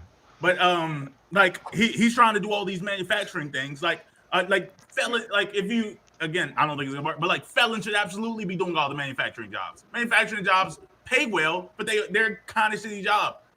But you don't need a skill set to screw in this screw. Like that's where I want. You need to be well adjusted. Can Because people I ask die if you're not well adjusted. If you put a bunch of felons in a fucking factory, this is you're gonna end up 100% with true. fights, and then you're gonna have a fucking terrible It's way fucking more production, skilled. and people are gonna die. It's way more skilled than you think. No, so it is more skilled than you, and like it requires like a level of dedication, etc. But let me ask you this: it seems like I've done this. it almost seems like you don't think that like they deserve like the shitty jobs. And my question is, who else but felons should deserve the shittiest jobs in society? Like it would seem like if we're going to relegate like these jobs to some group, felons are like the perfect group. No, they're like the most deserving of the worst children. work. And Also, children, if of anybody's course. a felon out there that's struggling, go to one company that really tries really hard to hire felons and will pay you good money is Service Pro. Like, this is not a fun job. It's a horrible job. You clean up crime scenes, you clean up hoarders' houses, but like it's a job where even as a felon you can get paid like $25 to $30 an hour. Okay? So if anybody's listening that's a felon and is struggling, that is one company that you should look at because Or just it's a job struggling in nobody general. wants. Or just move to I mean- Texas and become a old man. Well, I'm just saying, like that is. I mean, there are jobs out there, and I know it can be hard for people. And I'm not lacking compassion for people that want to change just their so lives. fucking bad But I faith. am trying to engage in reality here. But I am You're lacking. talking about- I'm lacking I'm compassion a with- little bit for somebody who like has like a long criminal history, and then like they get out and they're insisting on like, well, I There's don't want to no work the fucking way shitty that I jobs. think I'm too it's good for society's that. I want responsibility to have this like put higher jobs paying, out for like people cushier who job. commit. No, I And just it's think like deal with, no, like, you human- take what you get. You No, know, I you think go you just back have to deal home, with you live with your human- like, family, we you go can't to say why church, people you make do some things. friends, And then you don't get want a them to fucking repeat job. crime lactoid though. If that's like the attitude is like you just take what you get, you're gonna have to work whatever bullshit we give you, and then like Yeah, I'm just you gonna want keep these taking people a to risk. feel Yeah. you want these people to not have antisocial behavior Like, I coming don't want out you to be happy. of a prison system, and then having like the general populace looking at them being, you take what you get, bitch. This is a flip side. This is a coin where I think the left is often blind to the other side of the coin, because every time you say that we have to give these opportunities. No. to I these never said people, you have to hold give on, the listen. opportunity. Hold on. A better I'm not saying specifically that you're making the argument that you have to give these opportunities, but the more you push for government or funding or whatever, Things get the better. other side of the coin is that someone has to take the burden of that. Someone has to hire a felon when they might not have wanted to, or at the very least, Or somebody they're loses like, out on a they're job. gonna- or Or we get right, government or they're funding. going to get government funding so that they can do it, which means the mom that is trying, the mom and dad trying to feed their fucking kids and is struggling with inflation, just a little bit less of their paycheck comes home so that a fucking repeat violent felon Good. can So have there'll be like less good crime job in the streets. opportunities. Exactly, So, and doing that creates less crime in society. And they'll If that's be your happy. argument, you're willing to bite that bullet, that's fine. I'm just saying we have to recognize that trade-off exists. It's not costless, and I think that's fair. Let's go to Corey, who's been waiting a while. I do want to jump in. I have a bunch of notes for most of Their you. children will be better too. Yeah, just a quick question, Dewey, just to try to tease out, where the line is, if there is one, of like, so if the percentage now is like 10% for each 100 people that you execute shoplifters, Why are we asking Doogie three about killing people? He loves killing people. He does this three every are time three he- innocents are going to be executed in that process, but you still have the 30% reduction in crime. Is that also sufficient enough collateral damage for you? Yeah, I think we need to accept. Yeah, And- I don't like hold on. We can never have it. We'll never have a system that is completely perfect, right? But that doesn't mean we should do away with it. I push it to 20%. Some people, 1 in 5. some people do deserve to be killed. Okay, that's just reality. I know you. Hold on, wait 1 second. We spoke about Ed Gein earlier. He deserves to die. There are plenty of serial killers we can go through. Deserve to die. There's a shit ton of people out there who should be dead. That's just true, right? So I understand that, yes, maybe there's a case where the prosecutor's dishonest or the judge is dishonest, whatever the fuck, or there's some kind of evidence that's withheld. I get it. Okay, that this shit happens. It's reality. Or But I sometimes think just this an is- honest mistake. I mean, Yeah, that or does just an honest mistake. happen right? I get rarely, it. but it happens. Yeah. So I get that these things happen. However, and we can do everything we can to guard against those things. But the reality is, things being the way they are, it's never going to be perfect. So there will be mistakes at some point, now or in the future. I think we need to accept that, and just take that into our understanding, and just look to the benefits that we're getting from taking this risk, and continue to do everything we can to guard against those things. Can I kind of be trying to put your position in just my own so I can frame it in my own head and make sense of it. Sure. So basically, you're saying that effectively committing crime is the same as jumping off a bridge. Your life's going to be shortened. You just don't know by how much. I didn't. Right? Like, when we all die, right? I mean, at some point, we're all going to die. And the things that are the choices we make it determine how long we're going to live, right? Like, if you choose to drink and drive, you could hit you could go off a bridge tomorrow and be dead, right? No, like it's a natural. Sure. You'll have a lot of fun, though. Yeah, the state would be actively doing it. We're like taking all the responsibility. No, the state didn't commit the crime. I'm gonna help Doobie out here. The state didn't commit the crime. You committed the crime. You chose to shorten your life. Sure, right? I think there should be an understanding that if you're committing this crime, at some point people won't want you around anymore, and when that happens, you get killed. Okay, all right. See, I understand Doobie's argument now. I got it. Right, the choice it's called consequence. I was not clear before. There's consequences. Originally I thought he was like off in the fucking left field, but I get it now. I got it. I'm good. I'm gonna steel man Doobie's argument using Israel Gaza. Okay, like he did before. What the fuck, man? So just to bolster his point, the current estimates put it out, somewhere between, of all the casualties in the Gaza war, like 70 to 83% were civilians, and we accepted that. Why don't we just accept 4% being innocent when it comes to the death penalty? A lot lower than 80%.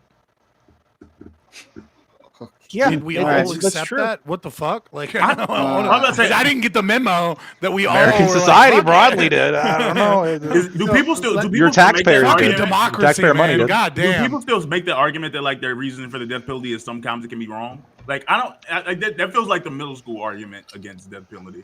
Oh, you think Corey's making a middle school argument? Well, that was the argument. Like, it's insulting. I don't mind it. I'm not offended by it. To be clear, yeah. So I'll jump in. I have other arguments, but I'm trying to take. I'm against the death penalty for that. I'm against the death penalty by the state for that reason, and the reason I am against the death penalty at all times by the state is because the state is unwilling and will not take on the consequences of wrongfully killing someone or murdering them. Let's be middle schoolers together, Scott. In a private system, I think that most people would choose voluntarily not to impose the death penalty because the consequences of killing someone that is innocent is that your life is forfeit. If you say, I give you the death penalty as a judge and it turns out you're wrong, then you should be publicly hanged for that crime. We're back to consequences. Because you killed an innocent person. I have a question. To flesh this out a little bit, Scott. So what if we had a death penalty, but it could only be applied in cases where we had just video evidence. There's maybe they're pleading guilty and we have video evidence. AI absolutely no. Don't do the hold on. And we know it's not AI. Okay, it's fine. Yeah. Let's just say that it is absolutely the reasonable certainty is like 99.99%. Yeah. Like in these cases, like what is the if it's restricted to these cases, right? Let's say we had like a tier of like guilt somehow, right?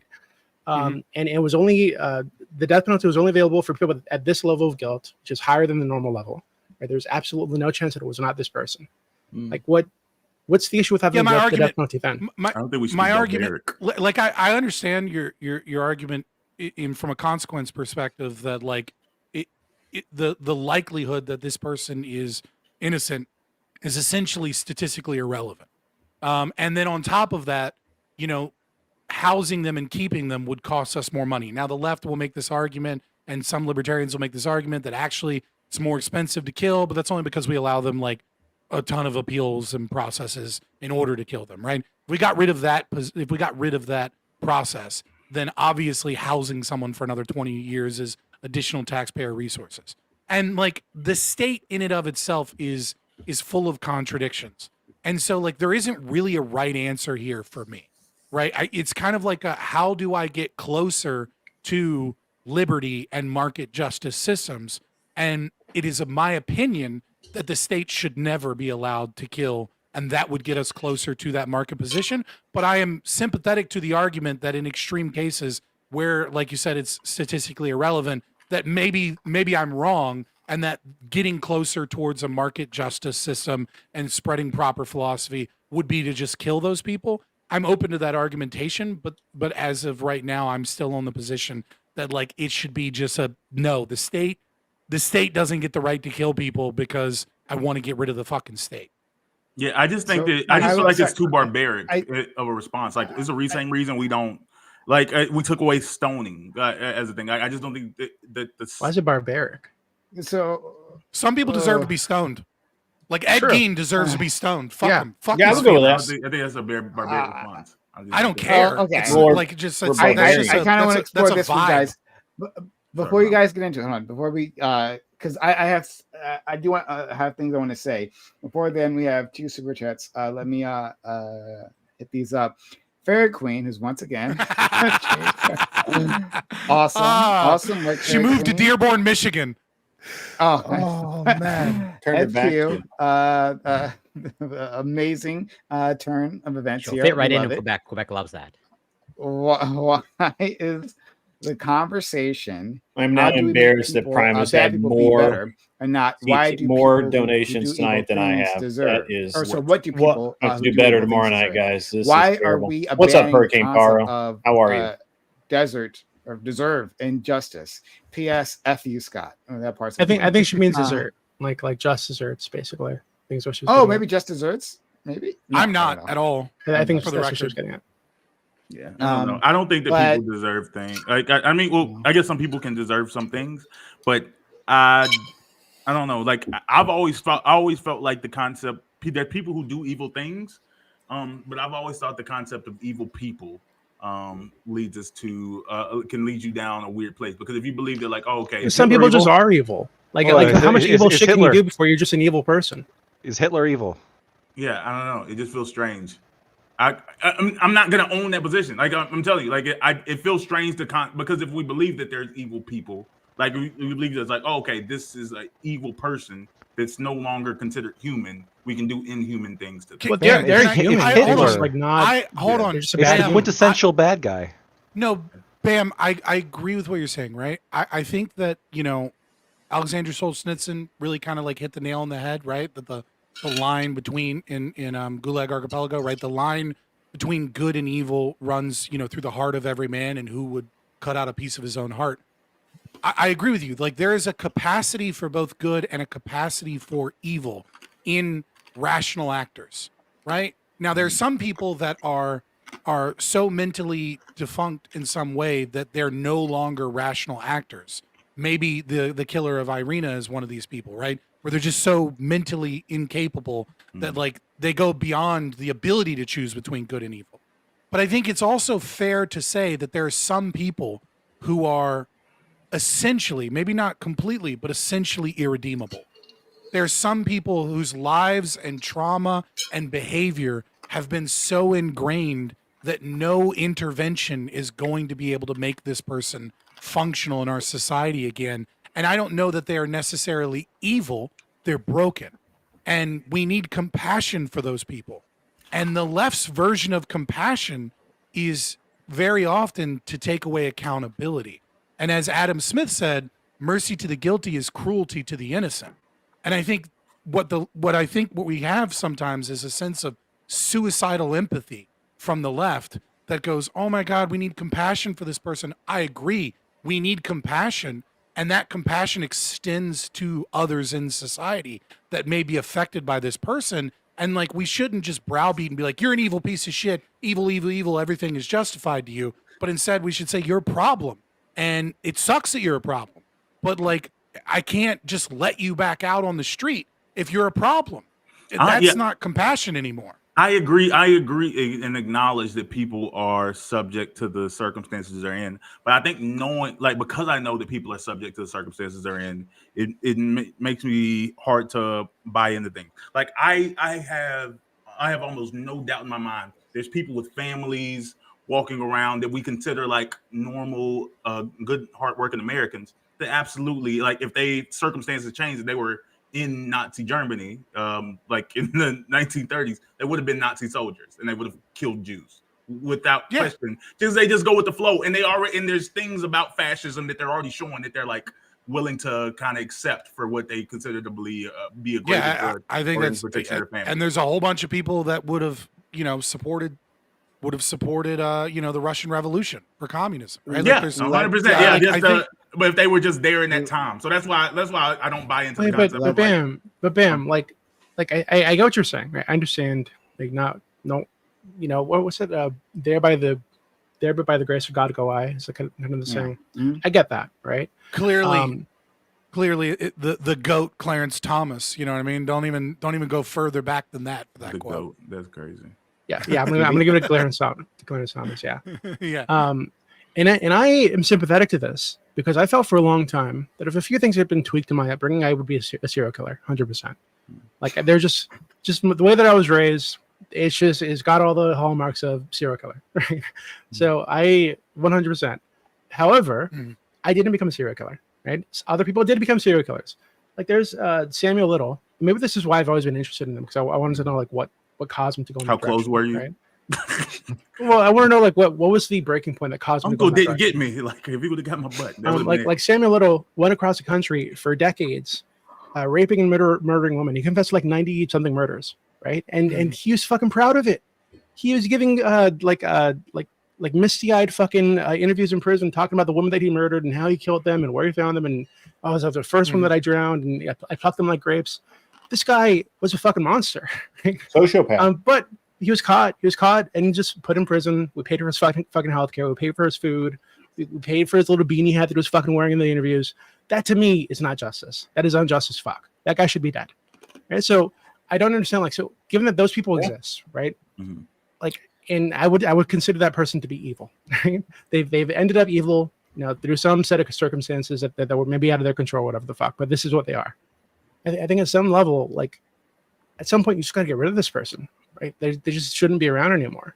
Like I said, I don't like the state doing it, but I could come around to a position of where we're talking about serial killers.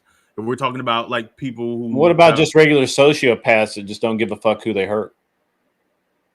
About to say death penalty. What have they done? I don't know. Maybe they you know, some guy parks in front of them, so they run over the guy. You know, maybe he hasn't killed 100 people, but he's a sociopath. Just doesn't give a fuck. He killed one. I really don't trust the state to diagnose mental. I actually agree with. I agree with you on that. But I'm saying, you know, as long as we're going to go with it, look, there's no way you can make the argument we should just give the benefit of the doubt to everyone and not acknowledge that there are sociopaths out there that given the opportunity will end you for no other reason than you just got in their way. You can put, like I said, I don't know. We always talk about, I don't want my tax dollars. We don't say over a lot of where our tax dollars go. And I know that Black Toy has stronger issues with that. But generally, I'm okay with paying for the box. I'll pay for the box, my portion for the box, as long as we want the box to exist. I'll make sure you get the bill. But let me ask you, they should be forced to do work in the box. Come on. I do want to jump in. So one, there's another. Okay. So there's just giving Fairy Queen there's two super chats. Super chats.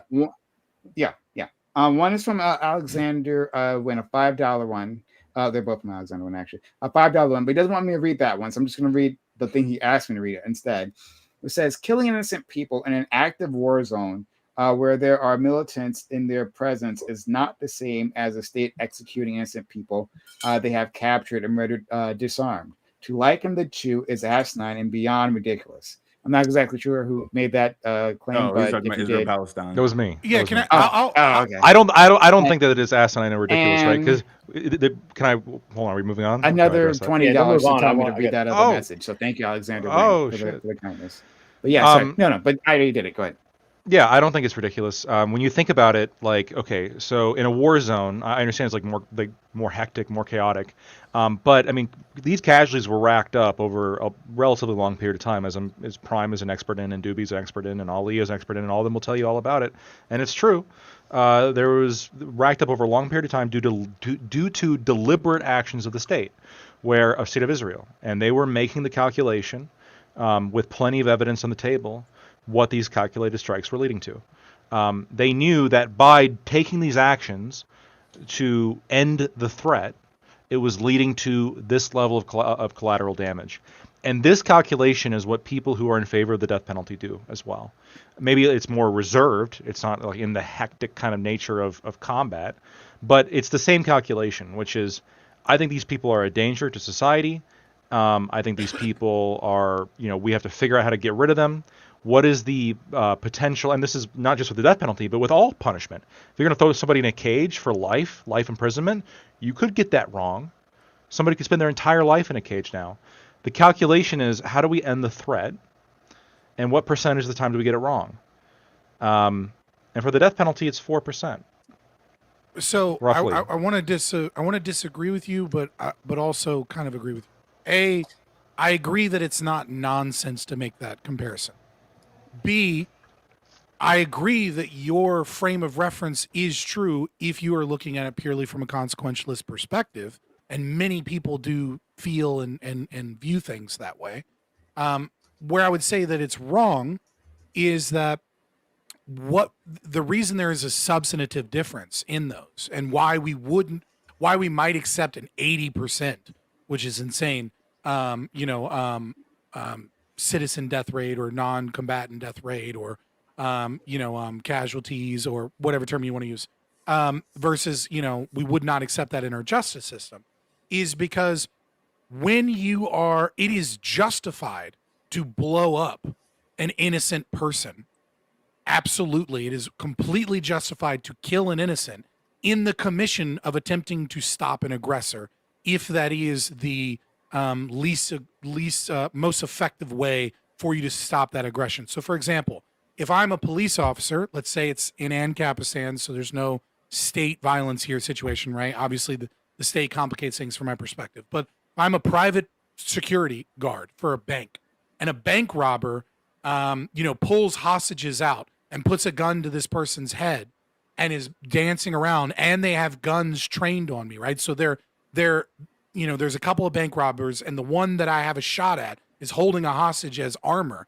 It's perfectly justified for me to shoot and potentially, or even intentionally, kill that hostage to kill that bank robber. I am not the aggressor. The aggressor is the bank robber that has kidnapped this person. Now, if I have a sniper on a roof that says, I've got the shot, I can do a safe shot, and then I go, actually, I just kind of like slinging lead, and then I just shoot a bunch of bullets and kill that person, right? That no longer becomes justified because I had a more precise, available means of taking that person out. But if it's my life or the aggressor's life, and there are innocents in between us, I'm not the aggressor by killing that innocent. The person that has kidnapped that person is the aggressor. So when we're talking about war, it's not that clean. I agree with you. I use a specific analogy to make it cleaner. In war, it's a lot more muddied by the state, by certain decisions. They're also making decisions to kill a lot of innocents when they don't actually need to get that target. It gets a lot more muddy. But what I'm saying is that there's a substantive difference between taking out an aggressor that is presumed to be in a threat and innocents die in the commission of that act, versus targeting an individual that is innocent and then getting it wrong. So this is why I disagree, is I think you're just simply changing the timescale to where it doesn't feel the same, but when it is. Like in your example, a little bit. In your example with the bank robber, would it be acceptable? Like, let's say the person takes a hostage with a gun and is like, "Oh, like I'm gonna shoot you," and then you press a button that like all like the like big gates drop down over all the windows and doors, and then poison gas starts filling up the room, and you grab the only gas mask, and everybody else in the room dies. But hey, it was they were acceptable casualties. They all had to die. Yeah, so and this guy with the gun pointing at me, right? He was going to shoot me if I didn't gas everybody. Right. So there is. I don't want to get too into the weeds about like reasonableness from an objectivist perspective, and the objective like.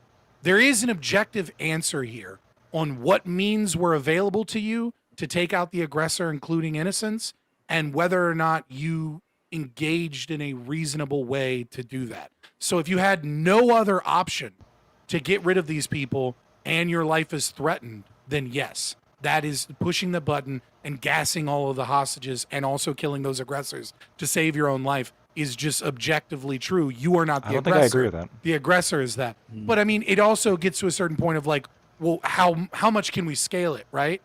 like, could you nuke the whole city if you had like a nuke-free suit, right? And the answer to that is like intuitively, obviously no. We'd have to go through.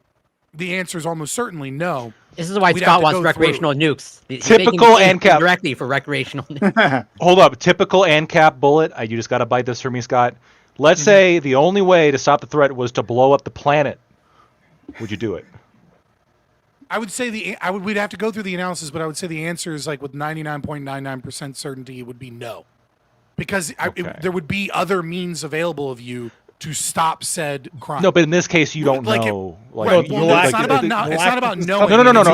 In this case, there is no like the most for the scenario. It's impossible for you to stop this aggressor, and you're going to die. Well, how do we measure impossibility?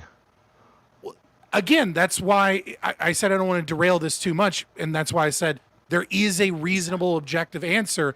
Knowing that in the moment isn't necessarily true, but that does determine post hoc whether or not you committed a crime. I would say it would be a crime to nuke the planet.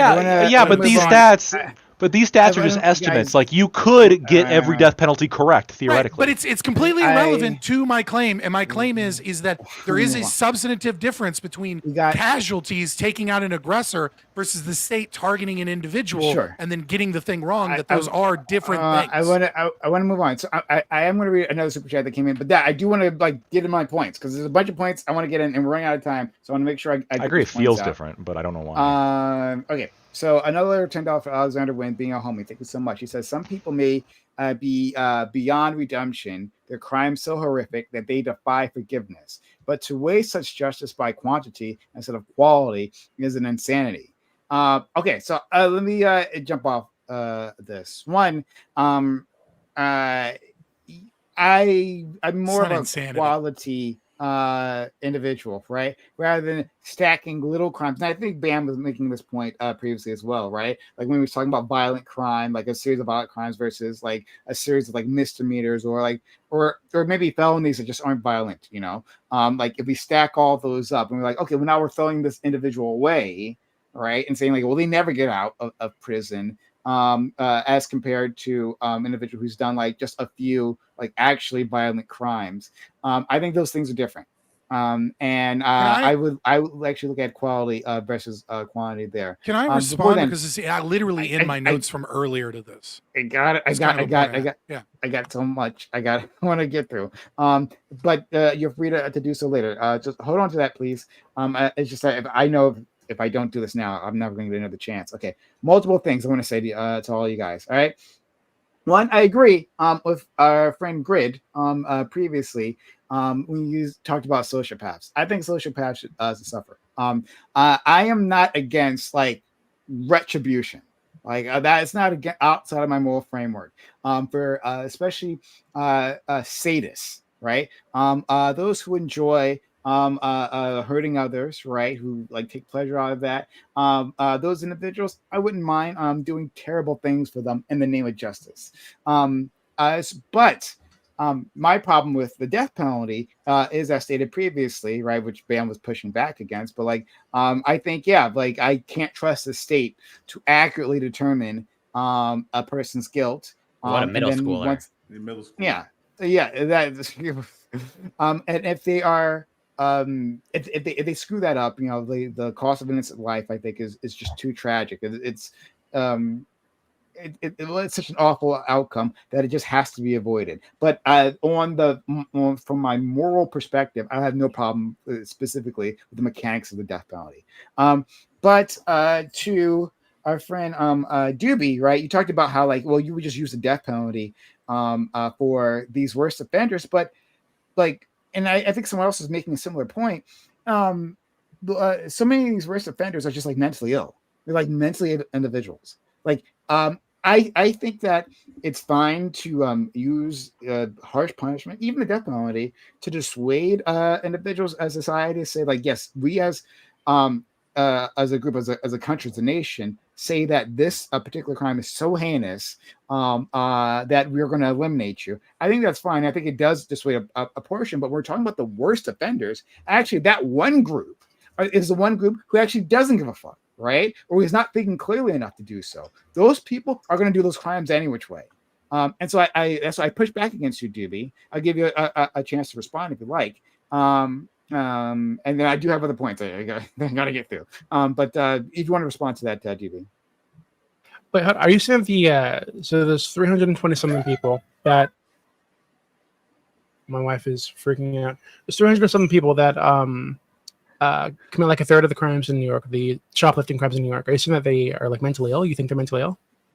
Well, they might. The ones I was thinking of are the ones who do like violent crimes, like basically, this Irina's the Dicky killer person. Yeah, De Carlos. Yeah. Those people are we can't dissuade. For the kleptomaniacs, well, maybe not. Maybe death penalty wouldn't dissuade them as well. But I can't be so certain that group that our friend Lacto was referring to are completely mentally ill. That one I can't say. I mean, I think we've spoken before about bringing back asylums or whatever, mandatory. Remember that case with the homeless guy who was like a Michael Jackson impersonator at some point, and that was the only picture they ever used of him. So I'd been like 10 years old. Yeah. I think it's totally reasonable to hold on to that guy, and I think he killed himself by struggling so much. But Neely, yeah, that guy.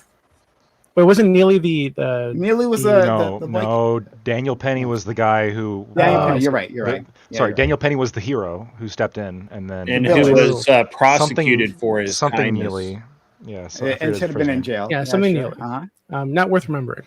So this guy was actually given mandatory institutionalization, right, in some kind of like mental health facility. I think just like a week or so before. And he walked out because they didn't have the ability to hold him there. He was supposed to be there; it was mandatory. The court says so, but because they didn't have a way to actually make this happen, he literally just walked out of the facility, and he'd done this before. So we need to figure out where the line is. When is it okay to hold somebody against their will and say that you're too fucking crazy to be out on the street? Because I think he was over that line. I think there are many people who are over that line. I think many of the people on Skid Row were homeless, unfortunately, are over that line. I think they do need to be forced to go through some kind of mental health treatment. But because there's this fear about the government imprisoning women for being hysterical or whatever the fuck they used to do, and giving people lobotomies and whatnot, and everybody has seen these scary movies with orderlies that are beating people and raping people and shit like this. Like, there's just this hesitance to go over that line, to accept that this is a reality that needs to happen. Right, this is the thing that needs to happen for us to actually do something about this crisis that we're having. Because we can say mental health all we want, but I think the issue is, again, we need to hold some of these people against their will. Right? Somebody needs to make the determination that you cannot leave, and then they need to stay there. I'm okay with institutionalization. I think that's okay. Depending on the case, I am more in favor of institutionalization than mental health wise, rather than criminal penalty wise. Because I think some people are just mentally ill and they just need treatment, and some of those people will never be out of treatment, and maybe need to keep away from society rather than actually. I'm curious. I want to make you disagree with me. Okay. There was a case that I looked into a while ago of this guy who was a serial rapist, who was in one of these institutions, I think in like Belgium or something. And he was told that he would never be cured. This was just a thing that he had, and they would never be able to fix it. They wouldn't be able to medicate it out of him. It would never be safe for him to be out of jail or out of this institution ever. And he was petitioning the state to kill him, right, to allow him to have like a assisted suicide. Now, I'm curious, like, would you guys be open to that? Right? Somebody's in one of these facilities and they cannot leave because they're a danger to themselves and to society if they do leave. Would you be open to allowing them to commit suicide? I would. God, no. I mean, I'm already for. No. Don't fucking agree to that, Prime. Please. That's totally reasonable. It's reasonable in the case that you gave, but here's the unintended consequences of that. You have to choose between life in prison or ending it all with your death. And then all of a sudden the death is voluntary, and there are going to be innocent people that, like, instead of going through and fighting their case, will just give up and go through assisted suicide and the state will even pressure people to do that because it saves them money. And now instead of getting mental health care or, being treated fairly, you're going to have in-state people. Like, I agree with you in paper, great idea, honestly, right? Like, why don't they have the right to kill themselves? But the problem is like everyone that is in prison is coerced to be there. And so and some of them deserve to be coerced to be there. Most of them, in fact. But for the ones that don't, having a system of coercion that gives them the option to opt out with suicide is like no bueno. No. I disagree. You've convinced me, Scott. Go ahead. You can respond. Because you're weak. QB. Okay, it's because you're weak. So Lactode has this solution. Just imprison them forever and just work them to death, basically. Mm-hmm. I don't agree with that. I think that is cruel, right? But I do think that if you aren't going to be in prison, you're going to be in prison for life and be costing me money for life. I do think it's fine to have some button on the wall that you can press. Maybe press it. You have to press it a certain amount of times, right? And somebody comes in and says, "Hey, you actually want to do this?" And if you say yes, then they give you a fucking gun or something. Okay, like something to drink or something to kill yourself. I think it's fine. I think we got to give people the autonomy to check out when they want to check out, and if they've fucked up their life to the extent that they're stuck in this position and they're not getting out, just make it easy for them to check out. I think we should be able to be cruel to evil people. But let me get through a few more points, and then I promise, because we are almost out of time. I'll stay longer, but I want to. If anyone wants to, I have some stuff I want to say, but yeah, sure. So just to get these things out of the way, right? A big problem I have, right? One, like with the case that we were discussing, right? The original case, being the death of Logan Federico by Anthony Dickey or Andy Dickey, whatever his name is, right? Mr. Dickey. For that one, according to the article that I sent you guys, which not all of you read, that's fine. But according to the article that I sent you all, like the reason why he was out, right, to do the burglaries, a string of burglaries that ended with an arson, right? He just like started burning down a home. This guy's out of his fucking mind. The reason why he was out wasn't because of like soft on crime policies.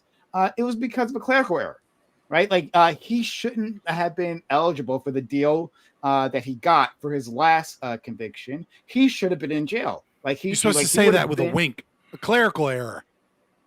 Wink, yeah. But somebody got paid, in jail, right? But these things are forgotten when we're trying to make a larger point, a moral panic point. When it comes to the DeCarlos Brown, right? They're like, well, why wasn't he arrested the last time, right? That he made. I think it counted as a felony. But it was the 911 call where he was saying, "Hey, I need help." If I'm remembering the story correctly, if I'm wrong, I do apologize. But if I remember correctly, DeCarlos Brown, the one who killed Irina, the Ukrainian on the bus, right, stabbed her. He was asking for help. Because he knew he had voices in his head, right, telling him to do shit, right? It was a cry help, but like a 911 couldn't help him. He was like, "Yeah, well, we got to wait till you actually commit a crime. The system we have says we have to wait till actually commit a crime before we can give you resources." And so he did that, right? But like the thing that he was arrested for was nonviolent, and it made sense for him to be out, right, for that specific offense, right, of asking for help. It makes sense that he was out after that, right? But these things get lost when we're talking about these panics. Sorry, do you have other information? Yeah, well, I disagree with you that it makes sense that he ought be out, right? Like I think what it showcases is that this person is incapable of being in society. Now, that can be because they're a violent criminal that refuses to change their behavior. That can also be because they're in severe need of, like, listen, I will agree with you. My grandfather, right? My grandfather was a severe schizophrenic. He committed suicide eventually. He was in and out of asylum, in and out of inpatient, outpatient facilities. Like he would be really rough in the head. He would think his wife was trying to poison him because she worked for the government. And he was also an agoraphobic, so he didn't go out much. He stayed in his house and would get crazy. He'd eventually go, and then he'd be there for like a week, and he'd be like, "I need help." And then they'd be like, "Okay, well, you don't have insurance. there's no funding for this, here's some medication. And then he'd start taking his medication, and he got Medicaid or Medicare to pay for his medication. But like, he's out in the streets, and eventually he's like, I don't want to take these drugs. They dampen my ability to think. They dull all my senses, and so he'd stop taking his medication, and then he'd be crazy again. And then eventually, went to the spot that he used to take my mom to the river all the time, and he hung himself. That was the end of him. Right. I'm sorry. He never got any help. Because our system is fucked up, right? There are a lot of problems with our system. One solution is to take everybody's tax money and just fund the fuck out of these systems. It is a solution. I think it comes with bad trade-offs. I do think we need to do something, and I'm not going to agree with the socialist solution, but nevertheless, like I get that. But it does not show that this person ought to be out. My grandpa shouldn't have been fucking out. This guy that murdered this girl shouldn't have been out. No. The problem, right? No, it makes sense only from a criminal perspective that crime doesn't deserve him being in prison forever. You're misunderstanding what I was trying to say, and it's because I didn't express it correctly. Committed a right? crime. I'm just saying. If someone. I'm agreeing with you, friend. I'm agreeing with you. Let me get this out. I'm a little emotionally tied to this. I'm going to lose my shit if I don't finish this real quick. Okay. What I'm saying is if somebody has schizophrenia and has a criminal record, most of it is minor, but they keep committing crimes, and then they ask for help, that is as much evidence as as you could ever have that this person needs a guardian appointed to them, or they need to be in an asylum, or they need to be somewhere, right? It doesn't necessarily mean that they need to be in prison for their crimes, but they shouldn't be on the streets. That's all I'm saying. No, friend. I agree with you 100%. Right? I do, right? So the statement I meant before was that within the system that we have currently, right, it wasn't a mistake that DeCarlos, right, the Ukrainian stabber, was out. It's being pushed online as this because people were reading soft on crime, right? But that's not the case. Now, I agree that in a just society, right, a society that actually cares about the least of us, that he should have been institutionalized in some of our medical care, right? I agree that your grandfather should have been institutionalized. You're talking about talking about the Irina guy? Yeah. That guy. No, right? Yeah. Sorry, I just want to make sure because like I disagree. It is soft on crime bullshit, and the reason is because the judge, right, could have sentenced him more, and instead, in lieu of sentencing, they put him in a fucking facility that may or may not, that one of his options was definitely, she didn't specifically mandate he go to that place, but one of those places that he could have gone to was owned by her wife. And this it is absolutely the sentiment of, oh, these poor people, they just need help. But it's suicidal empathy because we're not engaged in real compassion. Real compassion was we would have locked this dude up and we would have put him somewhere we could get out. Sorry, there's not as much distance between us as you might think here, but I got to move on. Like to get my point out, I just got to keep going. Sorry. That's fine. No worries, friend.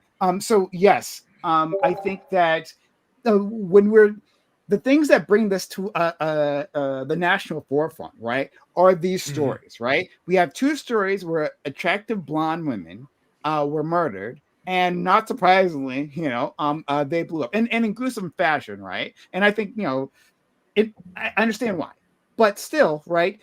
In this moment, right, we can make mistakes, and it happens all the goddamn time, and it led to the tough on crime policies of the past, right? Which we are still like in the 90s, right? We're still unraveling and like trying to decide what actually should stand, right? Like that era where so many of us, not saying anyone of you, but a lot of people regret that era, right? And the damages to families it did that cascaded for decades.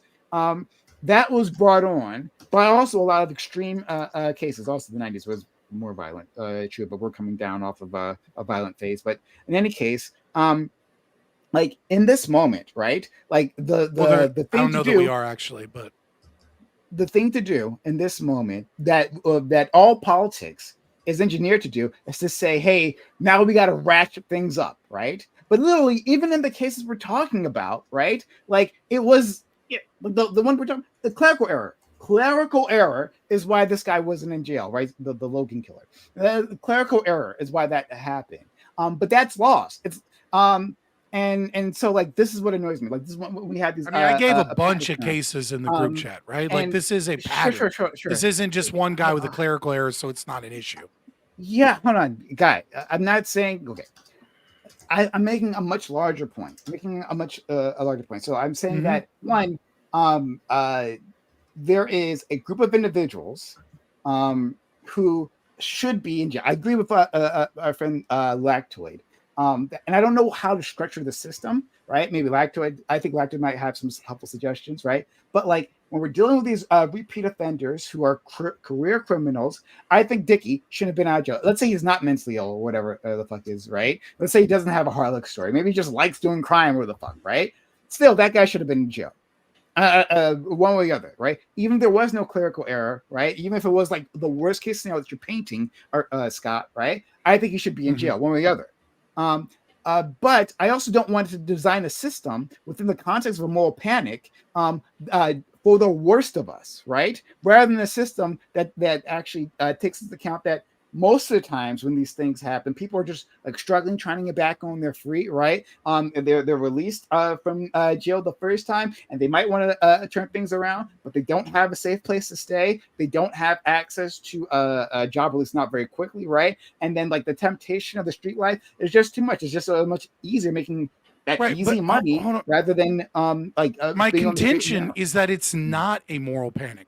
Every time there is an issue, there are going to be people that are engaged in sensationalism. There are going to be people that are going to grift for their, especially now with social media, right? Yeah. They're going to grift and blow things out of proportion, right? So I mean, like this idea that like, oh well, we could call it a moral panic, but we could kind of call anything nowadays that is an important issue a moral panic, and there will be instances where we can find where people are engaging in much the same way they did in the past, like moral panics, right? But it's not like the satanic panic, right? Where we are engaged in a moral panic and there's nothing actually going on. Instead, what we have is a culture that is freaking out for no reason, or those reasons aren't even tied to what it is we're doing. We're looking at, we had a crime spike. Now, there's some evidence to suggest that crime is leveling out. There's some, like the National Victimization Survey, that suggests that it's still not leveling out from pre-pandemic levels.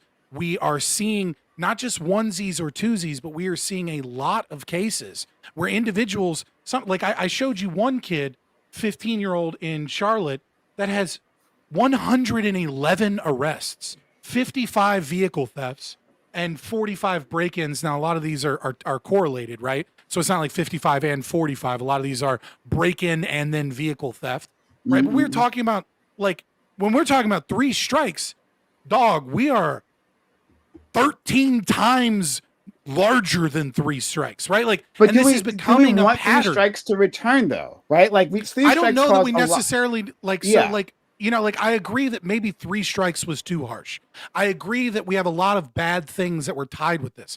But when we look at like our increasing racial climate, and this is, I think, a really important element to this conversation, is that we are seeing that a lot of these actions are specific for one race.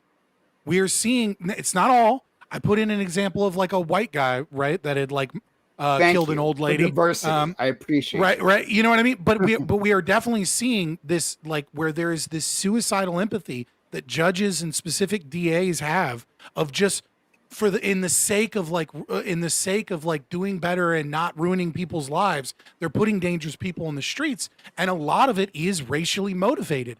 And it's like, you want to talk about moral panic? We're not at moral panic yet. Saying this is a problem and we have to clamp down on that, it's not the moral panic. The moral panic is going to come when a bunch of white people decide that black people are the problem because they commit a majority of the violent crime in this country, and that wokeness and leftism is letting these people on the streets so that the blacks can get us, and that anytime I see a black person acting a certain way, I don't know if they've committed 100 crimes, but some woke judge or DA let them back out on the streets. So I need to treat every black person that's dressed a certain way or is ever erratic in an increasingly negative way, and we need to get authority. That's when the fucking this is not moral panic yet. Moral panic step two, and it's but even coming in that if we don't stop this. Even the situation you're talking about, right? Like we get there on the backs of like horrific cases, and again, like without like examining in detail all the examples that you gave us, I'll take it straight on your word, right? Like everything. Yeah, I mean, it's just like a small portion, right? Like it's a pretty common thing nowadays. And I'm sure, and I know there's plenty of them, right? What happened in Washington D.C. Was like wild, right? With like the repeat thefts, because like it became a misdemeanor or something like that, right? Like like that was like wow. So like I get you, right? But like even on those cases, it was a small number of people doing these things, right? And it's always a small number. Yeah, I mean, like like when we talk about like violent crime, it's like we're talking about like a fraction of a percent of the population. But I'm not even just talking about just violent crime. I'm talking about repeat violent crime, right? People who like aren't going to be rehabilitated. They will offend again, right? One, figuring out who actually is within that cohort, right? Before they do the big offense, meaning like I'm with you, right? Like school shootings are statistically irrelevant when talking about gun deaths, and neither of these things are anywhere close to comparing to like car accidents. Right, like if you take a purely consequential analysis to it, right, like what is occurring there? Oh, sorry, the problem is, sorry, you had to go, buddy. Good luck, friend. Oh, my bad, dude. No, I do. I totally unrelated to this. The situation. Hope everything is well. Thank you. Yeah. Have a great night. Like statistically, like what we are talking about is essentially a statistical irrelevance when we talk about deaths or property crime associated with letting out repeat offenders too many times. What I think the problem is, though, that isn't statistically irrelevant, is that most of our a bunch of people left. Most of our institutions, if you got to leave, we're past 11:30, so head out. Are stable only because of the faith of the citizen, right? Like if every day, and I would love for the state to collapse if it led to something better, right? Like if everybody decided tomorrow, I refuse to pay taxes, and the government is a non-existent entity that's contradictory, what I mean? We would have no government instantaneously, snap of the fingers, right? But that's not going to happen. But what might happen is enough people see what feels like anarcho-tyranny, what feels like one group of people, I put skid marks on a fucking gay pride mural on that was in my city, and I get fined and I get in trouble, but some other group of people, because they're a different skin color than me or whatever, they can rob and rob and rob, and then eventually they end up murdering because they have zero accountability throughout their entire criminal life. It's not just resentment, it's like we're headed towards, very rapidly, we are headed towards people believe that the entire system is broken because of racial or ideological reasons, and reform is not going to be with a scalpel. Reform is going to be sweeping, and I don't think anybody's going to like that. And I agree with that. Sorry. Okay. You go ahead. I'm going to have to get out of here. I've got a couple of stops to make, and I've got to get some sleep. I haven't slept for a couple of days, but okay. I lost my entire point. I'm sorry. I'm really tired. No worries. It happens, brother. Something. Socialists were wrong. Socialists are destroying America. We got it. Actually, I have an observation about something that Scott said earlier, and I just wasn't able to kind of interject quickly. Is that we actually have a lot of military veterans in this country right now who, by all standards, should be considered mass murderers, right? Like if you considered what they did in war, the mass murder, right? So the real fear that people should have, and my friend has expressed this, right, is that those people go off the rails and those people become sociopaths because they're not capable of a little bit of violence. They're capable of great levels of violence.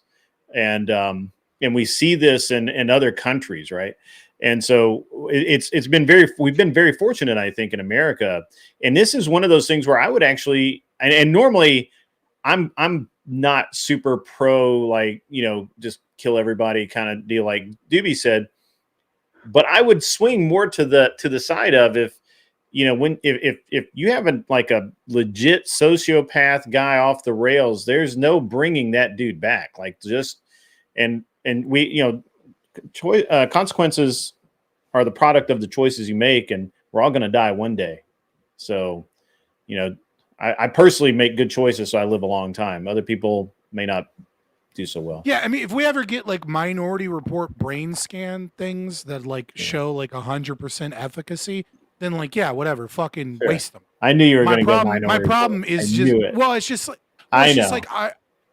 not like waste them before they commit a crime. What I mean is, like, if we know, like, if we ever get a technology, right, where we know with like 100% accuracy, it's infallible, which I don't think exists in any tech in the world, and never will, but hypothetically, right? Then I don't care, because my issue is less so with, does a sociopath that murdered a bunch of people deserve I'm not saying preemptively. My issue is, do I trust the state to ascertain the truth of that and give them the power to enact that? I'm in alignment with you in a lot of ways in that regard, but I'm not saying that because a guy goes, and I've actually heard this expressed before, because let's say that you, Fabian, because you're a burly dude, if you go into a psychologist's office and says, "Hey, and you talk to them very honestly, you're very open about your emotions, and say, "Hey, look, I've been thinking about hurting a lot of people, man. I'm just, I don't know what I'm going to do, and I really get, I'm kind of sideways right now." And he gives you a test, and it comes back that you have sociopathic tendencies, and maybe like more than just a little, maybe like a lot. I would not be in support of him reporting you for that at all, right? Like, there's some people that would. They'd be like, well, obviously you've as it stands, it's illegal. You at a minimum, the ACA or the APA sure will take your license away if you don't report. Are you leaving, Doobie? Is that what that is? Yeah, I got trying to speak. Bye. No, I mean, interrupt me, man. Go ahead. Have a good night. No, never mind. Damn. All right. Well, I was hoping Doobie would chime in, but yeah. So my chat is lighting me up. I did not party with e-girls. I was wrangling e-girls. They're just like vicious creatures. But TwitchCon was long. It was very interesting. And then whatever last night killed me, man. Like, killed me. So tired. So fair enough, brother. Thanks. Yeah. Thank you for that. Have a good one. man. Rid, nice having you. We'll see you, man. Yeah. Well, so, I guess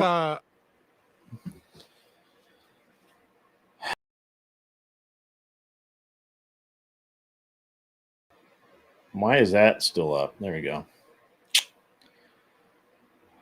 I have, in fact, not been partying with e-girls, you silly, silly people. I'm gonna go drop in on our boy Emmett.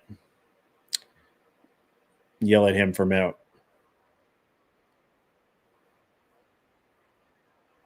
What's up?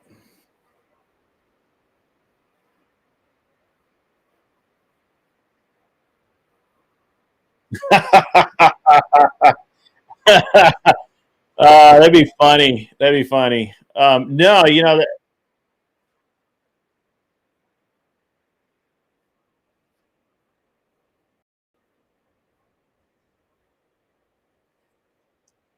I mean, it was really funny, man. It was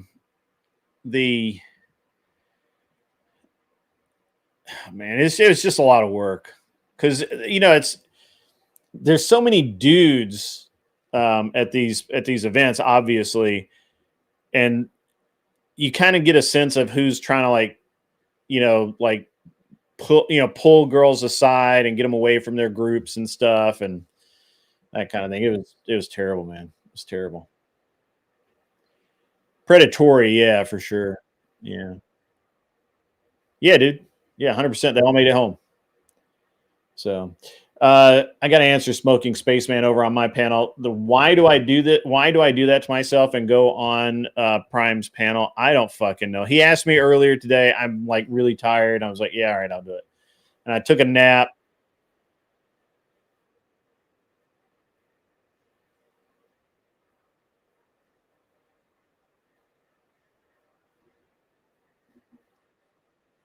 On the debate final. What did I miss? Oh yeah. Yeah. Did you guys so last night it's way more interesting in person than on video. Like what you see when you're watching whatever is like it's like far different than being in person. Yeah.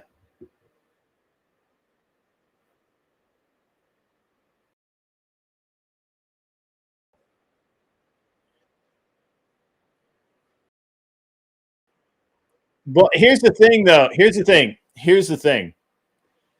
So they don't like you to be like on your phone and shit, right? Like, and I was sitting there texting as it was, and I had we had at the very beginning of the show, I was trolling the chat, but I didn't realize that I had muted my phone, but I had not muted it. And so when it fired up, Brian could hear himself in my phone, and it scuffed the start of the stream. And he's like, "Oh fuck," and I'm like, "Oh god damn it, I did bad stuff." And tell Confluence to put down the wine. K2 Keep on Trucking says for $5 whole. Put the damn wine down, sir. It's a wine fully sober. Oh my gosh. So so let me tell you how this all went down. All right, so I went to TwitchCon. You guys kind of saw part of that, right? So I go there, and so Gibbs, McLovin, and I all arrived at the airport pretty much at the same time. They got there a little before me, so we Uber over to kind of in the area. Gibbs drops his stuff off at his hotel. I drop stuff off at my hotel. McLovin's in an Airbnb somewhere. I don't know where the fuck he is. And then we're just kind of hanging around, and we're waiting on Bella and Sky and some other people to show up. Now, Bella and Sky are the only ones that I really interacted with, so I don't know who the other people were. And I mean, in this thing, so we go to, and we're doing like, we go pick up our creds. We're doing like, they go to lunch at some weird place, and then we stop at a bar, because the one thing I noticed that all of these Twitch dudes do is drink like a lot. Like they put Confluence to shame, but it's hard alcohol. It's not wine, bro. But anyway. Mm-hmm.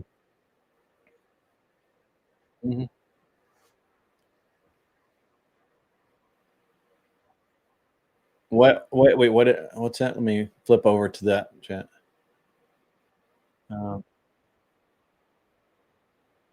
Yeah, and I talked to TVT about that yesterday too. Like I said, look, and he was just like, I don't know. I think he kind of had some shit going on. So, I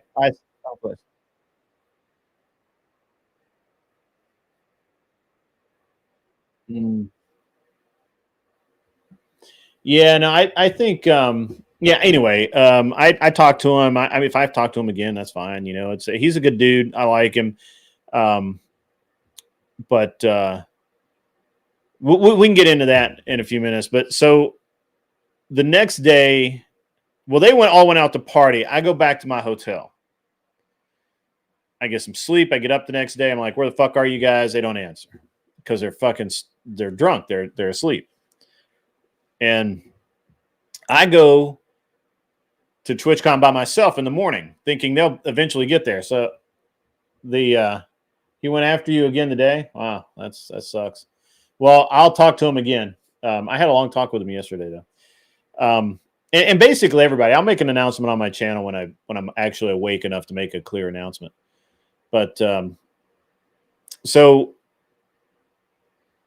the way it kind of evolved was there were some like peripheral dudes, but they're all trying to have fun too. And I'm the only person there that's like, I don't give a fuck about any of this stuff. So in the morning I went to all the booths, all the tech stuff, all the stuff I was interested in. And then I would meet up with them in the afternoon. And then we, mostly we hung out up in this bar area where you had to be 21 and up and they could drink and stuff like that. And that's where a lot of the streamers were actually kind of hiding, right? Because not everybody could get in there. And so that was kind of different. But I don't know. Anyway, yeah,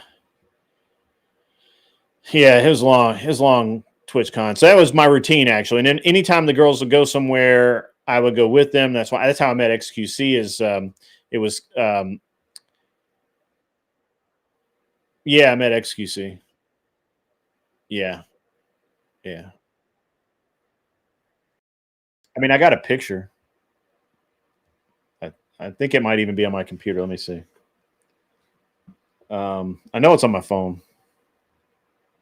I sent it to to him the other day. Let me hear. I'll just. Well, I thought I sent it to Emmett on Discord. Maybe I didn't. Here, give me a second.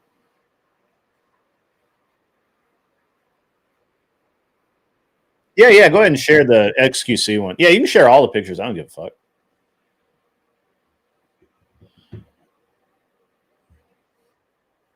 Yeah, you're cool. So I met XQC because I was chaperoning Sky. Yep, that was it. That's not it. There you go. Yeah. Yeah. He's a really cool dude though, right? Like I was like, I don't even know who you are, but my friends were like really, really impressed by you and thought that you were like super cool and stuff. And I'm like, we just tried to be really respectful about you playing your video game, because he was really trying to just play his video game. Yep, that's Bella, and I think that's Kel.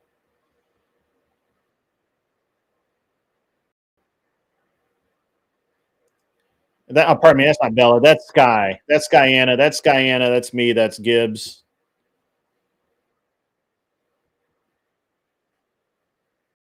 That's all of them. Here, I'll throw you some. I'll see if I can get you some other ones. Give me a second.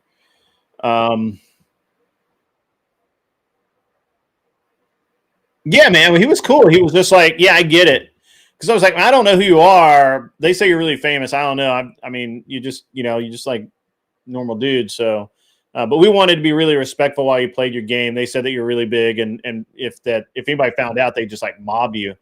And so, actually, what happened was Sky and Kel and a couple other people we were with kind of fanned out around the games where we were at, so nobody could really see him while he was playing his game. And as soon as his game finished, that's when everybody asked for autographs. And then then we had cameras come flying over out of fucking nowhere, like fucking Harry Potter shit.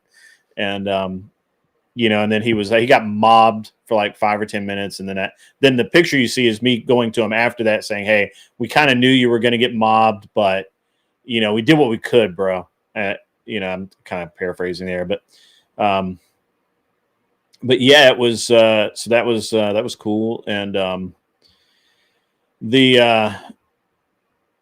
and basically I just hung around with them. I would make sure that they weren't getting pulled off away from the group too far. Sky was pretty, Sky's like really awesome. I'm trying to have her on the show Wednesday night. She's super cool. Degenerate, but she's still super cool. And I mean, we had a lot of really cool people. I mean, they did more than I did. Like, I didn't really give a shit, right? Like, so let me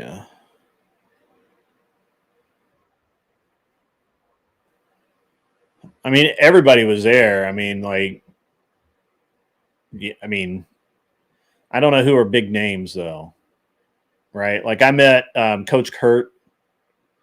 I got a bunch of signatures on my card, but I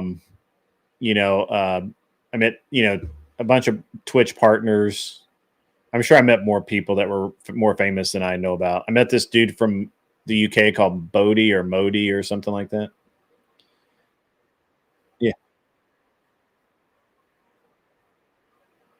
I'm not.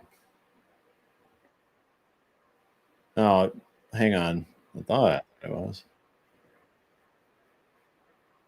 I got it. Hang on. Stand by. I see what I did. I don't. Why is this not fucking working?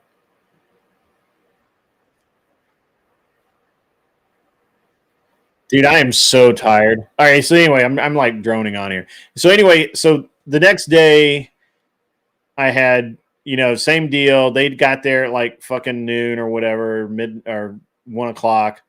I mostly hung out with Sky and Teeny again.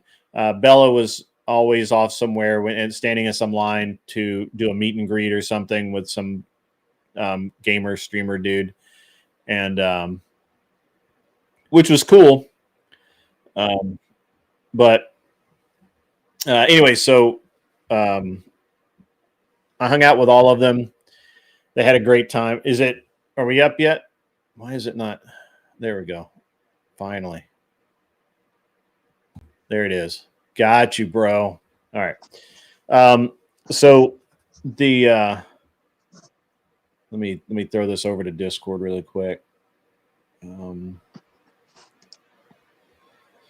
I can fucking find Discord, what to do with it? I am actually really, really tired. So yeah, Saturday, I wrapped up. That was really the day that it seemed like there were a lot of dudes like just like kind of everywhere, all over, and like they were constantly trying to pull Teeny away, honestly. And so I was like, no, can't do that. We got to go over here now, and shit like that. So so you were the cock block for the weekend? Fuck yeah, I was. That's exactly what I was. I was the cock block, blocking all of it. Them bitches didn't get none. Yeah, joke's on you because all of Kel's friends are bi. Yeah, I don't care about that. Kel had all kinds of drama going the whole time. It was super gay. Can you tell us about the drama? No, I'm not getting. Yeah, please. I can't. Can you tell us about the drama, please? No. Did you ever apologize to Kelgrid? No. Apologize for what? Yeah, you're fucking sane. If you think no, that's on the list of shit that doesn't happen. I'm just telling you right now, it just doesn't happen.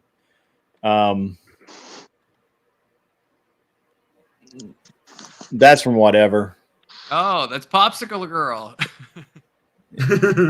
Yeah, that's Felicity. Oh, that her name. Yeah.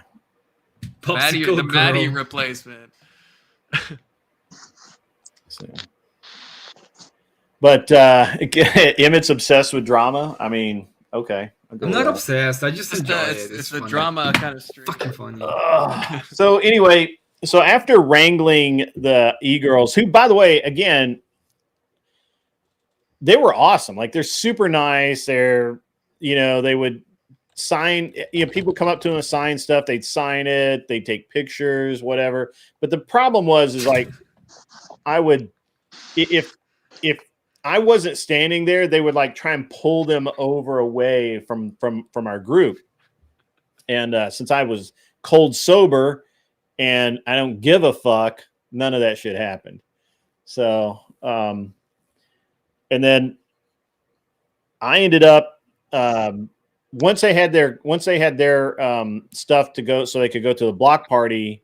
Saturday, I pieced out. I'm like, I'm going back to the hotel room. I came on, I streamed. We had the whole Sarah meltdown, all of that shit happened. I stayed up a little bit later than I should have.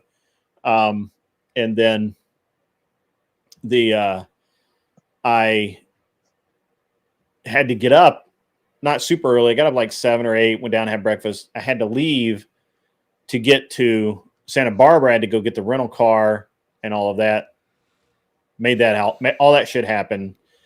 I get to whatever on time, actually a little bit early, as always. No drama for me. I get, they let me in. By the way, Nick is a super cool dude. Like, he's super cool. There's another lady, another person that works there. I don't know that they want her name out there, but anyway, there's another lady that helps out. And then there's Felicity. Felicity actually was, initially I was like, I don't know about Felicity. Like, I don't, whatever. But she turned out to be really cool. And the whatever studio is kind of smaller than you think it is. Like, it looks big, but it's not that big. And the deal with Brian was I was like, look, I don't necessarily need to hop on the panel or anything like that. I mean, it's just enough to kind of come hang out with you and, shake hands, all that kind of stuff. It'd be cool if I get on in front of the camera, but it's not like something that has to happen. And now he's like, no, we'll get you on for a cameo, no problem. And so I basically sat next to Nick, and we would, like, he was obviously running the show, and we would make comments to Brian and back check stuff and there's just a bunch of stuff. I was just helping out. And then of course, he brought me up to do the cameo, which we had said that we probably would, but I wasn't really super expecting it. Did the cameo. That was cool. But we didn't end till like 1:30 or 1 o'clock, whatever the fuck it was. And I had a 5 o'clock flight, 5:10 was when my flight boarded. I left the studio at 2:30 to make a 2-hour drive. I somehow made the drive in an hour and 30-ish minutes. I literally handed in my rental car at 4:10, 4:05, something like that. Got on the shuttle, went to, got to the airport, went, the terminal, go to the counter, check my bag, go through security, all that shit in like 40 minutes. Like, that never fucking happens. Like, it never happens. And I literally got to my gate in time enough to buy a soda and a snack before I had to load onto the airplane. Like, they called my group to go on the airplane. So I was like this close. I was like, Brian, I even texted him, I'm like, Brian, I almost missed the plane. Like, you got me. It was so close. Like, I never get that. Like, I'm one of those guys that's like an hour and a half ahead, so I can sit down and have breakfast and fuck off and read a book and shit. Not that time. But it's so much wilder in studio. So the girl that rage quit, I don't know what, I mean, she had like so many different little trauma things going on, like micro traumas, and it's kind of like microaggressions, but they're micro traumas. And right. And so she just had so many, man. It was crazy. And I don't think Brian really realized it. And it probably would have been cool if that one girl, the matchmaker, the 38-year-old chick who apparently turned down a billionaire or whatever, if she hadn't gone over and been like, oh, honey, and all that bullshit, the chick probably would have taken 5 or 10 minutes to calm down. She'd have come back over and finished out, and then no big deal. That's not what happened. I don't know what you guys saw on camera, but that's not what happened. it ended up being this back and forth, and it made the show run an hour and a half longer than it should have. And Brian was pissed. The other people were pissed. And I was like, this is interesting. So, so I got like whatever I probably got 3.5 hours of sleep on the plane. And that's what I'm running on after being on whatever last night. I gotta watch this episode now. I can't believe I didn't see it live. In fact, once I leave this grid. panel, I'm gonna just go ahead and watch a little bit of it. Yeah. Wait, is this the first time you met Brian in real life? Yeah, it's first time I met Brian in person. I mean, obviously we've had phone calls and video calls and shit like that, but this was the first time I'd met him in person. He's actually a really cool dude. He had like an SD card problem or something like that, and so he managed to find an SD card, but he didn't have an SD card adapter to plug into his computer because like no computers now have card readers built in, and so he was like, he didn't know what he was going to do. So I actually had one with me, and I'm like, here, man, just keep it. It's fine. And so I helped him out a little bit there. My chat's asking me, let me see if I can throw this up there. My chat's asking me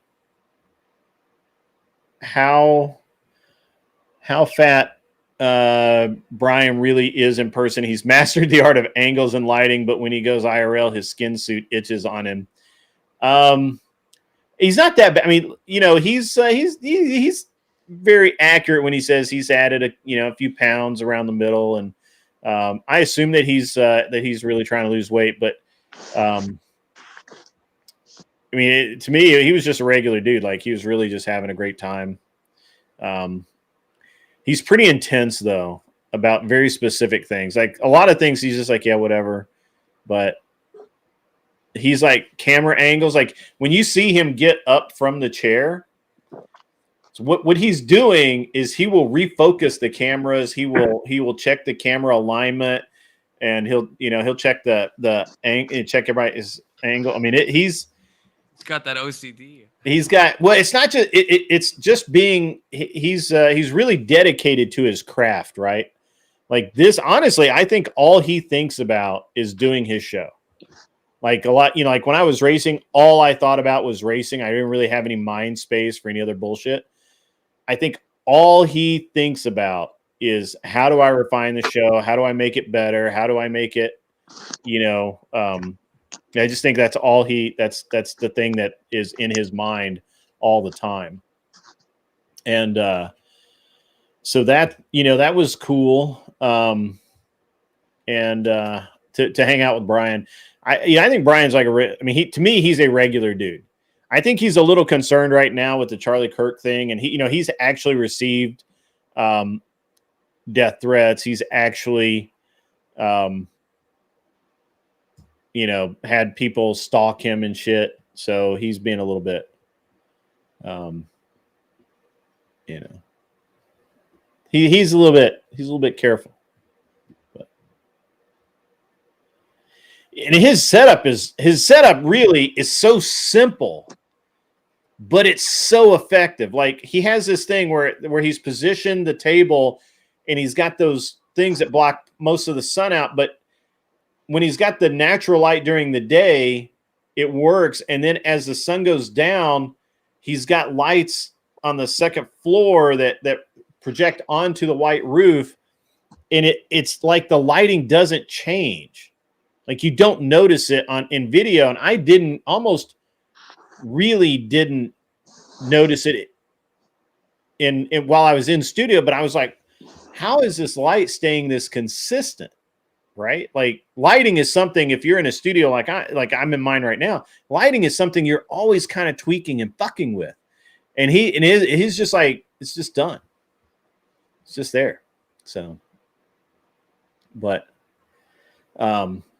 yeah, he's really dedicated to his art. I'm just going to tell you that right now. That dude has it. He gets there. I don't know what time he gets there, but I promise you, He gets there, he checks his setup, he checks it again, he checks it a third time. He has all the clips pulled up. He has all of the for the whole show, like they're right there. Like the AI shit that they do, they take pictures of the girls when they come in, and then they run it through AI. And so at the end of the show when they do it, or towards the end of the show when they do it, it's all done. Like there's no waiting or anything. I mean, he's good at his job, right? He's good at his job. So, but yeah, I think he does have OCD though, because like, but it's in my opinion, it's fairly minor OCD. Like he doesn't, says he does, and I never know if he's like joking or if he's serious. I think mostly he's joking. You know? Yeah, I think mostly he's joking because, like it's just he's not like super critical in a lot of areas, but they're very specific things where he's like, it's just got to be this way. So, but he's a cool dude. I'll hang out with him anytime. He's all right. And so at the end of the night, we're talking, and he's like, "Hey, we'll get you back out here, and we'll get some OF girls for you to confront." And he was like, this really wasn't the right panel for you, right? Because it was all college girls or no. And I actually congratulated him on no OF girls. But he was like, yeah, we'll have a couple of OF girls and, somebody to push back and really kind of get into some of the, because all of the subjects they talked about that's like my bread and butter, man. Patriarchy and feminism and women being oppressed and all that shit. I was ready. And but yeah, so hopefully I'm gonna see how it works out. Maybe I'll go out in the next 4 to 5 weeks or maybe 6 weeks, something like that, and see if I can't jump on there. Did I wash my hands? I washed my hands a couple of times because I had to look. There's just the one bathroom that we have access to. I don't know if there's another one in the place, but there's just the one and look, girls are nasty, bro. You don't know where they've been.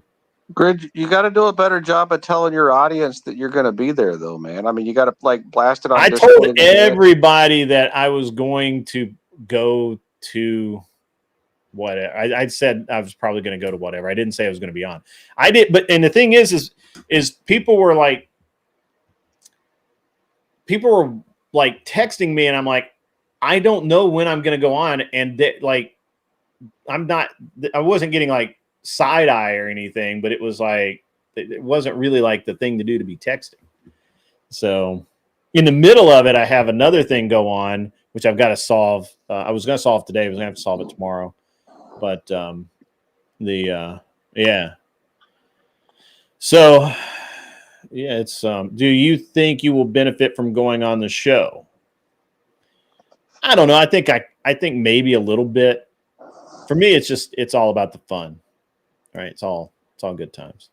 How did Brian introduce you? Did he because you have that sound that comes on when the donos come in, so the audience knows you, right? So did he how did he kind of? He didn't do that. He's just no, he didn't have to introduce me because literally I have my phone trolling the chat. Like I just checked it that Andrew's not here. I know. I just checked and shit like that. But I didn't realize that that even though I had muted my phone when I went to YouTube turned the volume back up without me knowing it. So when he went live, it came through my phone, and it was all the mics picked up. We got massive feedback, and Brian's like that. Well, that's scuffed, watch the intro, bro. Unless he deleted that shit, but so everybody, and he's like, oh yeah, Grid Ones, and everybody's like, and he's like, whose phone is that? And I'm like, and everybody, I think Nick said Grids, threw me under the bus, and I was like, no, it's mine, and everybody, yeah, everybody, and then of course. Brian Hatt was like, yeah, Grid One's here. We might get him on for a cameo later. He's in the studio tonight, hanging out with us. So it was like from the front, everybody knew, most people knew I was there. So, yeah. But then he did the same thing later because he has a phone that he and he and Nick text. When you see Ryan, when you see Brian look down and text, you see him on his phone texting. He's generally texting Nick because they don't write notes to each other. There are no flashcards, and they don't do anything through the computer that I could see. It's all on the phone, right? So, and I think I don't know what Brian did, but his phone went off in the middle of it too, and he was like, "What the fuck?" And he's like, "Oh, Grid 1 redeemed," because it happened to him too. So that was cool, but yeah.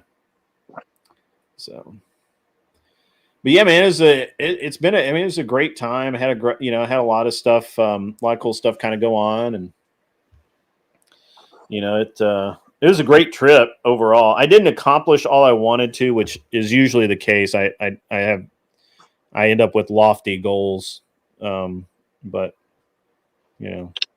How much networking did you get done in terms of like future people for your show? I know you already mentioned one.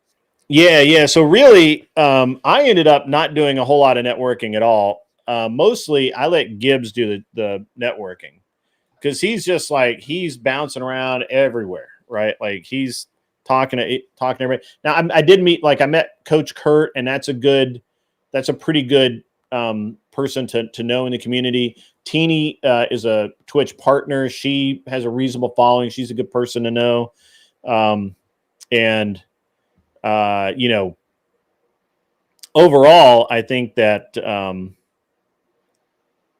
I think, that I made reasonably good, I made reasonably good contacts. Now, can you get XQC on a debate panel? That's probably not, but that would be cool though. That'd be chaos. Yeah, that'd be cool. But Emmett, I just sent you some more pictures.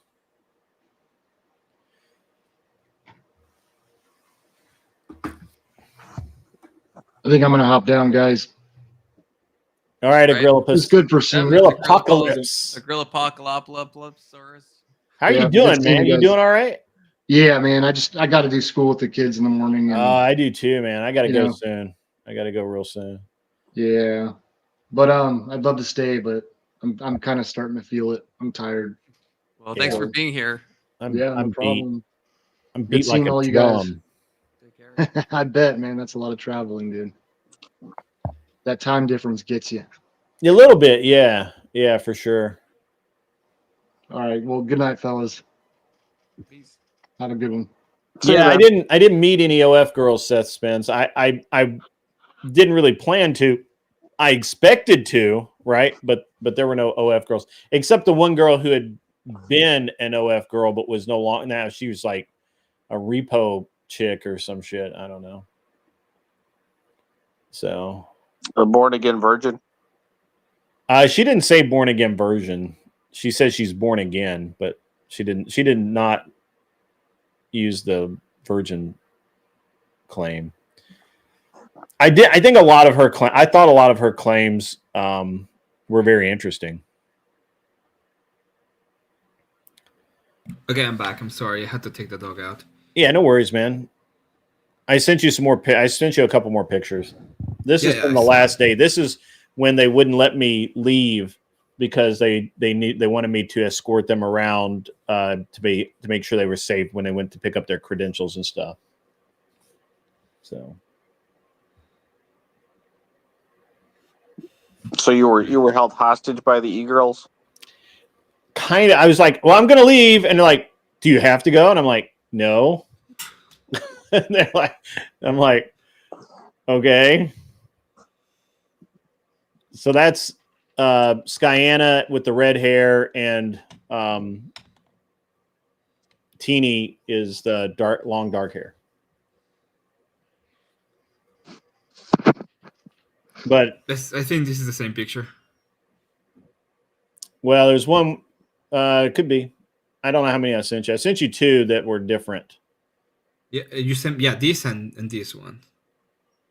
Yeah. And notice my hands are on the chair back because, much like John Wick, I don't want to be accused of anything. Avoid the appearance of impropriety and all that. Yeah, absolutely, man. Just don't do anything.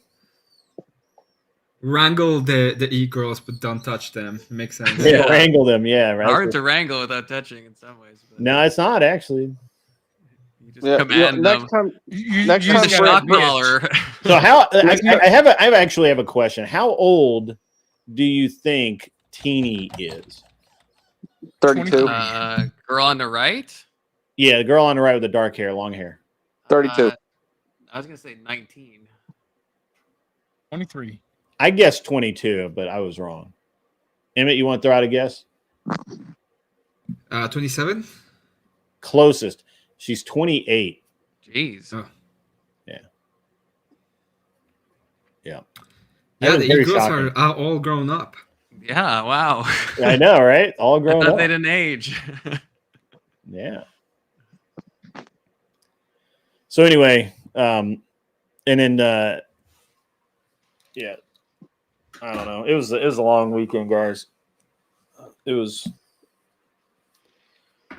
but I will say that obviously the Emaru got attacked. We talked about that the other night. You know, we had a lot of there was a lot of stuff that went on. Some of it really cool, some of it kind of sketched. And you know, I had a good time. I don't know that I would go again just because the amount of booths and stuff there that they had that, like, now look, I'm going to be honest. I got a lot of good stuff going on. You know, I met with the guys from Stream Elements. They're going to help me integrate all their stuff to my OBS, and that's going to help with the donos, and it's going to help. There's like this way to use my Stream Elements to game, and as you could make money gaming, but it also pays me while you're gaming, and it's pretty cool. And I stopped by Elgato. They've got a bitchin' ass teleprompter that I'm probably going to pick up and buy because I just think it's awesome. And then I'm pretty much looking at some other cool stuff that they had out. They had some cool lights and shit. But they also were like, hey, we can help you with your integrate your OBS into your lights and your camera and a bunch of other shit. And I'm like, well, that's pretty rad. I'll look into that. And Black Magic, I'm looking into getting one of their cameras and their processing unit, which will allow me to record in 6K. So I can shoot in 6K, and then the video will still be like 2K or whatever YouTube throttles me down to. But the raw will all be 6K. So I can then send the raw to like Emmett for editing, and then he can edit a badass 6K or 4K master, right? And plus you can cut in so much, and yeah, and it can record. Yeah, with their camera controller, I think I can have 8 cameras, and it records them all simultaneously. So even if I'm using like 2 cameras switching back and forth during production, in post you could go back and add a 3rd camera angle in because it's recorded. And you have the footage, right? So it's what they use in movies. It's literally what they use to make movies with, and it's not that expensive. So I'm highly tempted to do that. I feel like that's relative, Grid. Those Black Magic seem so pricey. Yeah, but like but compared to like rent, like I was going to rent I'm justifying this in the most weird ass fucking way. So I was looking at possibly renting cameras for my event, but I can buy their Micro Four Thirds camera, which is what I use. All the cameras I use are Micro Four Thirds, so all my lenses and everything would work. I can use my Micro Four Thirds lenses on their camera bodies, and their camera body with power cord, comm cord, all that kind of stuff. Just a basic kit that you would get. That is like $1,200. Like that's like there's Sony there's Sony cameras that can't do nearly as much that are more than that. Wow. So, Yeah, that's a really good price. Yeah, so I'm pretty and their big camera, which uses standard 35 I think EF or EL mounting. Their big camera is like $2,300, but I'd have to buy all new lenses. So I was like really tempted to just get the bigger camera, but then I have all the lenses I have are micro four thirds. So yeah, and then I looked into some mic stuff. So, and I actually tested the Moana mics that are like $100 on Amazon or whatever. They're made in Japan. They're actually pretty decent mics, you know. So I just bought one of those, by the way. Did you really? Yeah, I got I spent a ton on an actual audio interface. Mm-hmm. The A20 IN24. That's the name. And it's supposed to be really good. Mm-hmm. It was 500, so it should be really good. And I got one of the XLR mics from one because I was thinking about getting the Shure, but there was like I have a Shure. Yeah, I have a Shure M7B, and I think it's a good mic, but it's not a great mic. I know everybody swears by them. Everybody says they're great. Everybody says they're the most awesome mics ever, and I do think they are really good. But the mic that I use all the time, the one that I would, it's like the mic for me. I like it the best. I think it sounds the best. It makes me sound the best. It's a Rode Podcaster, and I think it's $100 less than the Shure. I think. Not at that point it matters that much, but the one I got is 150. It seems to be pretty good. Mm-hmm. I hope it's pretty good. But the audio interface that I got, that's one is actually pretty good. I actually spent on that one. The new Moana has a wireless interface, and I think that has a lot of benefit for a lot of people, so they don't have wires running all over their desk and shit. Because a lot of people are doing this off their kitchen table or off the desk in a corner or whatever. And so when you start getting all of these cables and shit running everywhere, it gets really hectic. My cable management is disastrous. I have cables running anyway because I have a big setup. Mm. So I don't really care about that at this point. Just just here I have these massive monitor. Yeah. Just the one I use for design and stuff. So yeah. Cool. Yeah, so I got some other stuff I got to talk to Emmett about tomorrow when I'm awake, but yeah, I mean it was a good event. It was a good time. Everything was it was all groovy, man. It's all groovy. You probably want to do the recording of the debates, right? That's why you're getting the cameras. Yeah, I'm going to record the debates and I'm going to broadcast them live. So I needed something that could do both.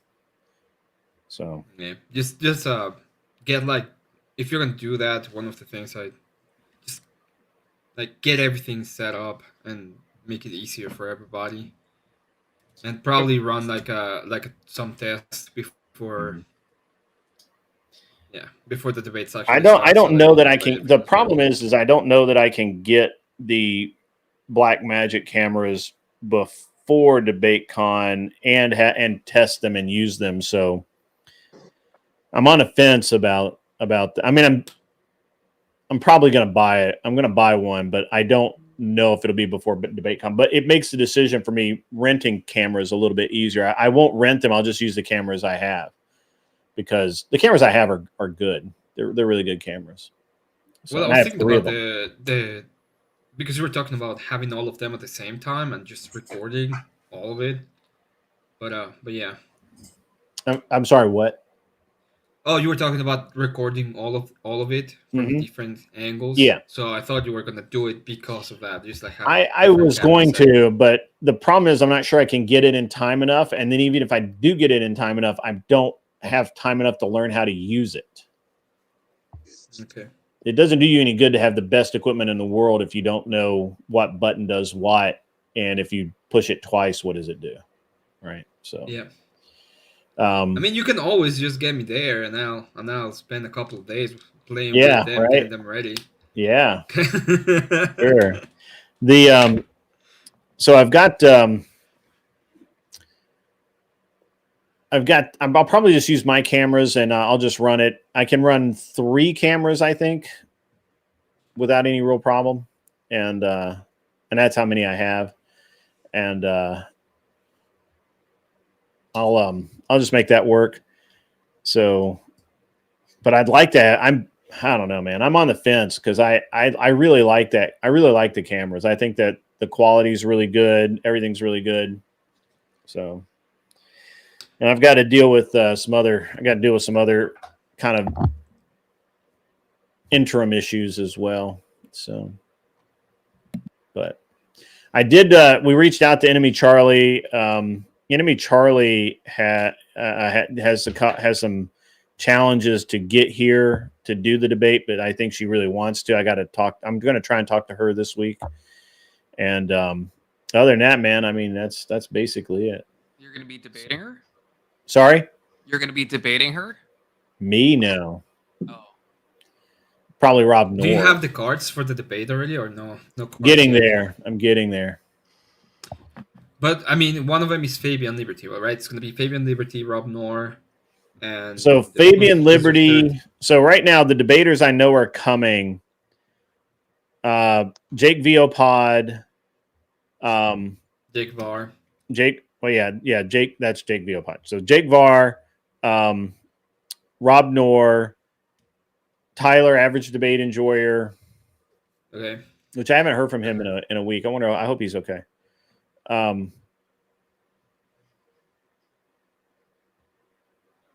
Fabian Liberty. Let's see. Well, there's some more. I'm just drawing a blank right now. I'm assuming Gibbs is going to be there, right? Gibbs is 100%. Gibbs is going to be there. He's probably going to bring. He'll probably get. We're trying to get Sky or Teeny to come as well. Not for debate, but just to have theirs conversation pieces. Is that a nice way of saying eye candy? No, they're gonna. That's a nice way of saying eye candy. It's a nice. No, Grid, I'm telling you, Grid, you should roll up in the solid gold chariot pulled by E-Homes. Yeah, I'm telling you, sure. That would be a vibe. You have to confirm this, Grid. You have to tell me that you actually got at least one interview of a guy that shot his shot and got squashed. I didn't though. I didn't do that. It was so bad though. I mean, dude, there's this. So let me tell you. So there's these 2 dudes. It doesn't matter. They were special kids. Okay. Oh no. And so I'm walking with Teeny, and it's like, I don't know, it's really funny. And these kids are young too. They couldn't have been 18, 19, maybe 20. I don't know. And the dude the first dude stops her and says, "Hey, my friend wants me to tell you something. He doesn't speak English." And she's like, "Oh, okay. What language does he speak?" And he just starts, blah, blah, blah, kind of bullshit. And then they kind of run this little back and forth, blah, blah, blah, blah, blah, blah, whatever gag. And Sky, Teeny's like, what'd he say? He said, "Oh, he thinks you're really cute and whatever, and wants to know if you can get your Instagram." And she's like, "Oh yeah, sure." And she starts blah, blah, she goes, blah, blah, blah, blah. See, I speak that language too. And then we both we kind of turned around and walked away, and I'm like, that was weak. That was embarrassingly weak. I feel bad for all men. And They pretended badly to talk in another language. So yeah, no, there was literally blah, blah, blah, blah, blah. And I was like, this is so bad. And Teeny was like, yeah, that was awful. That was horrible. But yeah, you had to take out the camera in that case and just go with them at the end and be like, can I ask you a couple of questions real quick? Yeah, absolutely, man. You should have had a GoPro on the whole time, really, Grid, and then give it probably all to should, yeah. Emmett so he could make a Everybody fucking else super did. cut of all the unhinged bullshit. I took you on a tour of the event. Did you not see the Mandalorian there? Yeah, the Mandalorian was cool, and then we I saw sit there a texting thing. on his phone. That was funny. We also saw the thing, which we didn't know if he was a man or a woman. There were a lot of those. Just call it the thing. There's a lot of those. Scary, dude. Scary. Yeah. Scary. It's like it was like a bring back asylums, right? Scott Hotveld, I'm seeing all of your messages. The problem is that I'm chatting with these guys and I'm just not. I'm being a bad host and not responding. I apologize. That sucks. I'm so bad. Although technically you're on Emmett's panel, so he's being a bad host. So well, this is not actually my panel. Technically, you're on my panel. This is actually panel. technically Confluence panel, and he's being the worst host ever. Well, then he is really fucked up. So anyway, you can't blame communists. It's not their fault. It's not their fault. They're stupid. All right, what are the questions, Emmett? What do you got for me? Well, that was the first one because I want to make a video of that, and it's not there anymore. But it's I didn't. Yeah, and then I want to know all about the poor choices of life of a person who shall not be named, but I can't do it because you say you want. Yeah, we have to talk. We can talk offline about poor choices. And then Emmett can relay it back to me, hopefully. No. All of offline communication is offline communication, and I cannot confirm nor deny. Yeah, Jesus. Yeah, I mean, I don't know what else to say, man. TwitchCon is. I think it's interesting. I think if you're a Twitch streamer and you want to get ahead, if you want to build your brand or whatever, it's worth going to and making those connections and names to faces and chatting with people and stuff like that. If you're just a weirdo, if you're a weirdo freak that just wants to dress up as a Furby, or you want to dress as the Mandalorian, or you want to cosplay as a fucking goat or something, I don't know, whatever. If you're one of those people, it's worth going to. There's a lot of other, a lot of your people there. A lot of you're gonna feel at home. There are a lot of people there like you. Great recommendation. Yeah, once I have my full camera set up, I'll probably go over there and I'll be like, yeah, I take pictures of cosplay girls, and I just tag a lot of pictures. Yeah, that's one of my that's gonna be my grift. Did you? I mean, there were cosplay dudes too. There were dudes. There was like this old dude, white hair and everything. Yes, man. I'm doing that because I want to see the cosplay dudes. Like actually cosplaying is like Zeus or some shit. One of the fucking Dune characters, right? Like they had the long cape with the gold inlay on it and shit. And I was like, I don't know who the fuck you're supposed to be, but I mean, it's rad that you're probably like 60 or 70 and you're still doing that shit. So, yeah, I mean, it's an experience. I think it's probably worth going to do. I don't know that it's worth doing it again for me. Maybe if I make partner next year and I get to do a lot of the partner functions and get that next level of access, that might be worth it. But the problem is that I was going to ask you about Emir. Were you there when that happened? The whole Emir I was in the building. I didn't see it. Oh. Yeah. Did you know about the whole thing that he supposedly just walk away and he was like, yeah, they just banned him from Twitch for 30 days. I know. I saw that. It was a literal 30-day ban. I think Dan Clancy, then when the pressure hit, I think he changed it, but that was the initial thing. Yeah, I hope that peer pressure, straightens that shit up, because that's the second time that chick's been attacked. Well, Emir said that she's pressing charges, so I think there's gonna be more to come. Well, I mean, like, there were a lot of people that weren't there that you would think would be there, right? Like, fuck, I can't think of his screen name now, but Asmongold wasn't there, but I don't think he travels. So I guess I don't think he flies. Yeah, I don't think he travels. He can and he will if there's like some of his events, but I don't think he goes to like other kind of events. There was not just wasn't a whole lot of. I mean, like there were some people there that were like, you know, bigger names, but really. Well, no, there were a lot of bigger names there. I mean, like literally, like XQC is like the #1 streamer in the world or whatever. So, but well, I think I don't know if you know OTV, but I don't know if they went this year. Yeah, well, you know, Brian didn't go. He's 2 hours away, 2.5 hours away. He didn't go. You know who's OTV, right? Huh? You know who is OTV? Offline TV, where Pokimane and Little Pichu and all that kind of weirdos from the internet. No. Valkyrie. No, I don't actually watch anything on Twitch. Well, it was a long time ago. Okay. Yeah. It was a long time ago, and you needed the money. Is that what you're saying? Yeah, it was a long time ago, and I needed the money. That's Anson Knowles' tune right there. Shit. So are you? I see you back to Def Not Test. I mean, are you and Def Not going steady now, or what? No, I just really like her content, Grit. I've been over there No, you on her don't. stream. Nobody likes her content. She has 4 viewers. Nobody likes her content, and 4 viewers, including her mother and father.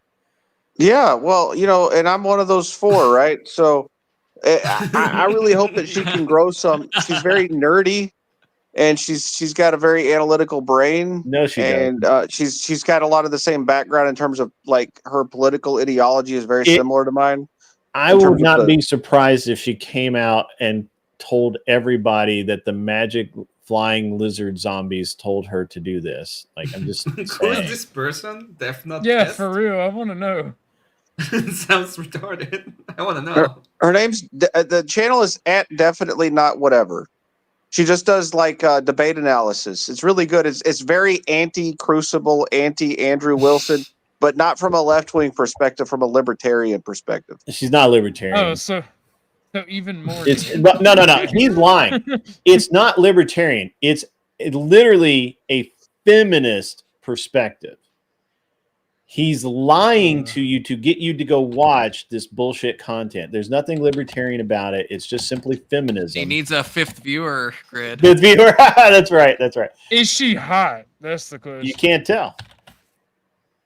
Oh. Is she like a VTuber? Or what? You explain that one, Anson. Anson's gone to watch her. He's She went live and he's tattling like, on me. Anson's tattling on me.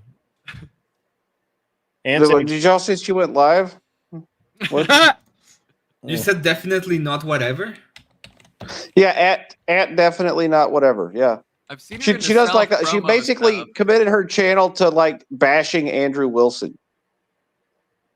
And she's very bad at it. She literally tried to explain how Andrew performing an internal critique is not performing an internal critique while literally proving that he performed an internal critique. I watched it and I was like, wait, what? What? Maybe she's like super smart and this is like satirical or something, you know. And the funny thing is Anson knows this. What? But he's a simp and he's just simping for her eyes because that's all you can ever see. All you can see is her eyes. She wears a hat and a veil. What's that? Yeah. Okay, I've seen her. Send me a link because I can't find her. She's always in the self-promo channels of like different people's stuff. She's very intelligent. You'd like her a lot, Emmett. She does like computer stuff. You two would have some stuff in common. And actually, and she's got a lot of really good based takes in terms of her like she doesn't give a pass to feminist. I wouldn't categorize her as a feminist. I would categorize her as someone absolutely a feminist. No, she's not a feminist. She's not a feminist. My wife. Okay, all right. What is her problem with whatever? that Andrew's argumentation is bad faith. No, her problem with whatever is that they're picking on women. Well, no, she's open to criticism against the women. Like it's not she's one-sided. open to criticism of the women by other women. No. Yeah, because literally every single criticism that any male makes, she discounts. Oh, I know who this person is. The one with the mask on, and he's kind of weird. Yeah. Which is, hey, look, I that's fine. I mean, I just be honest about it, right? I'm honest about who I am. Is she a sand people? No, I don't think so. Yeah. I mean, she's Russian. Yeah, I think she's Central European of some kind. No, she's a Russian born in Ukraine, in the area. Oh yeah, she did tell us that. Yeah, she did tell us. Yeah. She's born in the area that the United States is trying to take over there in their satellite country, Ukraine. Yeah. That was weird. Why is she wearing like? She doesn't want to dox herself. She values her privacy, like an Orthodox guy hijab. up there. Like a hijab. Why is she wearing like a hijab? She's wearing that because she doesn't want to. I'm assuming that she has a job where her badge has been scanned in, and if you did a reverse image search, it would find her. No, I understand that. Like, I don't have a problem with. Like, I would just use PNG if I wanted to do that. Why is she wearing a hijab? It's very Islam coded. Very Islam coded, exactly. Yeah, but not. I mean, I thought that she was kind of based too, and then I heard her talk about Andrew and whatever, and I was like, no, that's not. None of that shit is accurate. Well, have you watched her content though? Like, if you actually, I did watch her content. I was actually in the chat with you, and when she was talking about how Andrew failed to perform an internal critique while he was literally performing an internal critique, and she literally was wrong. Like, wrong. Look, I understand that you're in your feels because your boy's getting trashed by somebody, but somebody can have positive criticism of your boy. I feel like I'm in a really happy place. I don't feel like I'm in my feels. I mean, let me feel again. Happiness is a feeling, if you think about it. Let me feel again. You're feeling happiness. Yeah, I'm not. My feels are fine, bro. Wait, I have something on the stream by Kat. It says the stream I watched of her, she was talking about debaters using the word "just" is a tactic to undermine the opposition view, but then she kept saying "just" in her explanation. Yeah. Very, right. Like, there's no consistency at all. Except smoking man bad. Bearded man who destroys OF worldviews bad. Look, I'm not any different. I'm not any different in her chat than I am in other chats, right? Like, when I get in there and start messing with her, like, I'm very like right wing, and I also take like other trolling positions. Like, and she's cool, man. Like, you just give her a chance. I didn't say that she's not cool. I just said that she's a feminist. She's not a feminist. She's not a feminist. She's very literally. She made the entire channel because she was in her feels about Brian and Andrew talking shit about women. Yeah, if you make like an anti-whatever hate it's more a criticism of the fact that they spend time arguing with dumb women, and those women can't really defend themselves because they're so dumb. All right, now then, okay, fair enough. You just said who has she debated? Well, you're allowed to levy criticism without being a debater yourself. I'm allowed to criticize people that I don't have expertise. I don't disagree with that, but again, if you were saying that, well, they're debating all of these dumb people. Well, which smart person do you? Well, hold on now. They both. Well, Brian really hasn't debated what's her face, Not So Erudite, but Andrew's destroyed Not So Erudite, Jasmine Jafar, all of these supposedly intelligent women. There's been multiple people that have had like master's degrees or higher Yeah. that have gone on, so they're not all like dumb. And, well, oh, and they literally destroyed that woman from Yale or wherever who's apparently Andrew gave her Bell's palsy.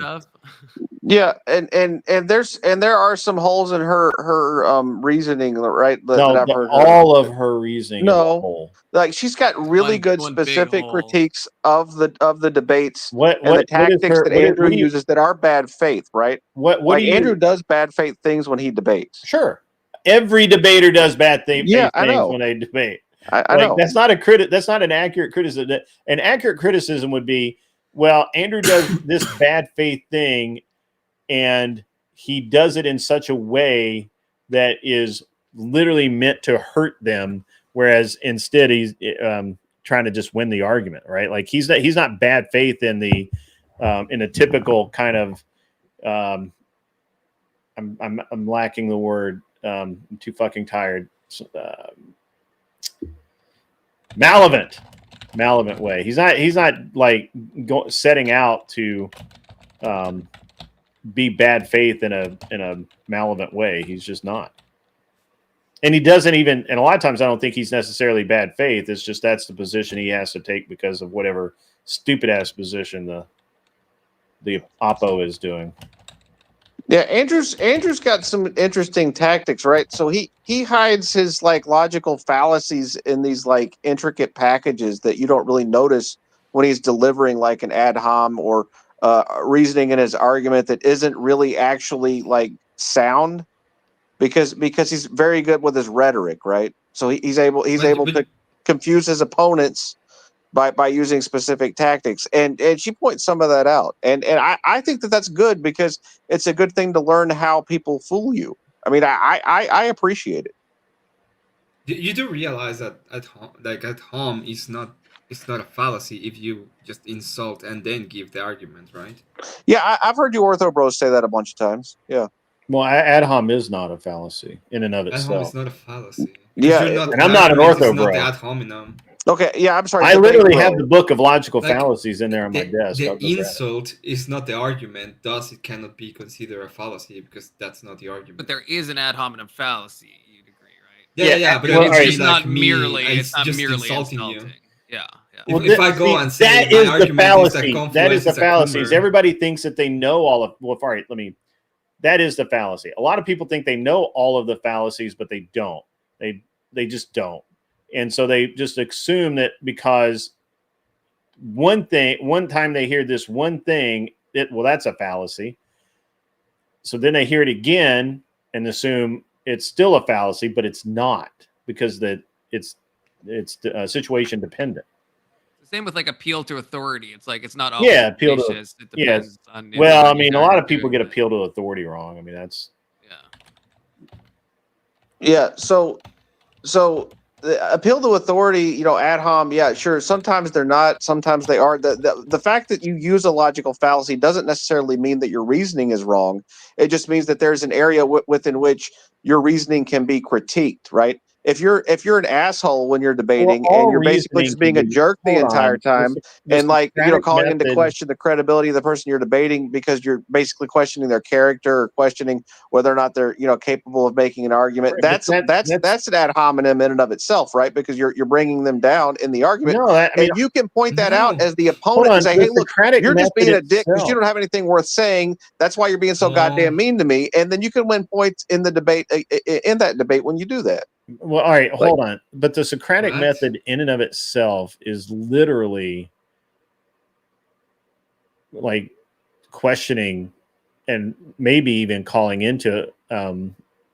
something into being a fallacy, even if it necessarily isn't. I mean, I don't think that you're 100% accurate there. I think you can be wrong. It's okay, Grid.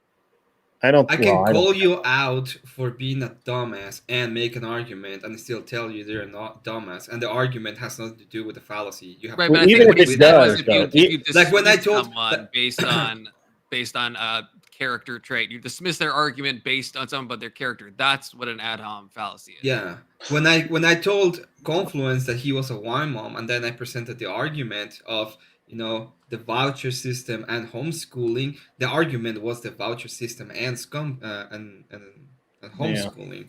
It had It's nothing only to if do you with him being a dismiss wine it mom. because I'm a wine mom. Then No, these I just bitches called got you a wine mom gracious because I knew it would territory. piss you off. And it did. I've been upgraded to a And wine you didn't dad, even listen okay? to me when I told you the arguments. I should have won that, okay? You know, No, I don't you want to shouldn't. relitigate that, but I fucking, you know, reviewed it, fucking destroyed you. I just Clap watched those it cheeks. again, and it was Clap those funny. cheeks, damn it. You were like, "What is the argument?" Like, I told you. Do you remember them? No. I can't. The biased judges. I Biased don't judges, remember man. it. Terrible, terrible. I don't know. I don't. I lack the ability to take Death Knot seriously. I know it's because you don't take any women seriously. Generally, that's normal from you, Grid. No, that's You a don't take fallacy any in and woman of itself. seriously I either, take all Anson. women seriously. Why do you think Hell got so upset with you by repeating the same criticism week after week? Because you don't take her seriously, man. I repeated the same criticism week after week because she did the same damn thing week after week. It hurts her feelings. Just like I repeated the same criticism to Tyler. Well, I mean, only 2 weeks. It was way worse with Tyler that week. You seem to have taken your like. What did you say? You take it out to lunch or something like that? You take your thing out of breakfast? I don't remember exactly. I don't know. I'm too tired to fucking think about this shit. But it's funny that's the case. Oh man. Kill it. Oh, man. Yeah, I have to pull a Grid 1. I'm gonna turn into a pumpkin, so yeah, I gotta get out of here. You guys have fun, talk shit, whatever. But good. Thanks for being here. I don't take the liberal e-girl seriously. But Kissy Cat coming in hot with I don't take liberal e-girls seriously. That's true. They're perfectly nice, but they're degenerates. So, well, you just wrangle them, Grid. You have them in the stable sometimes, and you just take them out when you need to use your golden chariot. And take them around for a ride. Well, somebody's gonna have to AI that shit up, and we'll make it a screensaver. Yes, swear that would be awesome. I mean, see, that's an interesting. It's I can't take Death Knot seriously if she's not going to be a serious person and act seriously, and I just don't think she acts seriously. Now, maybe it was just the 2 shows that I watched, one and a half really. Then maybe you know what I'm gonna do now, Anton? I'm gonna review it live. I'm gonna review it live just to see what kind of review it live in it. You have your book of fallacies out with you too. Yeah. You guys gotta. If I end the panel, I think it's gonna kick you guys though. So you guys gotta go. Fine. I don't care. I'll see you guys. I'm out of here. Yeah, you guys have fun. It's fine. Okay. Fucking getting out of here. Where the fuck is my quit button? Kick us. The fuck is my quit button? There it is. See ya.